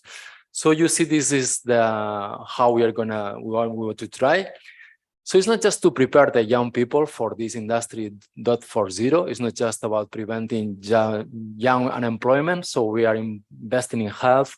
We are investing in citizenship. We are investing in well-being. Also, we are combating climate change because we are also working with this green economy, recycling plastics, for example, that I think is extremely important. So, of course, we have the United Nations Sustainable Developmental Goals on mind, and we are targeting the number 3, 8, 10, 11, and 13. So, this, as I mentioned, this is our products that I hope next year I will be here selling you products. are going to be really about interiorism, urbanism, and landscaping. We especially want to work for the public sector because there is the Central de Compras where all the city councils are buying products for urbanism. So that's one of our targets. Of course, we want to plan to work for businesses, part of their ESG policy or social responsibility policies. And of course, we will sell also to the open market through internet and whatever. And we have important new alliances in Madrid, and also we are going to make an alliance in Rotterdam. They are working very well in these aspects. So we think that the part of profit will be ensured for the next years, because then we'll have the possibility to invest in the people and also invest in the planet. So you can already visit us in Cay de Tenes. We have just started the training. And this is the kind of products we are going to create, because you see, these are all done by using plastic, recycling plastics. And these are some of the examples of the products we want to develop in the next future. So the project is around 120,000 euros, and we have already 40,000. We are still missing 80,000, but we are on the way. So anyone can support us. We are looking for partners. Not just about money, because now the government of Generalitat has promised, and we believe that it's going to enter in the project with funding. We still don't have on the account, so I still don't believe completely, but we have that promise. But especially we are looking for technological partners. So if there are brands or people who can support us and give us advice, know-how, whatever, you are very welcome. And of course, money also is very welcome, because we just need a little more just to ensure the funding for this year. From next year, we need to survive alone. That's our purpose, and I'm very sure that we can achieve that. So we started on December. We select the people. We are working with the city council, so the social workers and the people from the Department of Social Affairs are choosing the people who really need it, young people, but with special needs, because they have mental health problems or they have some history of problems with them. And as I mentioned, and in the next October, we want to launch the company. So we are developing the business plan, looking for the clients, the products, everything until October. Then we're going to launch. It's going to be better than when the Red Bull did the launch jumping from the stratosphere. Our launch, I promise you that it's going to be better. So you see, after stress, when you're sorry for my presentation today. I am not in a very academic mood. It's more like a special mood today with all these events, with the robbery and everything. So anyway, we are very happy to collaborate with EMEA, and we are very happy to collaborate also with the Brain Capital, and we hope to be able to spread the project in the next future through European Mediterranean especially, and also through the Brain Capital Alliance. And just that this is my contact, and I knew it's going to be late, my presentation, so I wanted to do it shorter. So if you have any question later, it's going to be my pleasure to answer to you. So thank you so much. Gracias. Thank you, Salvador. I'm looking forward to the day where we all have 3D printers in our home, and anytime we want to change out our interior design, we just hit a button. It takes our 3D printed previous ones out and puts new stuff in. I think that it's very exciting what you're working on there. Okay, we are in. I have a comment. Can I? I'm sorry. Yes, of course. Yes, Theo, thanks. I have a comment on the fact that your intervention was about the work that you are doing for helping the young people to cope with the industry 4.0 economy, this evolution. But what do you think about, because we are thinking to a kind of possible inclusive kind of economy in which this industry 4.0 must be qualified in terms of how much it develops towards creating platforms and platform economy, which is very concentrated and actually is creating a situation in which the jobs are relatively few in the big actors of owner of these platforms, Facebook and so on and so on. And by the other side, a lot of bullshit jobs or jobs that are very precarious. No?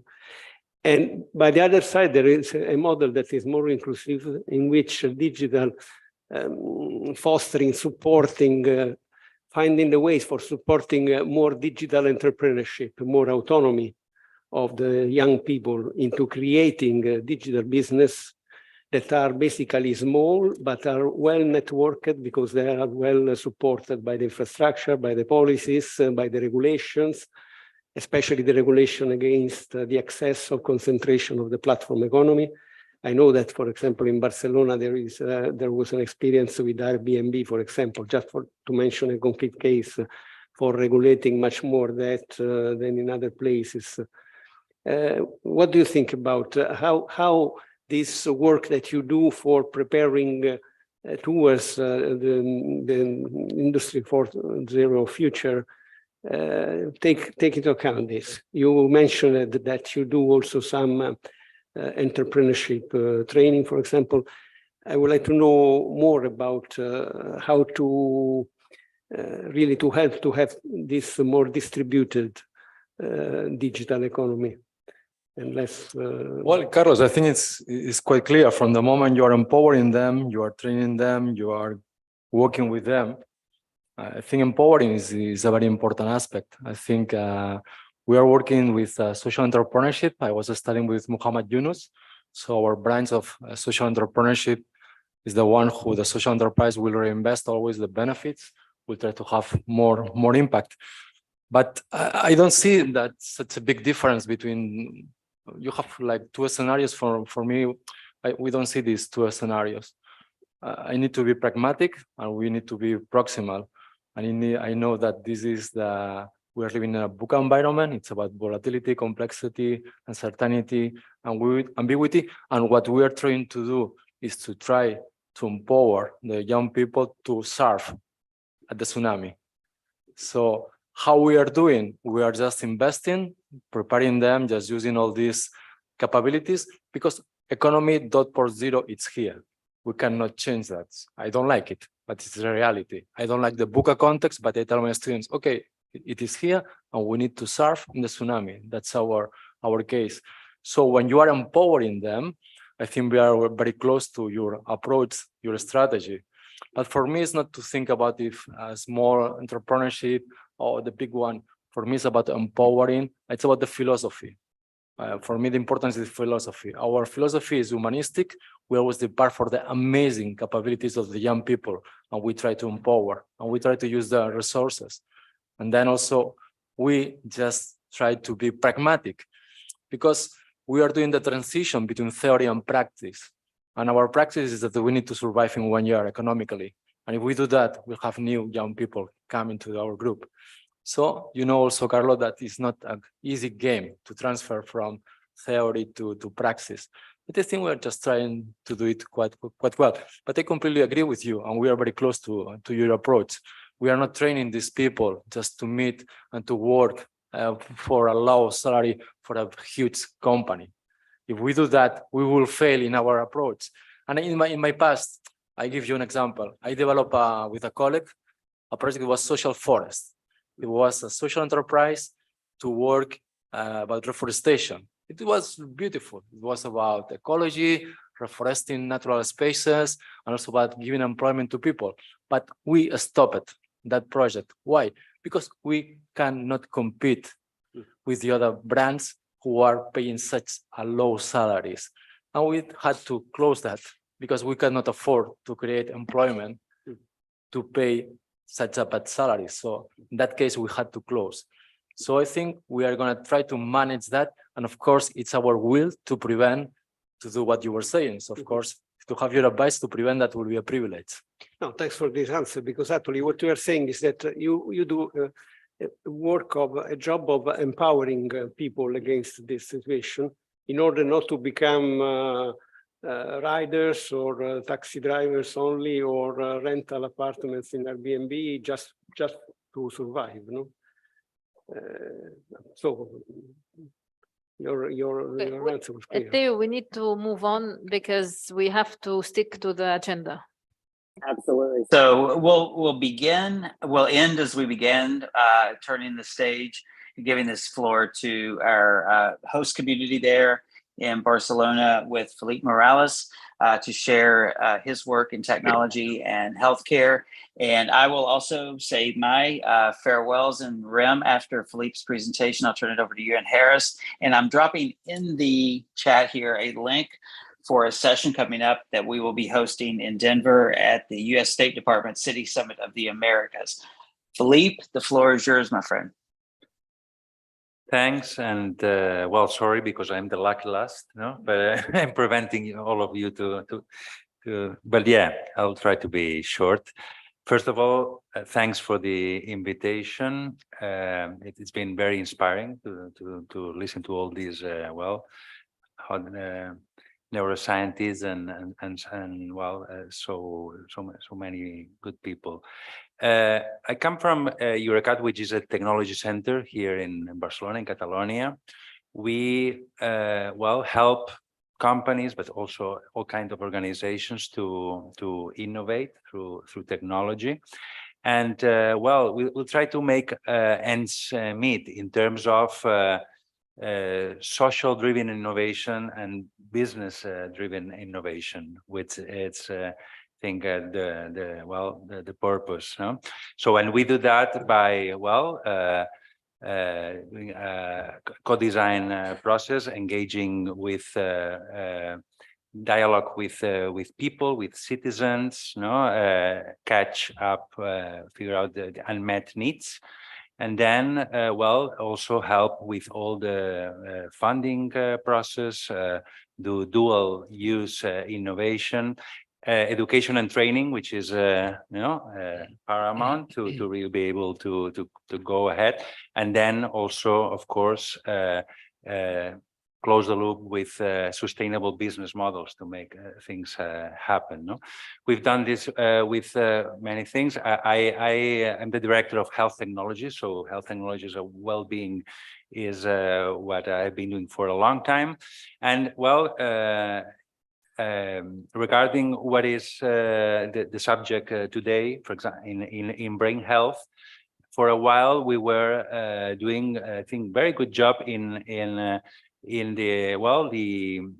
the study of brain through technology, brain-computer interfaces.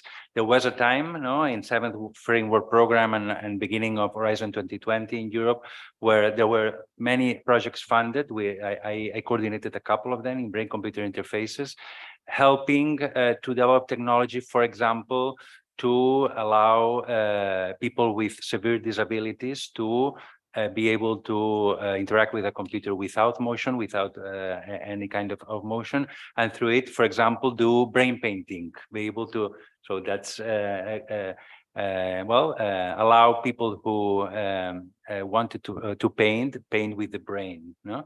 So that's one example. Another example that has to do with exercise, physical exercise, is the biomechanics knowledge and technology to study gait, gesture, physical activity from an engineering point of view, mechanical engineering point of view. And recently, we have opened a new company, a spin-off company called Ephion Health, that allows with wearable technology, non-intrusive at all, be able to learn about gait, about movement, and be able to help diagnosing and prognosing pathologies that have a mobility implication. For example, some neuromuscular diseases, like Duchenne disease in children. No, so the approach to all these kind of solutions, for transforming healthcare and well-being through technology, for us, we have this approach that is centered on the end user. The experience of the citizen, of the patient, is the main driver for innovation. I think we can all agree with that. taking into account also all the other surrounding end users, which are caregivers in many cases, but also healthcare professionals and decision makers.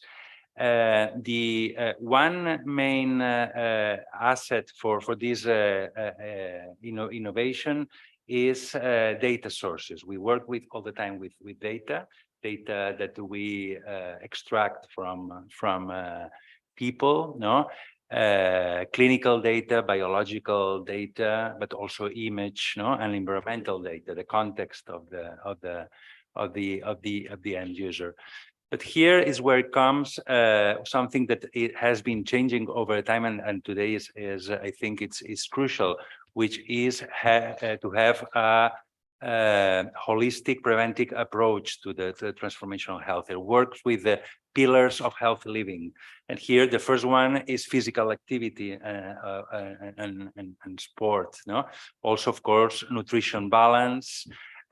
Sleep, which is a very important, usually forgotten pillar of healthy living, and then what connects with the brain, which are all the psychosocial elements of the person.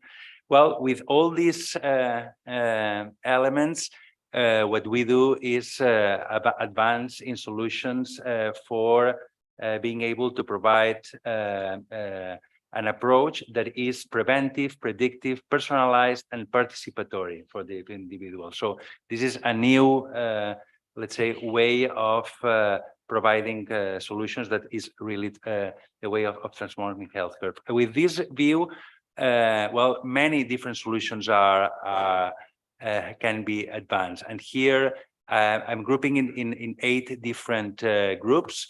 This involves many different technologies. Digital technologies, but also all that has to do with sensors and actuators, robotics, medical devices, but also biotechnology, the use of omic sciences, neuroscience, etc. And always important, the sustainability technologies, all that has to do with circular economy, the reuse of resources, and so on, into that. And for that, with all these elements, we are advancing in solutions for the smart hospital of the future. So solutions to have hospitals 4.0 as well, as similarly to Industry 4.0. Integrated care approach for the prevention of chronic care management, different way of addressing chronicity, which is the big challenge for healthcare systems. Clinical decision support systems for precision medicine, personalized medicine, medicines personalized to the biology of each person. And then medical devices, assistive robotics, biosensors, lab on a chip, and organ on a chip, and precision nutrition. So many different kind of solutions to advance in a new way of a sustainable way of addressing healthcare and well-being. When talking specifically about prevention and chronic care management, here the promotion of healthy habits and specifically the promotion of physical activity is an enabler, no? And I'll put 3 examples of 3 projects that are now in progress and are in different levels of maturity, where the link between physical activity and other healthcare, let's say, implications of the patient or the citizen are important. One of them is this one, PREHAP, a new service that was started in Hospital Clínic Barcelona, but now is extending to other environments, where patients that are undergoing, are going towards a major elective surgery are prepared for it in terms of physical activity, but also nutrition balance and stress control with mindfulness. No? So this is training the the patient to get in a better status to the major surgery and have better results. The results of the study are amazing. After in some cases 6 weeks, in other a bit longer training periods, it's proved then that the results in healthcare after surgery are completely changed. No? For this to be scalable, well, here's where we put technology, because initially this is done through the interactive work, presential work of the patient with psychologists, physiotherapists, and nutritionists. While to be scalable, technology can play a role to do it remotely at home. But well, here there is this important interlink between physical activity and healthcare. No? A second use case is Carpe Diem. No? This is another project with a study and technology where we approach elderly people, not necessarily with a pathology, to convey an intervention of physical activity, sleep, nutrition balance, and stress management at home. No? We are doing this in an environment of, in this case, we're doing a study in Mataró with elderly people that are enter the program through different ways, no? Social entities, well, their primary care. There are different ways to enter the program, and through this interaction with the program, well, in a very short time, the feedback from the engagement and, let's say, the good faith about something like this is amazing. People really want to are happy to engage in a program that implies some effort from, or some engagement from their side, but they see the benefits very quickly. And also the relationship between those different legs, by having a more healthy physical activity schema or habits. Well, there are other three legs, especially, for example, all that has to do with their emotional and psychological wellness is clearly benefited. And this is something that we're seeing in the study. And the third one is for people with some chronic condition. In this case, both cardiac rehabilitation for people with heart failure and mental health.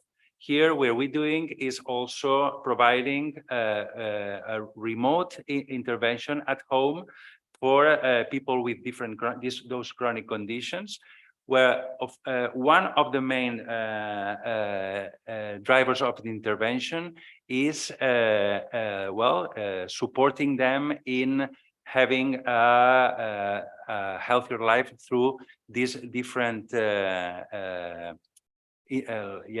prescriptions of also physical activity, nutrition, and stress management. This is something that in some cases doesn't seem related to what their pathology is about, but that direct link to these healthy habits and starting to feel better and preventing them to go to the emergency rooms and to hospitalization is directly interlinked. No? For that, we provide them with some very basic technology that now most people are used to have, a simple app connected to some wearable. This is just an example, but this is a commodity already, and we use also the technology that these people have at home with them. So it's just a question of integration, and there's this workflow for patient inclusion into the program, and be allowing the professionals to personalize the training sessions, the intervention sessions, the patients to feel monitored and accompanied in their training session, and have both for the patients but also for the professionals with ongoing feedback powered by data and intelligence, artificial intelligence, recommendations and support, no, that allow to follow up a number of interventions based, in this case, for example, on physical activity, but also on in the other legs, and have an interaction that is a very sustainable solution for chronic management, differently what is done today with chronic patients. All that has to do with supporting the idea of drinking water regularly, eating fruit, sleep, having an hygiene in sleep is something that has a direct benefit in all the integral healthcare of the individual. So, we organize a congress, the Ex-Patient Barcelona Congress, about patient experience, about patient and citizen experience. That is a highly multidisciplinary congress with patients, but also healthcare professionals, decision makers, companies, and all the actors and the ecosystem. And we claim the patient experience and improvement and evaluation, assessment of patient experience is the true driver of healthcare and well-being transformation. So thanks very much. Mm-hmm.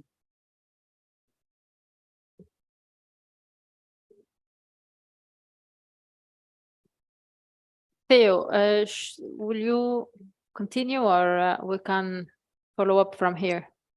Yeah, I think we're good to. I think there's some art to share. Yes, but then I think we're good to... no, sorry, because I wanted to have a couple of questions to Philippe on the presentation, which thank you very much. It was very interesting. One first question is, it's very interesting to have the nutrition part, and actually nutrition is key in as a predeterminant to brain capital. I think we should think how to link also the nutrition part. This is essential, has been mentioned several times. But then in your models or your programs, first of all, my first question, I didn't see creativity. So this could be also something that could be tested and then trying probably to link with the exercise and with the rest of the pillars that you have mentioned. Creativity has a value in the sense that you could interact more with the patients, tension wise, and what we heard today in the meeting. So this is my second point. And my third point is, who is paying for the program? Is it the public sector, or you also got to have some private participation in the financing? Because when you have this assisted attention or patient, of course, when you're in a hospital, it's okay, fine. I mean, you are there within your social security, so the social security can pay for it. But then when it is decentralized at home, and then you are not following, or you are not a patient. So you see that you can be a patient, but then what happens if you are not a patient? And what you want is not to be a patient. So this is my next question. So as long as you're a patient, there is a framework, and you can follow this type of programs. But then if you want to be preventing to be a patient, what would be the solutions there? Thanks very much, and very, very good questions. First one about nutrition. No, we have a team of specialists in nutrition and health. This is also something that is having an enormous change. No, nutrition, for example, new protein sources. No, all that needs to be changing in terms of nutrition has to be regarded, and what we provide and doing in these studies is on one hand support the personalized way of providing feedback to the users about if they are doing better or worse in terms of nutrition balance, but also through the monitoring of the food intake over there, be able to do population studies also to see how this is changing and what's to be triggered to have a better population nutrition. This is a very important issue, and it's a very important issue for brain health and brain capital for sure. So it's something that we can work together here. No? Second point was creativity. I'm conscious that I haven't touched upon, and it's something that is in this kind of programs and technology supported interventions. It's not easy to do. All that has to do with the psychosocial aspect. We have been trying different strategies, providing, for example, with mindfulness approaches, or being in a way promoting and monitoring social network. For example, we did a study, but that has become a service for the Barcelona City Hall, which was called Vincles, and it was to promote social networks in elderly people, connecting virtual social networks with real social networks in the community, and that's something that really worked, to interlink. We know that people tend to be, especially when become elderly, alone. The loneliness problem is something that is growing, and building these virtual hybrid networks, can be very. Very good for people. Creativity is something to explore, but there should be ways of promoting creativity to improve also the overall healthcare of people. No. Third, about business models, sustainability of all these. This is something that all these projects that I show were done in the public sector. They are becoming, first of all, they began in public sector, but in some, let's say, centers that were able to finance them and make them grow. But the gap to really go to an overall service for everybody is not straightforward at all. No?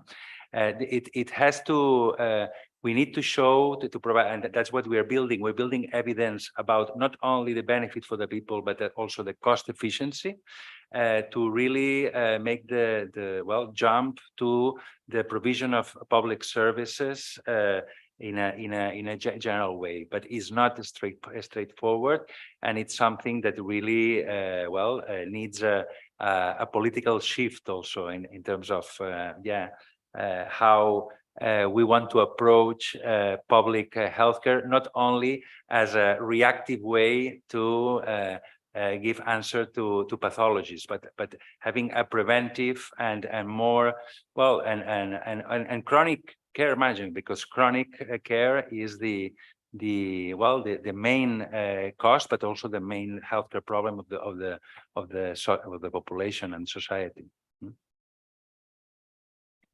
Thank you very much. I think this gives us food for thought to think about that shift. And this is why we are also trying to think from a preventive standpoint and how to promote healthy lifestyles, and also essential for overall well-being. I think at the end, I think the cost will be much lower than the revenues that our healthy lifestyle will produce.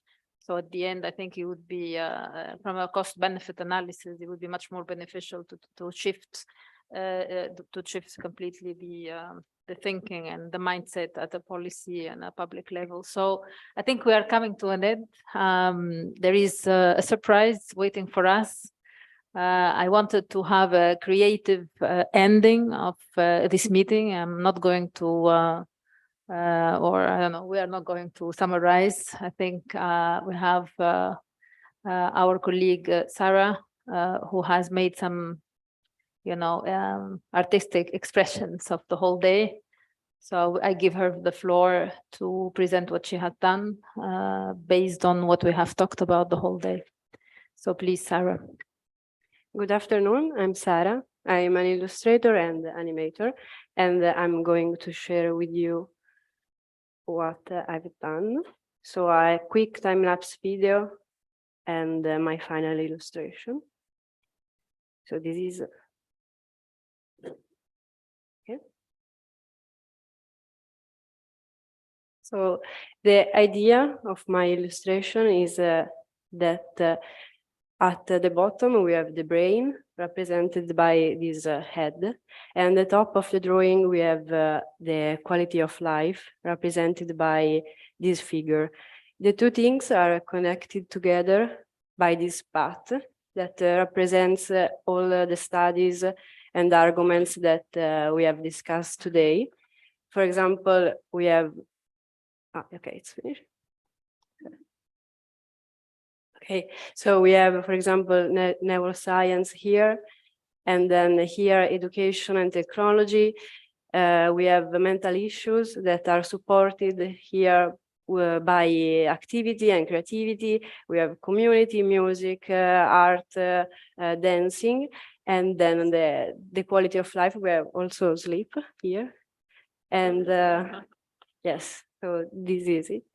And if you have any questions, I will be happy to answer them. And I'm also would like to thank Rim and all the MEL team for having me today here. It's been a pleasure.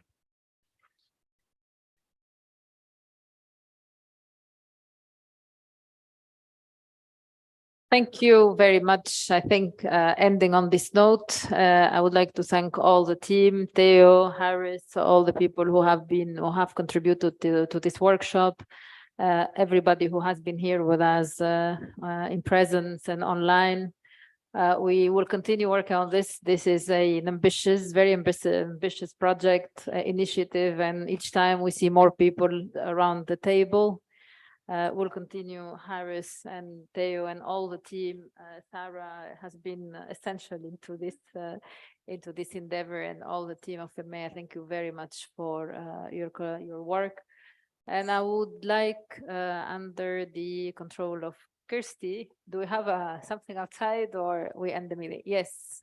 So they're telling me we have a cocktail here. Sorry, Theo, Wika, and Ayan, and everybody who is on screen. We don't have you, so sorry.